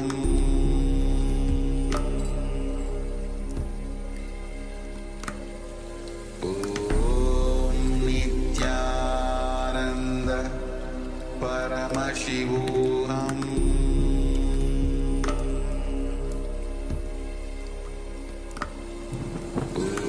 Om Nityananda Paramashivoham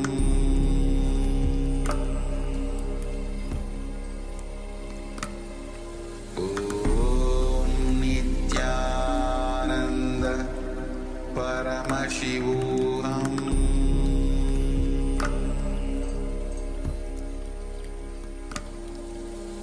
Om Nityananda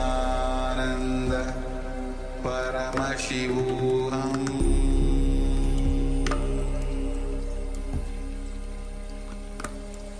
Om Nityananda Paramashivoham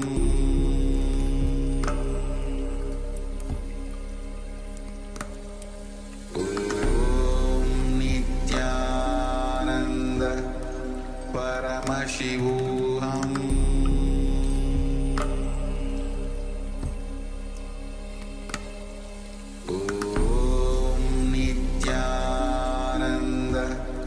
Paramashivoham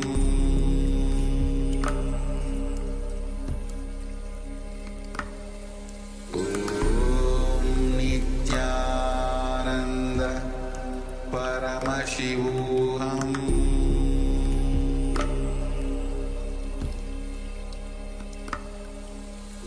Om Nityananda Paramashivoham Paramashivoham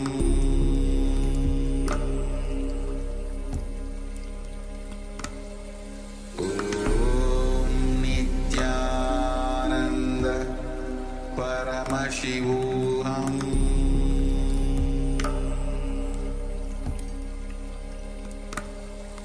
Om Nityananda Paramashivoham Paramashivoham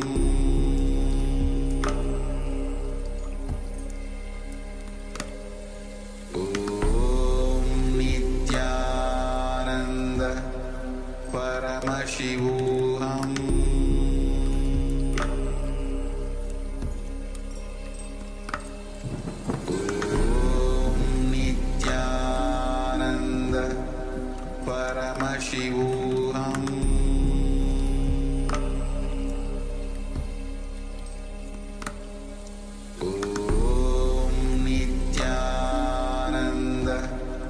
Paramashivoham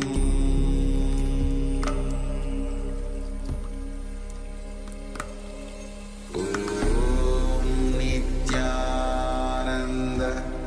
Paramashivoham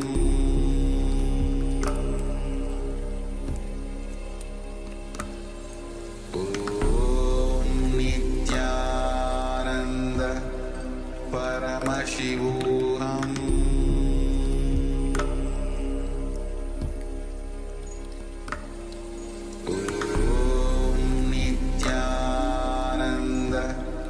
Paramashivoham Om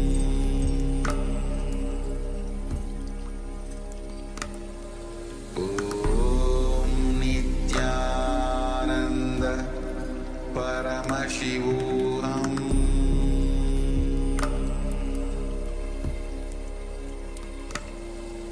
Om Nityananda Paramashivoham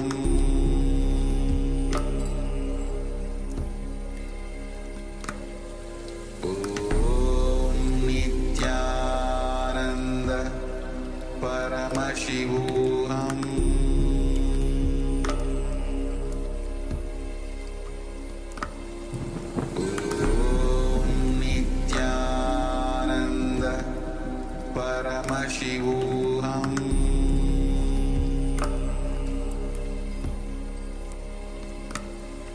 Om Nityananda Paramashivoham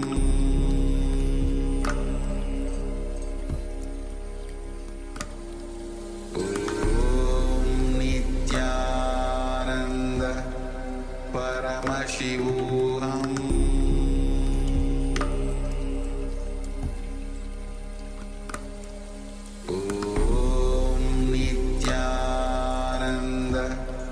Paramashivoham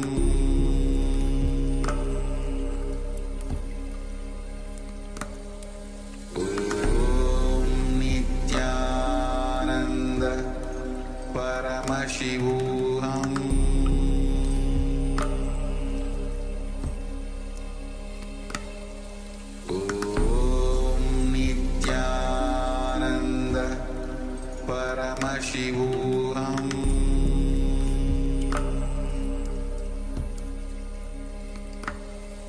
Om Nityananda Paramashivoham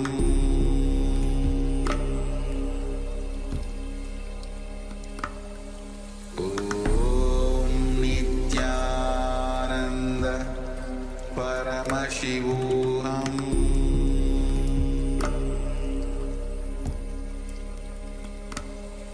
Om Nityananda Paramashivoham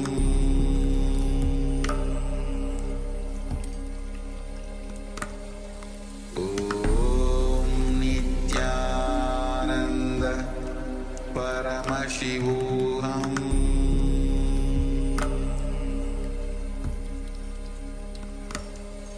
Om Nityananda Paramashivoham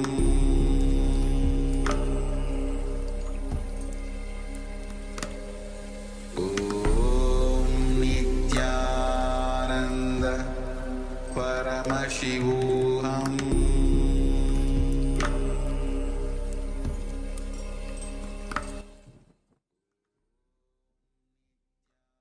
All right, so you can relax now. And take a moment and let us know how you went. How did you go? Were you able to feel the vibration of the coconut? Feel the vibration of the fruit in your hand? So we have, I can see Ma Ananda Gorarupi and Ma Siabu still with the fruits in their palms. Yes.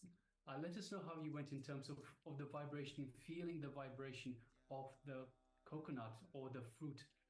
So take a moment and share with us, please. And also, this is just the start.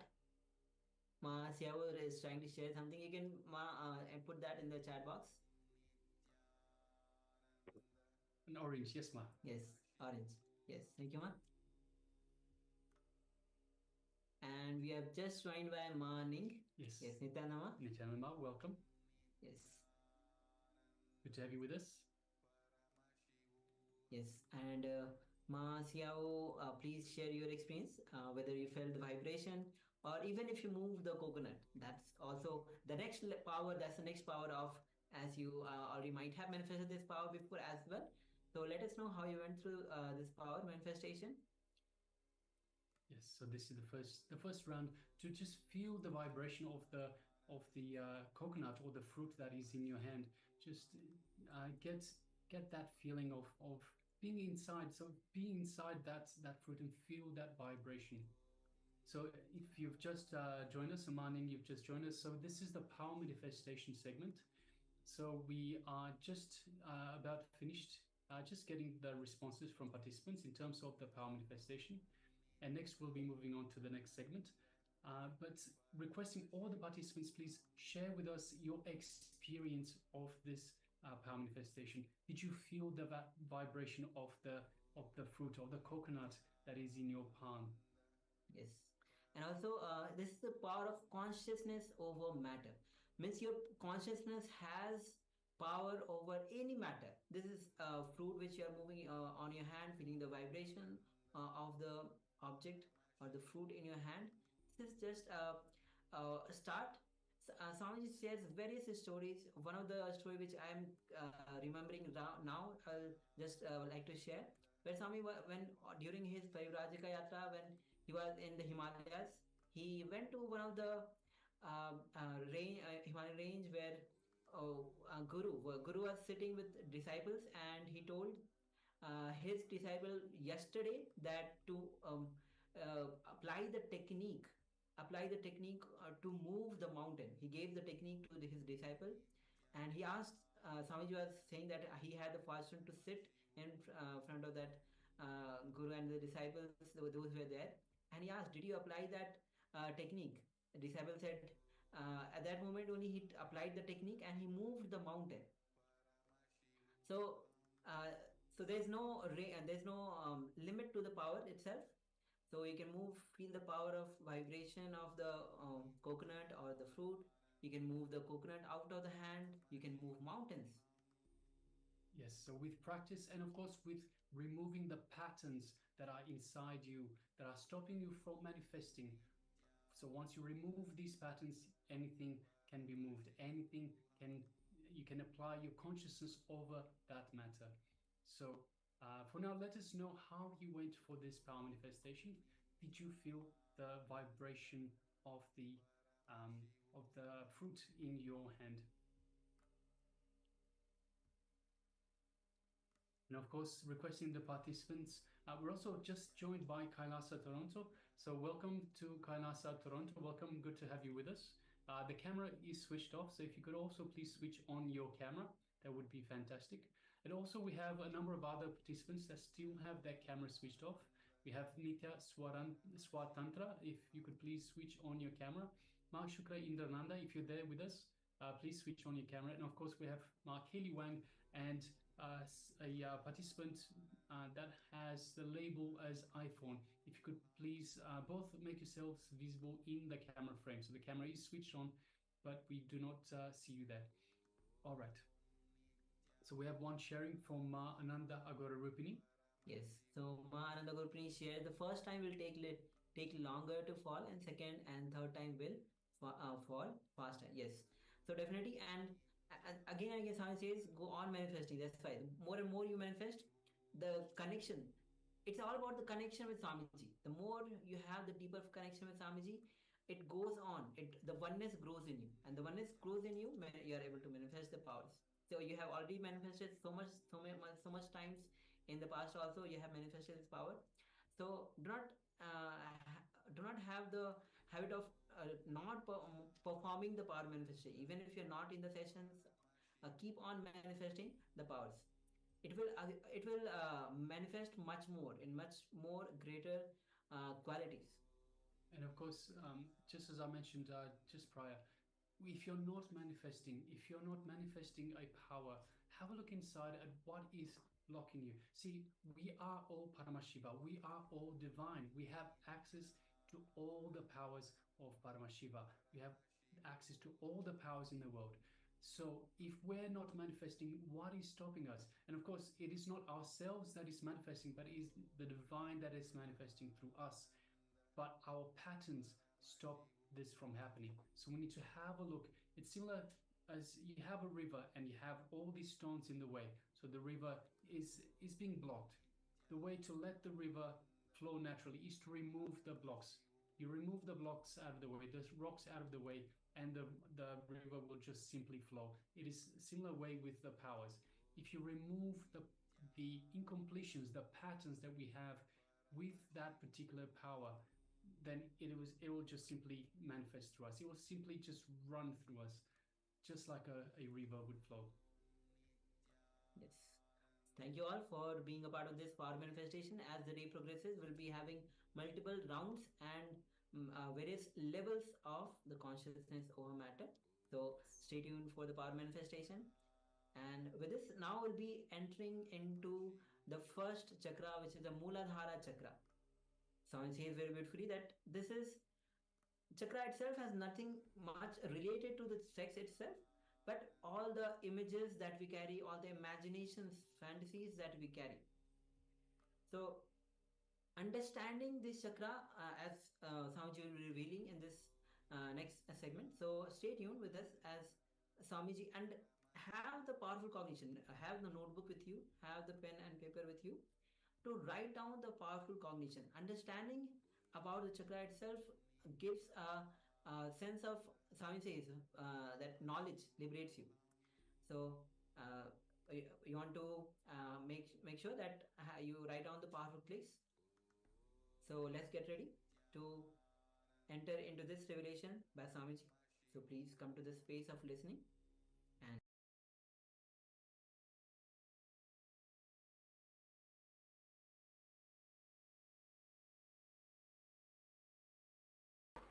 so now we come to the first chakra.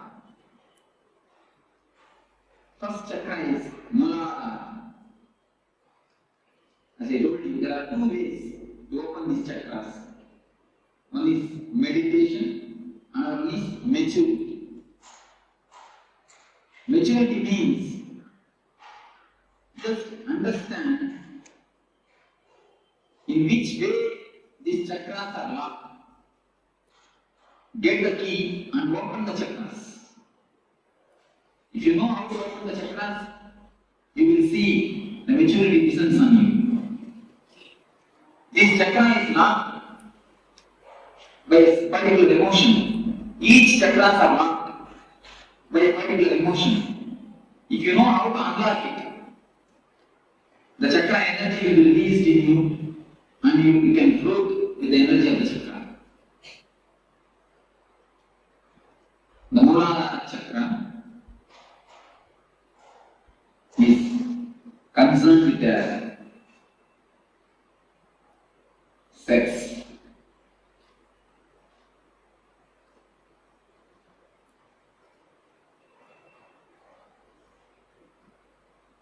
In the world, most talked about, most discussed about, most of the books are written about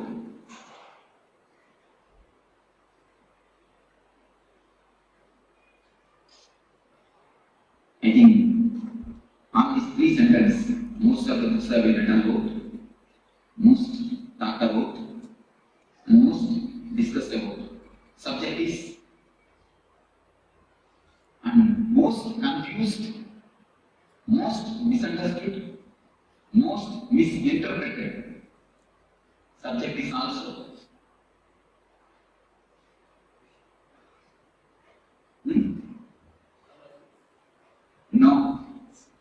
No. Sex. This is the subject. Most talked about, most discussed about, most written about, and most confused, most misunderstood, most misinterpreted. No other subject is talked about so vastly. No other subject is talked about so vastly as this subject. But no other subject is misunderstood as this subject. We try to avoid the subject, we try to indulge in the subject. The man who tries to avoid the subject tries to avoid the big pit in front of him. If he doesn't know the pit is there, how is he going to pass it? Man who tries to indulge in the subject is trying to jump into the pit. So both are not supposed to be done. We should know and pass it. Either we try to avoid or indulge. Do we try to do anything else? What is the reason? Ancient rishis, science give a very beautiful, clear understanding of this subject.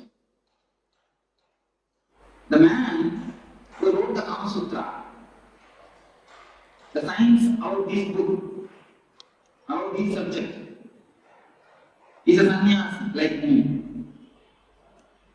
Anybody know? He is a rishi, Vatsyayana. He is a rishi, he is a sannyasi like me. He is questioning, what authority do you have to speak about this subject? He is questioning, I think proper question, the right question. Any man who is little and intelligent will put this question. What authority do you have to speak about this subject? Yes, yes, actually, logically, I have no authority to speak about this subject. Vatsayana very clearly answers in his book. But example he gives, I have modernized and I am giving a modern way. He gives an ancient type of example. In those times, there used to be Ayurvedic system which is used to use the electricity means the bioelectricity. He gives that example. I am giving the very clear example. Electrician knows how to switch on and off the switches. He knows what is the circuit behind the switches and the instruments. When you switch on, what will happen? Switch on, what will happen? Everything he knows. He may not have switched it on and off. He may not have directly done it. But he knows the science behind it. He knows the energy flow behind it. But a man every day uses a switch. He is switching on and switching off. He may not know the science behind it. Am I right? Many of us know only how to switch on and off, not the science behind it. That is why many times we get shocked. That is the reason many times we get shocked. We all many fathers, grandfathers, we have all grown up finished our life. We may have done it. Just like a normal man who knows only how to switch on and off the switch. But he doesn't know the mechanism or energy flow behind it. Just like an ordinary animal, living with a simple basic instinct. But Hamasana says, I may not know how to, I may not have done the switching on and off, but I know the background energy flow. I am the man only as an authority to speak about these things. Hamasana says, a real sannyasi is the only person who is authorized to give an idea about the subject. Nobody else has got any authority, he says. Because he gives one more example. Some two persons are playing chess. Sarvangasana, chess. Two persons got involved in chess. When you see from outside, you will be having a right idea, you will be having a right, you will be knowing the right movement, but they will not be doing that. Have you any time experienced it? When you see from outside, you will be knowing the right movement. They will not be knowing it. But when you sit and play, you will not be knowing the right movement. The person who is outside, he will be knowing the right movement. Do you accept this? What is the reason? He has no pressure that he has to win. The man who witnesses has no pressure. The man who is outside has no pressure that he has to win. The pressure makes mind dull. So a man who has jumped out of this being, samsara chakra, a man who is outside this being only can give a right idea about the being. If you are sitting in a giant wheel, you can take the example of giant wheel. If you are sitting in a giant wheel and rounding, can you give a right idea about the giant wheel? Can you? When you have jumped out of it, when you are away and looking the things, seeing the things are happening, you can give a right idea about giant wheel. So a man who has come out of it, who is beyond, who has transformed the energy, who has jumped out of the samsara chakra, can only give a right idea about this subject.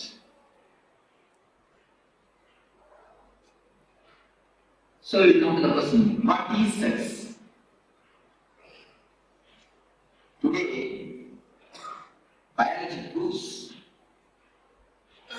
all men are 51% men, 49% women. All women are 51% women, 49% men. Just 1% this way or that way. 1% only, this way or that way. But when we start growing, society doesn't allow the women part of us to express.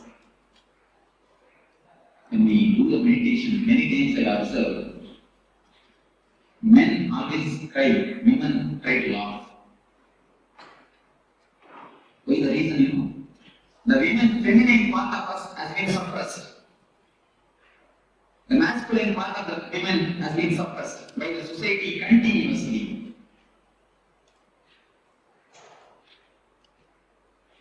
When we start growing,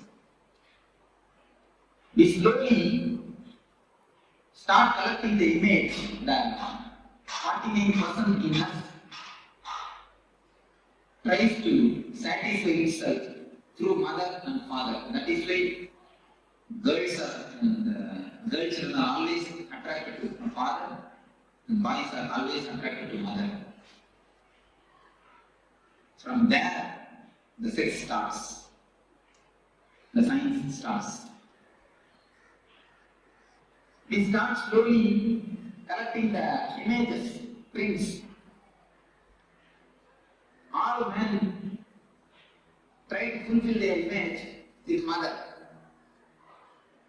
All women try to fulfill their man image with father.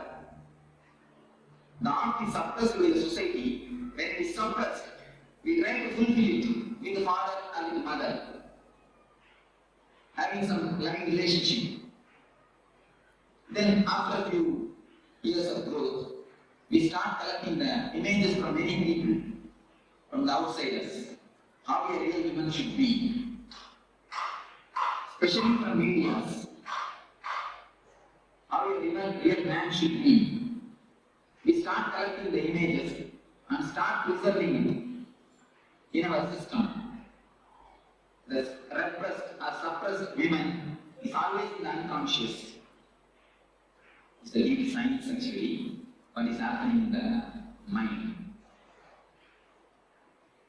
When we go after a certain age, we will start collecting images from many actors, actresses, many stories, especially from the TV serials. From all these things, we start collecting the images and start preserving it. How a right man should be, how a right woman should be, how many things, how a husband should be, how a mother should be, how a father should be. Many images we start collecting. We keep the imagination of a woman inside, the ideal woman. Sometimes, rarely, at the age of 15, after 18 to 23, in that age, we see somebody outside, and from distance, it looks like as if there is somebody in this image, which you have inside. We continuously start searching for this image. We have the copy inside. We start searching this outside. We start searching whether some image will suit with this image, whether some real person will suit with this image, which we have collected and kept it in our mind. So actually, when you see somebody from distance, you feel as if that your image is resembling with that real person. We start falling in love. The falling in love happens in that moment only. The science behind the falling in love is different. We have an image and we search. In distance we feel. In distance we feel as if both are resembling. As if both are looking alike. Then we fall in love. But when you come here, you will immediately find the image is image and the real person is person. You can never find image in a real person because it is image. Not because of anything, because it is image. How can image be a real person? Because it is image. This is the base of this where we start expecting something from the other. This is the greatest expectation all of us have. We always want the other means either wife or husband should act according to our image. Is it possible? Can it be possible? Dreams can never become true because they are dreams. The very word denotes they are dreams. If they can become true, why will they be called as dreams?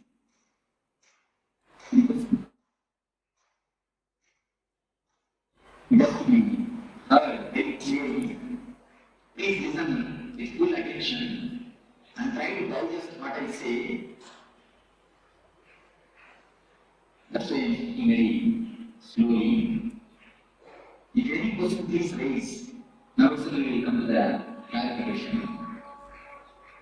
This is the way in which our expectations about others starts.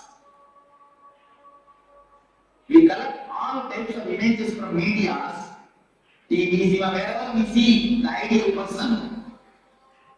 We collect that image and keep it inside and try to actualize it.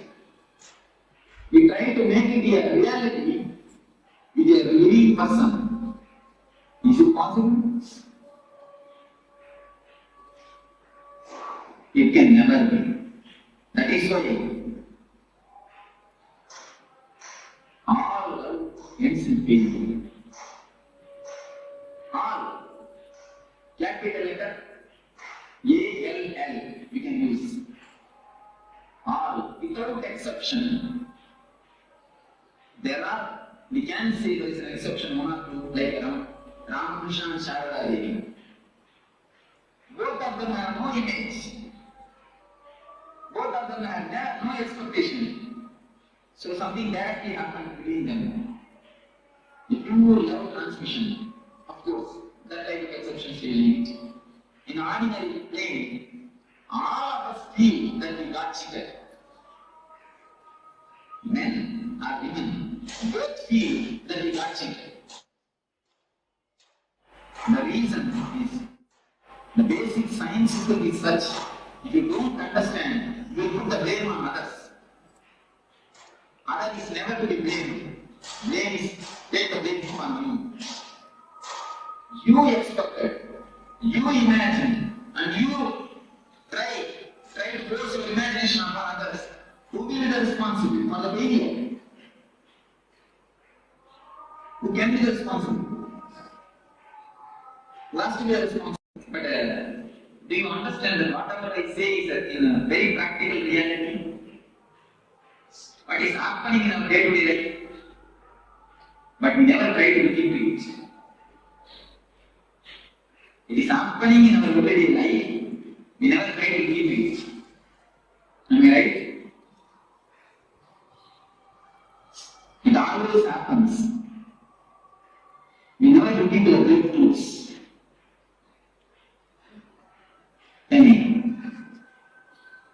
So, when we see that our image is not a reality, when we saw from a distance, it looked like what is in my hand? Oh, it is green. That also looks like a green. When it comes near, no, it's little yellowish. When it comes more near, no, it's slight white. When it comes near, you will see it is red and it is white, it is green. Totally opposite and totally different. Then you think you have decided wrongly. Then what we do? We don't keep quiet. We start sculpturing the man according to our image. Women sculptures man starts sculpturing women. We try to possess each other. We try to make them into a matter. If you want some furniture, if you have a chair, you can keep it where you want. It will act as you say. If you keep it there, it will be there. you can give it to somebody else. And if you have wood, you can make furniture according to you and keep it there. But as you possess these furniture, do you think you can possess a live person? If you possess a live person, what you are doing then? You are making a spirit into a matter. You are reducing a man into a matter. You are degrading him or her. When you degrade somebody, do you think she will respect you or he will respect you? No. Problem starts. Problem starts. The unending war starts.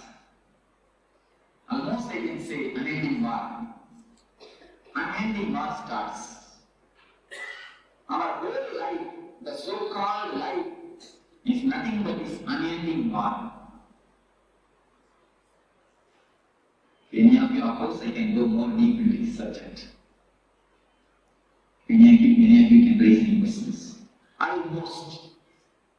Always it goes in such a way. So we have an image and we start carving. The whole day, 24 hours, she is with hammer and chisel, you are also with hammer and chisel. When you find her, you start chiseling. When she finds you, she starts chiseling. The house is continuously completely filled with the sizzling sound. Keep quiet. Don't stand. All these sounds are nothing but sizzling sounds. The continuous sizzling sound is resounding in the house. So, this is the way this chakra is locked. When you expect something from others, when you try to fulfill your imagination by disturbing others, this chakra gets locked. This chakra has nothing to do with sex as you think, as you get the meaning of the word sex. This chakra is something to do with deeply our imagination.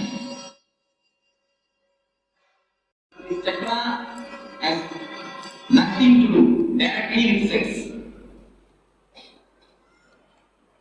This chakra gets locked or unlocked with the imaginations. When I say that this chakra has nothing to do with sex, I mean whether you are a brahmachari, a sannyasi or grihastha, this chakra can be opened. Even for sannyasis, this chakra can be locked. So it has nothing to do with the outer condition of life. I want to say, this has nothing to do with a so-called celibacy. A real celibacy is who can be called as a real celibate? Man who has dropped his inner image. When a man drops the inner image which he preserves, inner woman's image, he only can be called a real sannyasi. Even if you live in a grihastha life, if you drop this image, if you drop the chisel and the hammer from your hand, if you stop chiseling the other, you will be a brahmachari. Your Muladhara chakra will be opened. You will get having the real benefit of this chakra opening. Do you understand what I say? So the outer conditions, whether you live a married life or unmarried life, has nothing to do with this chakra. Don't think only for a sannyasi this Muladhara chakra can be opened. This can be opened for anybody. Yes, because we have never looked into us. We never turn inside. We go everywhere, but never inside. Just drop expecting, just drop chiseling the other man. Then this chakra will automatically open. When you drop the imagination of hero, the chakra will automatically open. Actually, when you have the imagination, many people come to me and ask, Swamiji, in my house only we two are living, but there is no peace.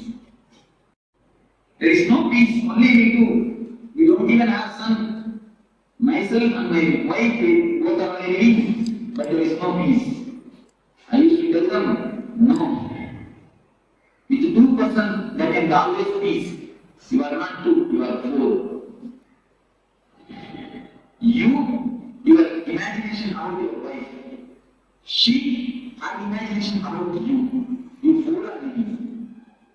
With four, you think peace can live? Peace can be with you? With four, peace can never be. With two, peace can be. With four, it is impossible. So if we drop the imaginations, two things happen. Yes.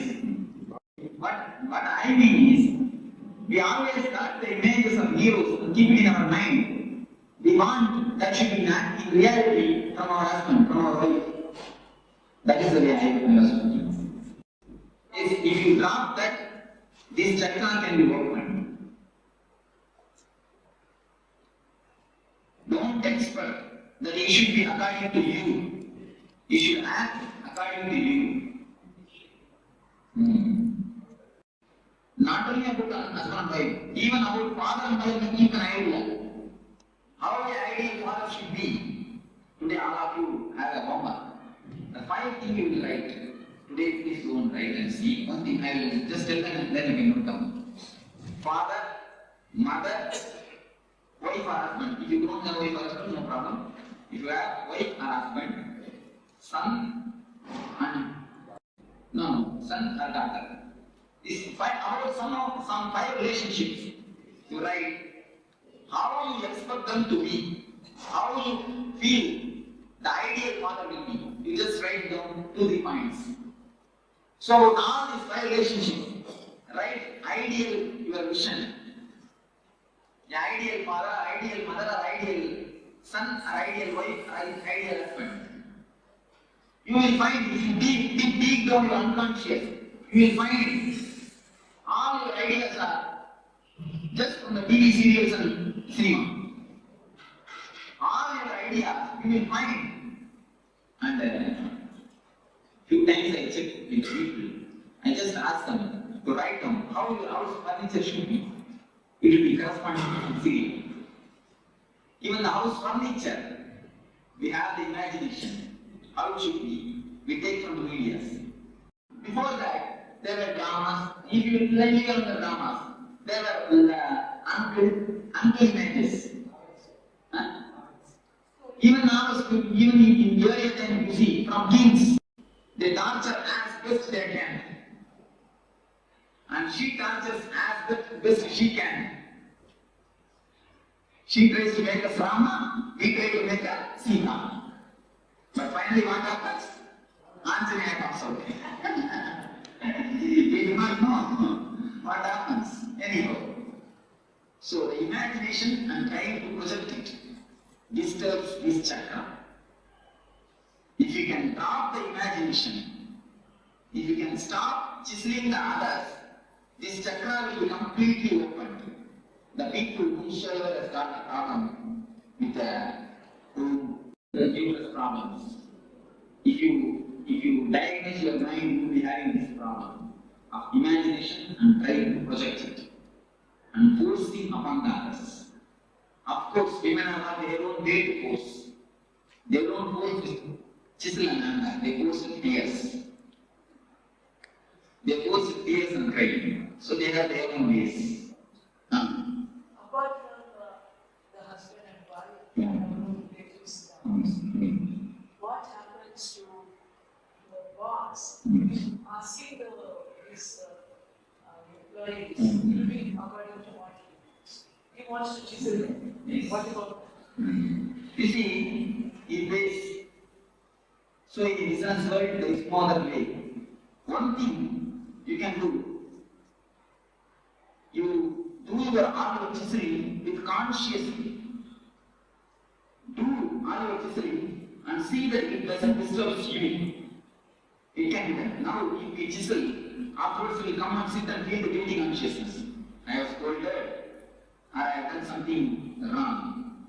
If you do it consciously, you will not give overdose. Even if you are angry, anger is just like a money, because anger is a great energy given to us. It's a great presentation of God. One person came to me that he says, I am not able to control my anger. I told him, you take one photograph when you are angry and keep it in the wash, puja room and do puja every day. He started laughing. Swami, what you are telling? I told him, please do it and then come and tell me. Anger is a great energy given to you by God. When you worship that energy, when you have respect for that energy, you will not misuse it. Lust is also a great energy given to you by God. Kama is a great Shakti given to you by God, which can produce another life. But you are misusing it, dissipating it, because you don't have respect on that energy. You never misuse the money. You never overpay because you have respect for money. But you overpay the anger. If you have done for 5 rupees job, you pay only 5 rupees. But if you have done the 5 rupees only a mistake, you pay 50 rupees anger. If you are conscious at that moment, you will pay only 5 rupees. If you have paid the 5 rupees anger, you will never feel guilty, I assure you, I promise you. Because you pay, you overpay, you come and feel guilty. To compensate that overpayment, you feel guilty. If you pay properly, how much mistake you have done? You just pay that much anger. I don't say don't pay anger. You have to pay anger.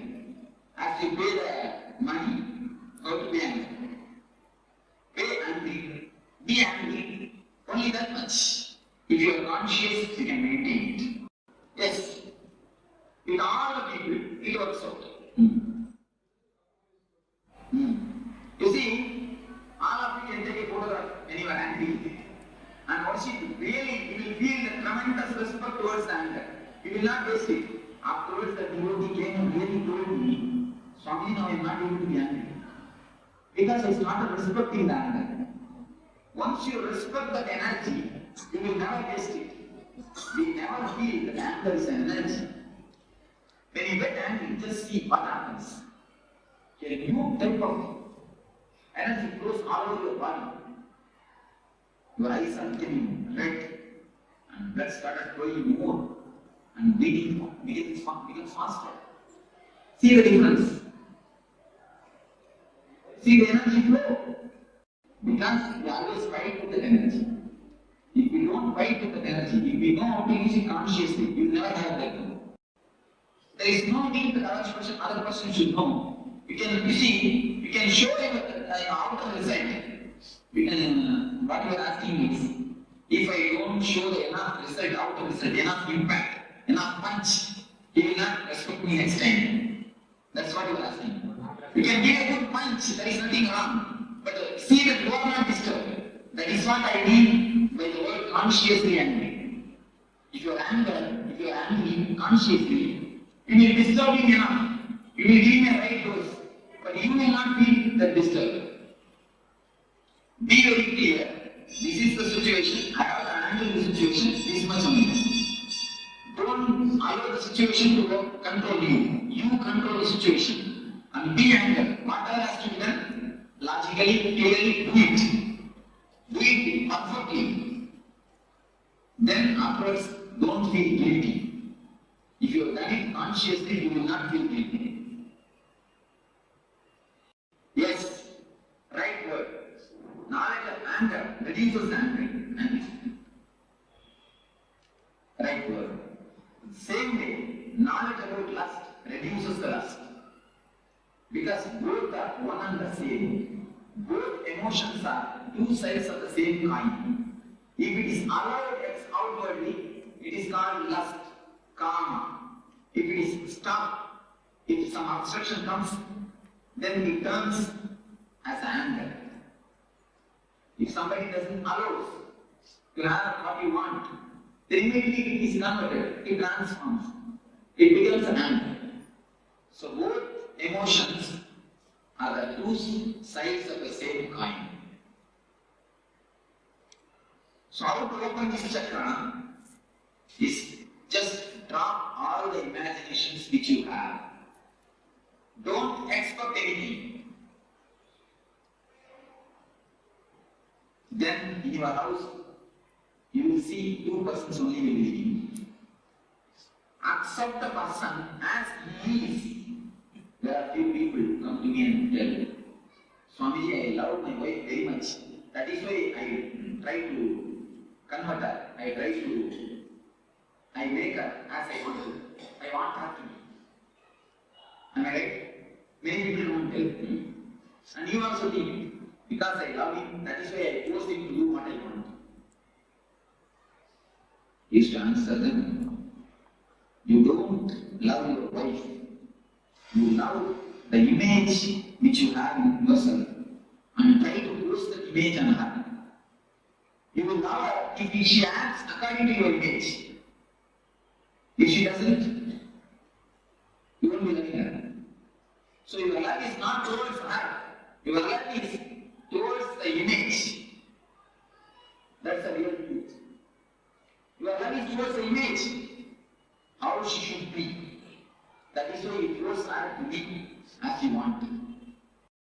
So, when you drop these imaginations, the Muladhara Chakra energy will be awakened. One thing. As a byproduct, your house all will become a great Kshetra. All our houses are almost ready to this good Kshetra. Our houses have become good Kshetras. Am I right? Our houses have become really good Kshetras. Actually, so if I speak about Namrata, I will pull down the whole structure of Jyotisha. It is a sheer nonsense. Having two paper pieces, going to some person and asking how my life will be.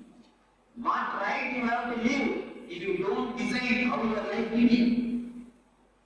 Going and asking some person who is unknown about your life, giving him two pieces of paper, please just see and tell me how my life will be. What type of life you are living, I don't understand. You are the man who is living. You know the pros and cons of your life. You are the person who is living. You don't know about your life. You are going and asking him. Then what type of intelligence, which intelligence we are living, I don't know. It is sheer bullshit. In Jyotish Shastra, there is a science. There is some truth. In original Jyotish Shastra, it is complete science. But going to some Jyotish is an utter reality. It means we don't know about our life. We don't even have the intelligence to run our life.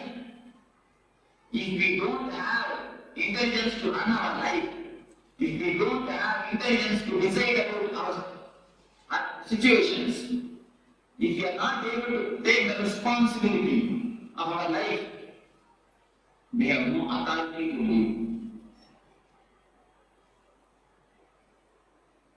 Actually, a real man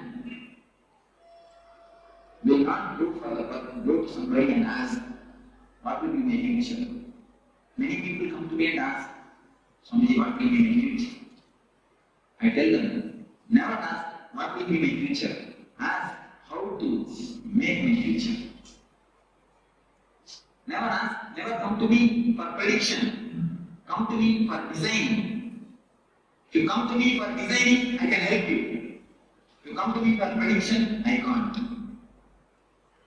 Go and retreat. There are so many people sitting for 5 rupees to 10 rupees. Daily. About how the life will be.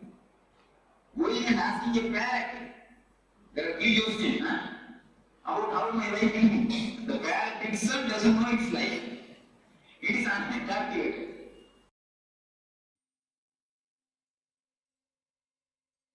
Yes, Nitanam, all of you. So this is the relation with Swamiji on the Muladhara Chakra.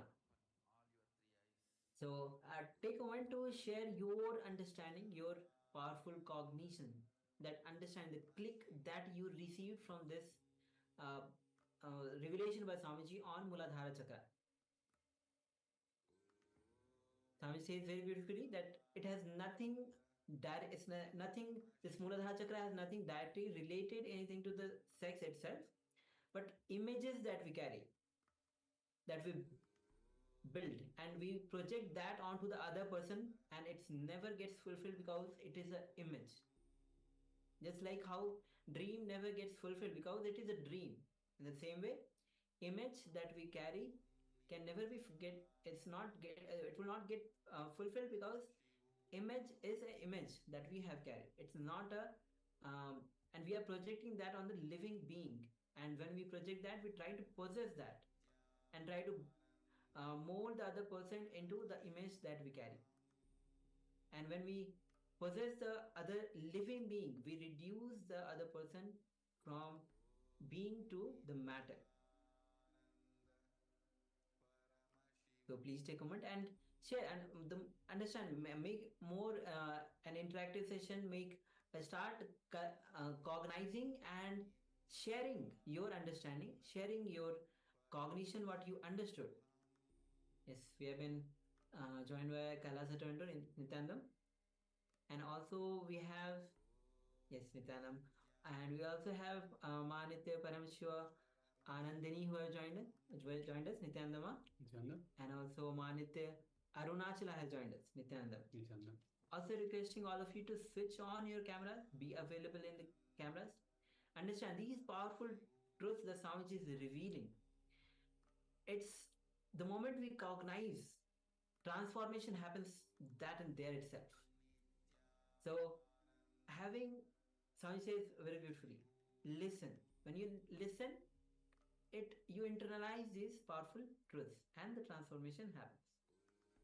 So coming back to the Muladhara Chakra, when you drop these fantasies, the images that we build and try to project on others, expectations that we build on others, and the other person also has the same image, and the chiseling goes on as a never-ending war, unending war, Swamiji says.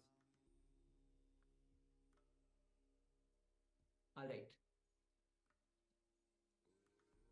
All right, so let us now move on to the next segment, which is an internalization exercise for the same Muladhara Chakra, the root chakra. So in this exercise, we will align our inner and outer image.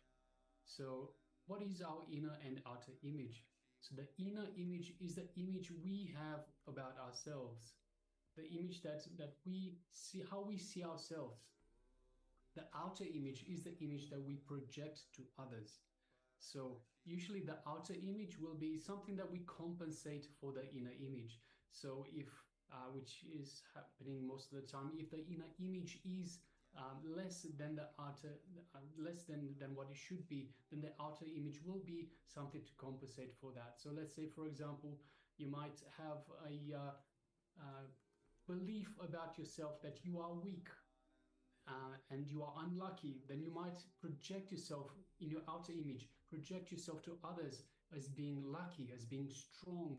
So in this exercise, we will start with a piece of paper. So requesting everyone, please have a piece of paper in front of you and a pen, and we will draw a line right down the middle of that sheet of paper, making two columns, and in one side we will call it the inner image, on the other side the outer image. So I'll just give you the information for this moment. We'll go ahead and do this shortly. So first of all, we'll make two columns. So with a straight line down the middle of the page, we'll make two columns. On the left hand side we will have our inner image. On the right hand side we will have our outer image. So that is the first step. And then in the first column we will make a list of the top 10 inner images, inner beliefs that we have about ourselves, how we see ourselves. And this is only for you, so please make sure you be honest and be thorough. Have a look through the top 10 images, how you see yourself, and how you believe, what you believe about yourself. So whatever it might be, the idea is to dig it out, to make sure that we can align these images not to the lower. We'll be going to the higher image, but for now, let us just make the 2 columns, and on the left hand side, identify all the top 10 inner images that we have about ourselves. So again, if whether it is I'm weak, I'm friendly, I'm unlucky, whatever it might be, this is all that's going to go in that first column. Then in the second column, we will write the corresponding outer image. So once again, if you see yourself as weak, you would write in the right column, in the outer image, that you see, that you project yourself as strong. Perhaps this is an example. So whatever it is for yourself, this is for yourself and only for yourself. So please make sure that you do this authentically, you do this with integrity, and make sure that you are honest with yourself. Have a look through and let's dig this out. So 2 columns, left hand side, inner image, right hand side, outer image. Let us just have a few minutes and do this first part of the exercise. And of course, if you have any questions at any time, please do let us know. So we'll be monitoring the chat. Please let us know if you need clarification in any way.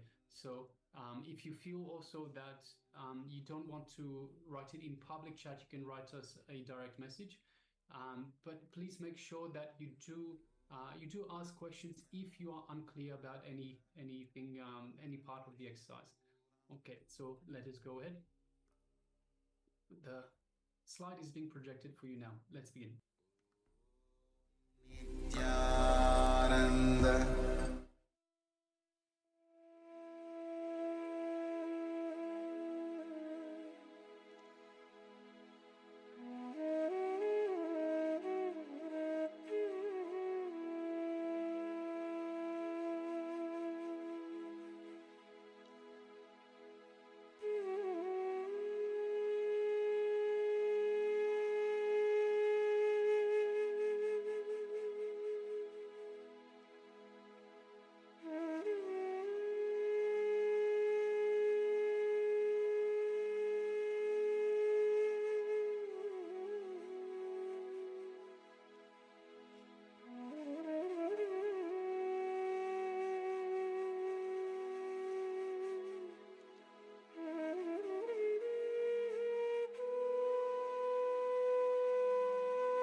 Now let us move on to the next step. Compare each inner image and outer image that you have noted down. And wherever you find a conflict, so wherever they're not the same, start tuning your inner image and outer image. So what you perceive as you and what you project as you to others. So inner image, what you perceive as you, outer image, what you project to others. So start tuning your inner image and your outer image by always choosing the higher idea. So for example, if your outer image is higher than your inner image, as is the case most of the time. So we saw in the earlier example, if you see yourself as weak as your inner image, your outer image is higher by showing strength, that you have strength to others. So wherever the outer image is higher than your inner image, decide to tune your inner image to match the outer image. So don't reduce what you project yourself to others, but increase what you perceive yourself to be. So in this same example, if you see yourself as weak, but you project yourself as strong, then tune your inner image. See yourself as strong. So this way you align the two images. So both the inner and outer image will be strong, that you are strong. So let us continue this for a few minutes.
Now, we'll be moving to the next steps.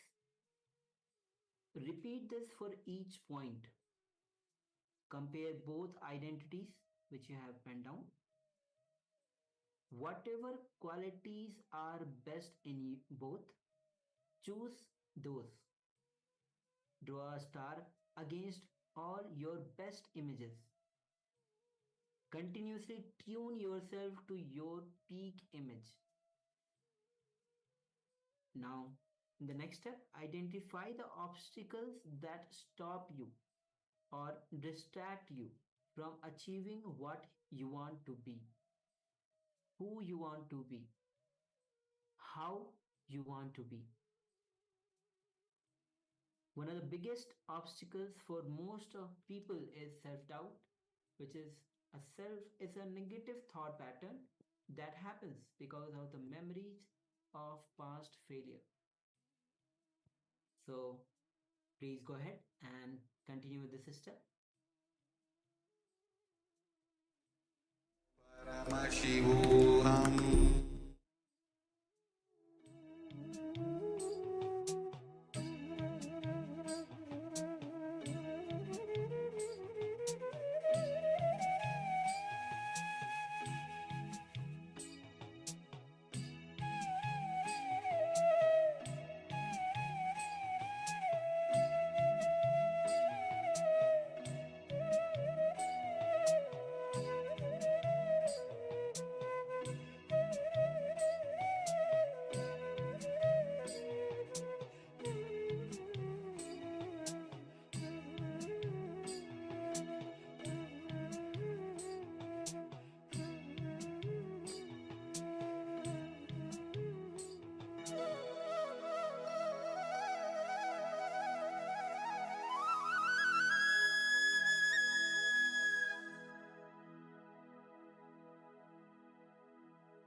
Next, let us evolve your image, your images, your both images. So whichever thought is in alignment with your peak possibility, encourage it, enrich it, and entertain it. Whichever thought is not in alignment, just complete with it. Consciously, decisively complete with that pattern. And let us go on completing every day with every one of those patterns which are stopping you from achieving your peak possibility. So once again, we need to encourage, enrich, and entertain all thoughts that are in alignment with your peak possibility. We need to encourage it, enrich it, and entertain it.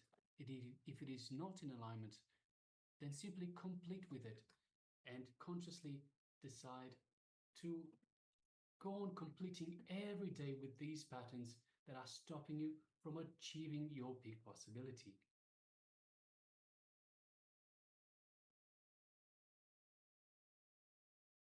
So when you start living authenticity, you know the right way of thinking. You will use your thinking to achieve whatever it is that you want in life. In Hindu spiritual practice, this is the second step that is known as manana, authentic thinking.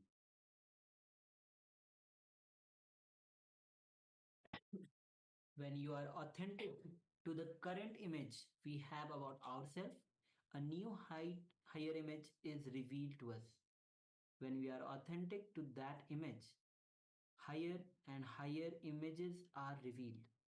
Authenticity will take us progressively to higher peak possibilities. So let us have our thinking be established in authenticity, continuously expanding ourselves towards our peak possibility.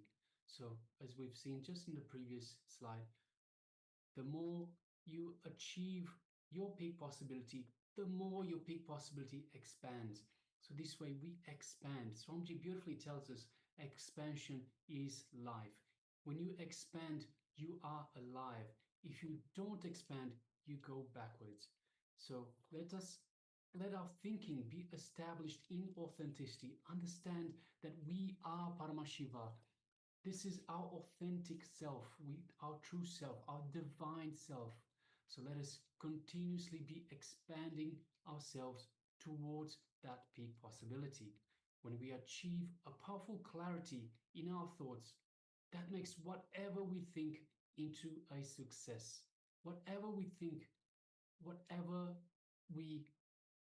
about becomes our success. And we unblock our Muladhara chakra by being in reality. So let's take a moment and contemplate on this truth. Please take a moment.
Now slowly you can relax from this exercise, and understanding that when you align your inner image, outer image to your peak image, again and again go on aligning your image to your peak image, whatever it is, whether it is inner image or outer image, to unlock the Muladhara Chakra. So with this, now we'll be moving on to the meditation to unlock the Muladhara Chakra, and this is going to be the Dukharana meditation. So this meditation is Swamiji has given us to, as we go through, as for all the 7 chakras, we are starting with the Muladhara Chakra. So slowly we'll be moving on to the next chakras. So this Muladhara Chakra meditation, which is actually the Dukharana meditation. So please come to the space of listening, and as we enter into this meditation, make sure that you are having the space where actually you can perform the meditation without any disruption, without any issues. Nobody can is going to disturb you. Give your 100%. Swamiji says very beautifully, when you give your 100%, whatever kriya you're doing, meditation you're doing, it will transform you. So make sure that you are giving your 100%. And also we are joined by Ma Parabrahma Swarupini, Ma Nityananda. Nityananda, welcome. Yes. All right. So let's get ready for this Dukharana meditation. And yes, so as we're saying that, make sure that you are having the space for yourself to perform this Dukharana meditation. You can choose a place where you are comfortably without any disturbance, because it's going to be a 40-minute duration of this meditation. So make sure that you are giving your 100%. So please come to the space of listening, and let's enter into this Dukharana meditation.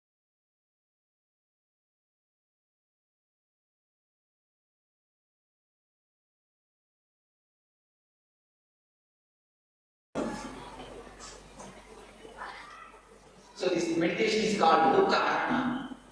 This is based from a tantra, from Vijnana tantra. This meditation is designed. It is especially designed for a modern man to throw out his mind, throw out his subconsciousness, throw out his repressed things. It is a 30 minutes meditation. First 10 minutes. It is a 3-part, 30 minutes meditation. We cannot call it as meditation. We can call it as meditation technique. Even the word meditation is somehow associated with seriousness. When you listen to the word meditation, many people are lying. Am I right? Many people run away just by listening to the word meditation. If you ask them to round the Sanideva temple 11 times, 11 days, they will do it happily. They will even bring some 10 liters of milk and pour on the Sanideva around the temple. Of course, it's not wrong, I'm not criticizing it. They will be happy to do outer things, but afraid to do inner things. Why? You look in, the Pandora box is there. If the Pandora box gets opened, what will happen? She has asked very right to shoot it. She asked the question, if you don't control, what will happen? See, the very person resonates with the fear. If you don't control, if you open the Pandora box, what will happen? All know, we are afraid of this Pandora box. That is why we never sit for meditation. We never think about meditation. When we listen to the word meditation, try to fly, try to take off. So, the word meditation is also a little bit too serious. That is the thing. So now we will go for the technique. The first 10 minutes, there is a music which will encourage you to do the meditation technique. There is an encouraging music which will change by itself every 10 minutes. You don't have to see the clock. This is 30 minutes technique, 3-part, each consists of 10 minutes. The first 10 minutes, we are going to work with breathe. We are going to work with breathe.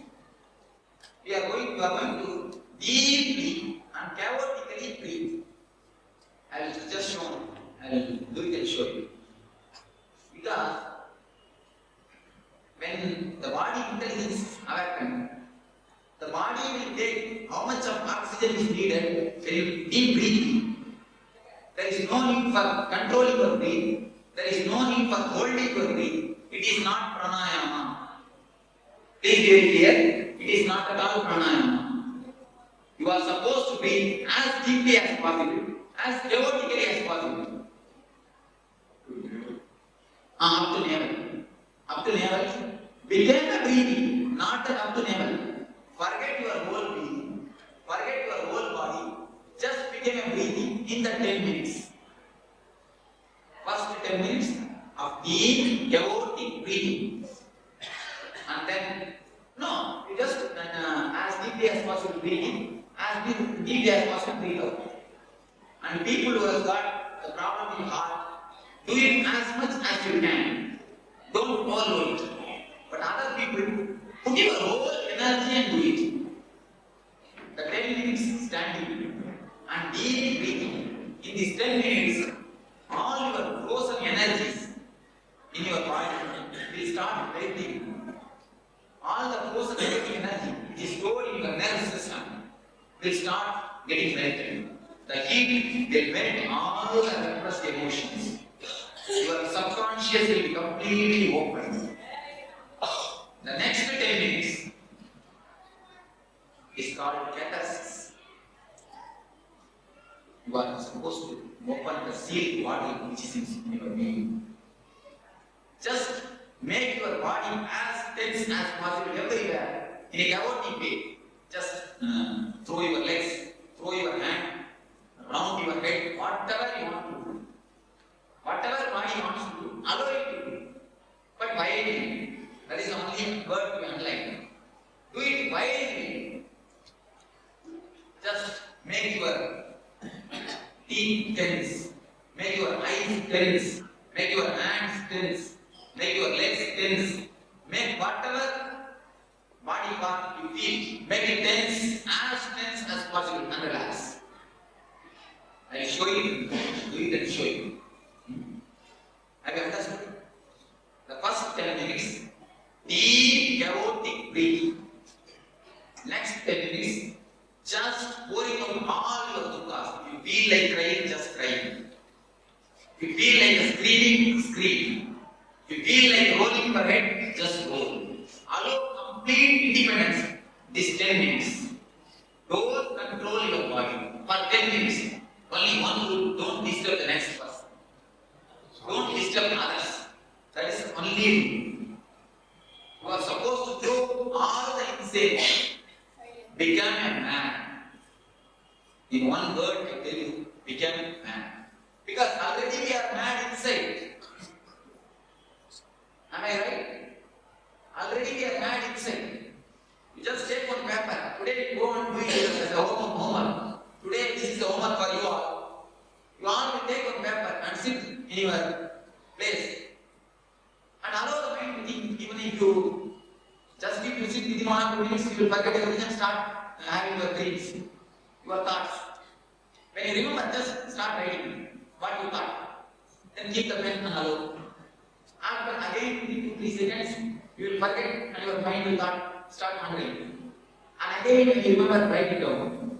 If you write one page, you will see what big mad house is running in yourself. You are running a big asylum in your being. Suddenly you will feel that you are gone to Delhi. After 2 minutes, suddenly you will be in Pangu. And suddenly you will be in your shop looking up for business. And immediately you will remember that your wife has not kept water in your bedroom. So your thoughts are completely unrelated and unarranged. Jumping from here, there, here, there. Beautiful example given by Yogasana. What is mind? He answers. If a monkey is enough example to express mind. He says, if a monkey drinks alcohol, intoxicant, what will happen? And not only that, scorpion bites him. Then,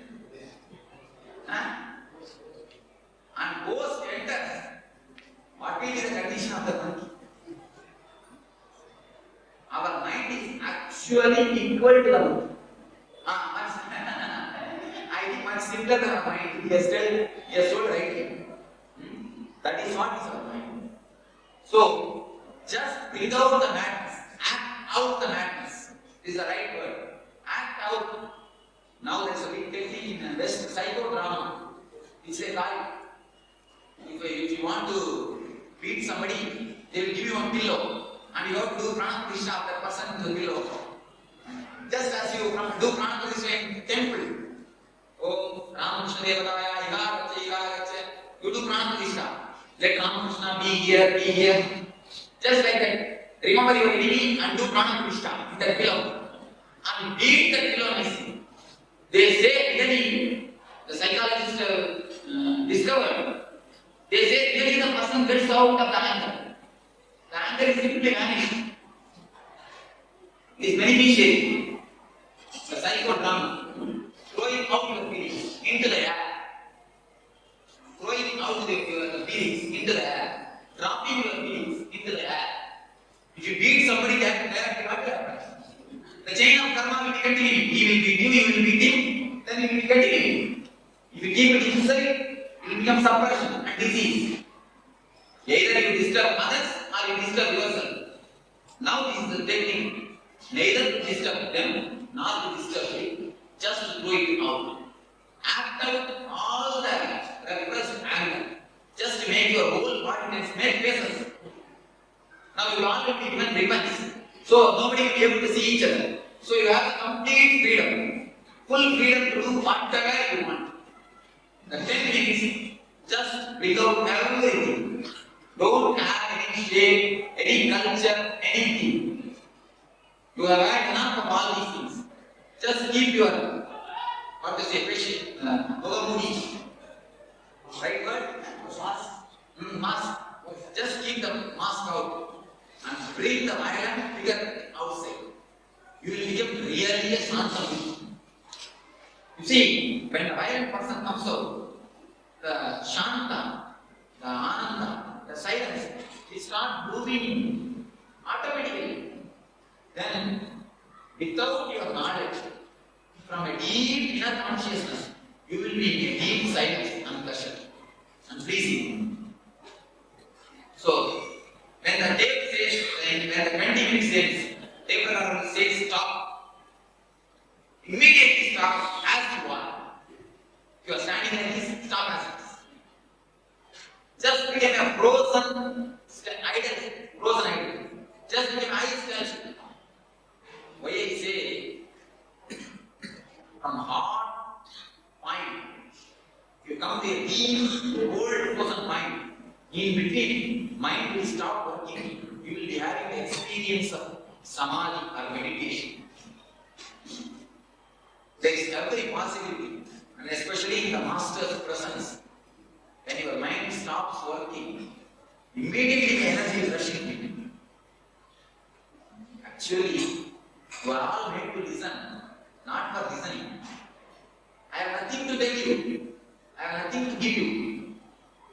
If you are able to feel the energy directly, I can communicate, I can give you more in silence than talking.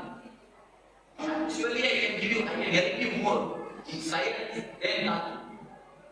But why I am talking? If I don't talk, you will start talking with yourself. If I ask all of you to sit silently in my presence, what will happen? After 2 seconds, you will start talking to yourself. So to stop your chattering, I am talking. When you give a little gap, when you stop little chattering, immediately my energy will rush in. My presence will give you rush in you. So that gap, when you stop, when I say stop, really stop. When you stop, immediately there is every chance in that gap. You will see that something is happening, some new light is entering. After 1 minute or 2 minutes, you will start seeing the thoughts are slowly coming up. So no problem, just sit down as you are, where you are. Sit down, and the last portion of the meditation, the 10 minutes, You just sit in a relaxed way and pleasing mood.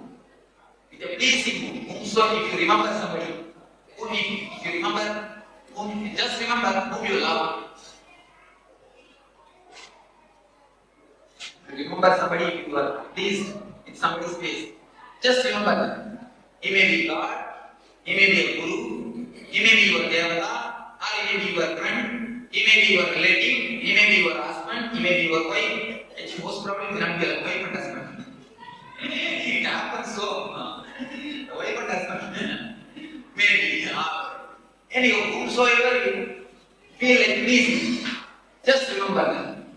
Or you can be as you are, without even remembering. You can be just sitting in a pleasing mood and witness all your thoughts. Don't condemn your mind, don't condemn your thoughts, don't concentrate on anybody. Concentration has nothing to do with meditation. Concentration is not meditation. Meditation is awareness. So just be aware of your thoughts. Whatever thoughts comes, those just allow it. So, do you understand that clearly? First 10 minutes, deep chaotic breathing, standing. Whatever way the body goes, allow it. And next 10 minutes, deep catharsis, acting it out. When catharsis says stop, stop.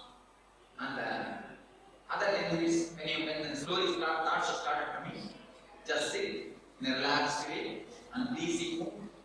Whatever happens inside your body and outside your body, just witness it by closing the eyes.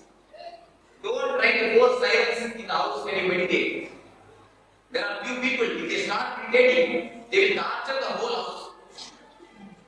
You keep silent, they will take you out and keep the telephone and giving commands to the people, I am going to meditate. Before they go to meditate, they will make a big poster and then only they will go to meditate. Don't do that. Whatever happens outside, let it happen. Don't be anything as disturbance. Don't try to torture anybody in the name of meditation. So, this happens somewhere else.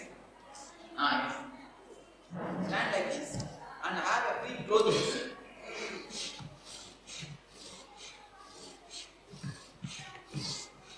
The body moves, allow it to move. For some people, if you do like this, it will be easy for you. Allow it, no problem. The way in which body moves, allow it. You may have heard the similar type of techniques from some other school, don't bother. Don't compare, don't mix it up. Just beat, if you remember your enemy, just give beat. Then you can sit in a happy way, relaxed way, no problem. If you don't have anything, just sit in a relaxed way, no problem. That is no compulsion that you have to express. If you have everything is gone, sit simply. But see, don't cheat yourself. Be very careful. Many people try to cheat themselves. What about Mamakara? Say, I don't have pleasure. Say, but I have Mamakara. What do you have to do? Actually, Mamakara and Desha, only in word they are different. In intrinsic way, they are one and the same. You see in the deep mind, when you deeply breathe, these differences you will understand.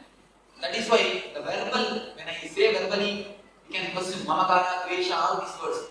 When you have breathed 10 minutes, all the anger will come out. It will simply bubble up. You will not be able to control yourself, you will simply breathe and things will come out. Don't use the words, use the screaming sounds. Ooh, ah, ooh, like this. Don't use words, your mind will come in.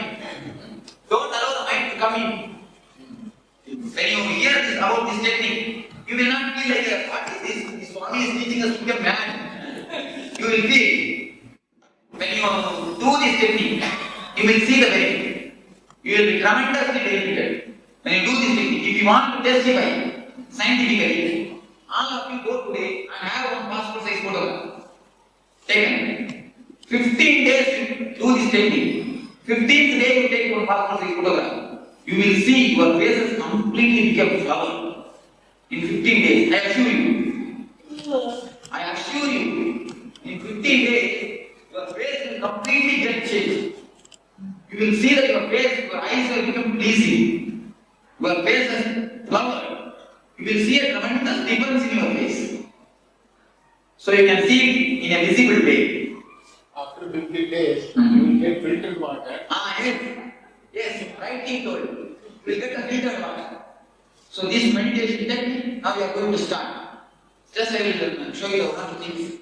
So for breathing, use this. So for making tense, do whatsoever you like. There is no need of steps. Simply do what you want. That is the thing. I think there is no need for steps. If he shows something, you will be following the same thing. Don't do according to him. Do according to you. So the second step, do whatsoever you want. Feel like whatsoever you feel, you do it. You see, there is no must in this. Do it according to you. No problem.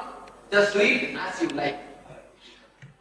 Allow the breathing to happen. That's all. Body will take its own posture.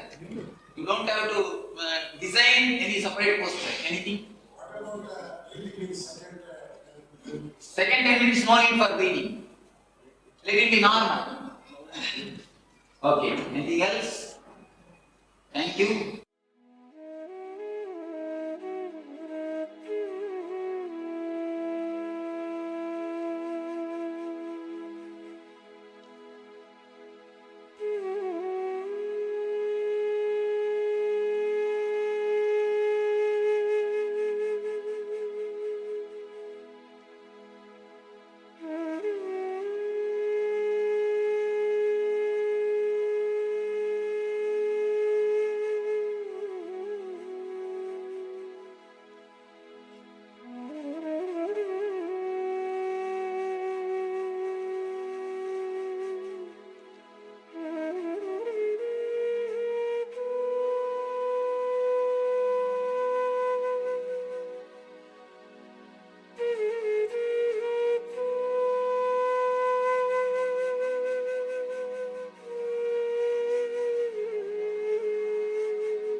Nityam, all of you.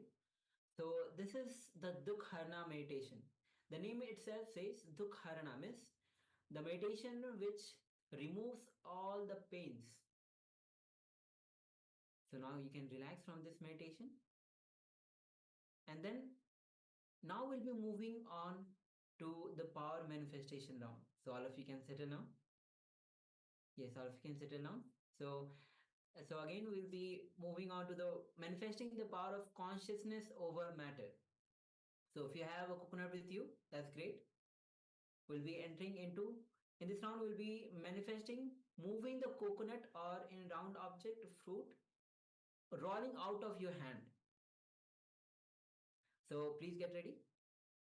Make sure that your palms are flat, fully flat, and you place the coconut or the object, fruit, which you have with yourself, fully flat on your palm.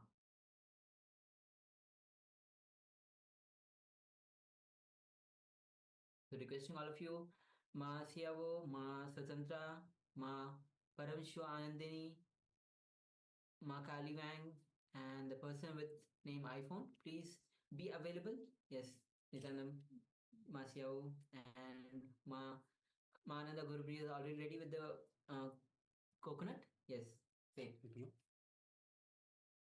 So let's manifest this power. You can place on the palm. Will be manifesting, rolling the coconut out of the hand. Or if you don't have the coconut, will be having any round object or the fruit on your palm, which you'll be rolling.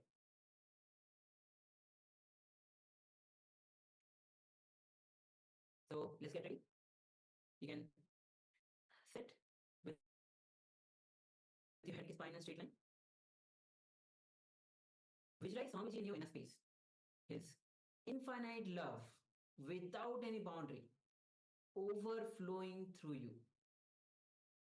His love, His compassion, His grace just flowing through you and radiating, not only just flowing through you, but radiating through you.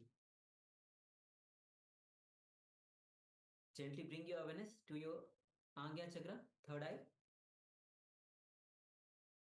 And through your third eye, gaze at Swamiji's third eye.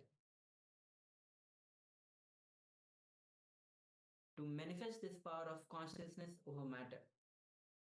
Now, gaze at the object, the coconut or the fruit. And with intense oneness with Swamiji, deep connection with Swamiji, let's start chanting the Mahavakya. Om Nityananda Paramashivoham. Om Nityananda Paramashivoham. Om Nityananda Paramashivoham. And with this deep feeling connection with Bhagavan, give the command to the coconut or the object that you're having in your palm to rotate and move out of your hand. So let's begin this manifestation of consciousness over matter. Let's begin.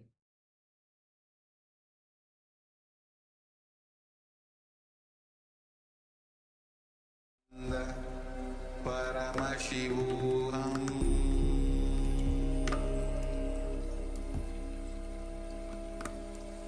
Om Nityananda Paramashivoham.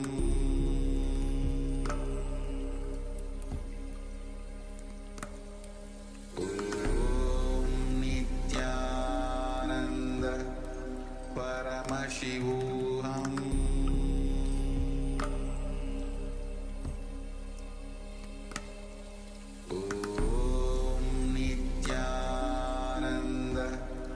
Paramashivoham.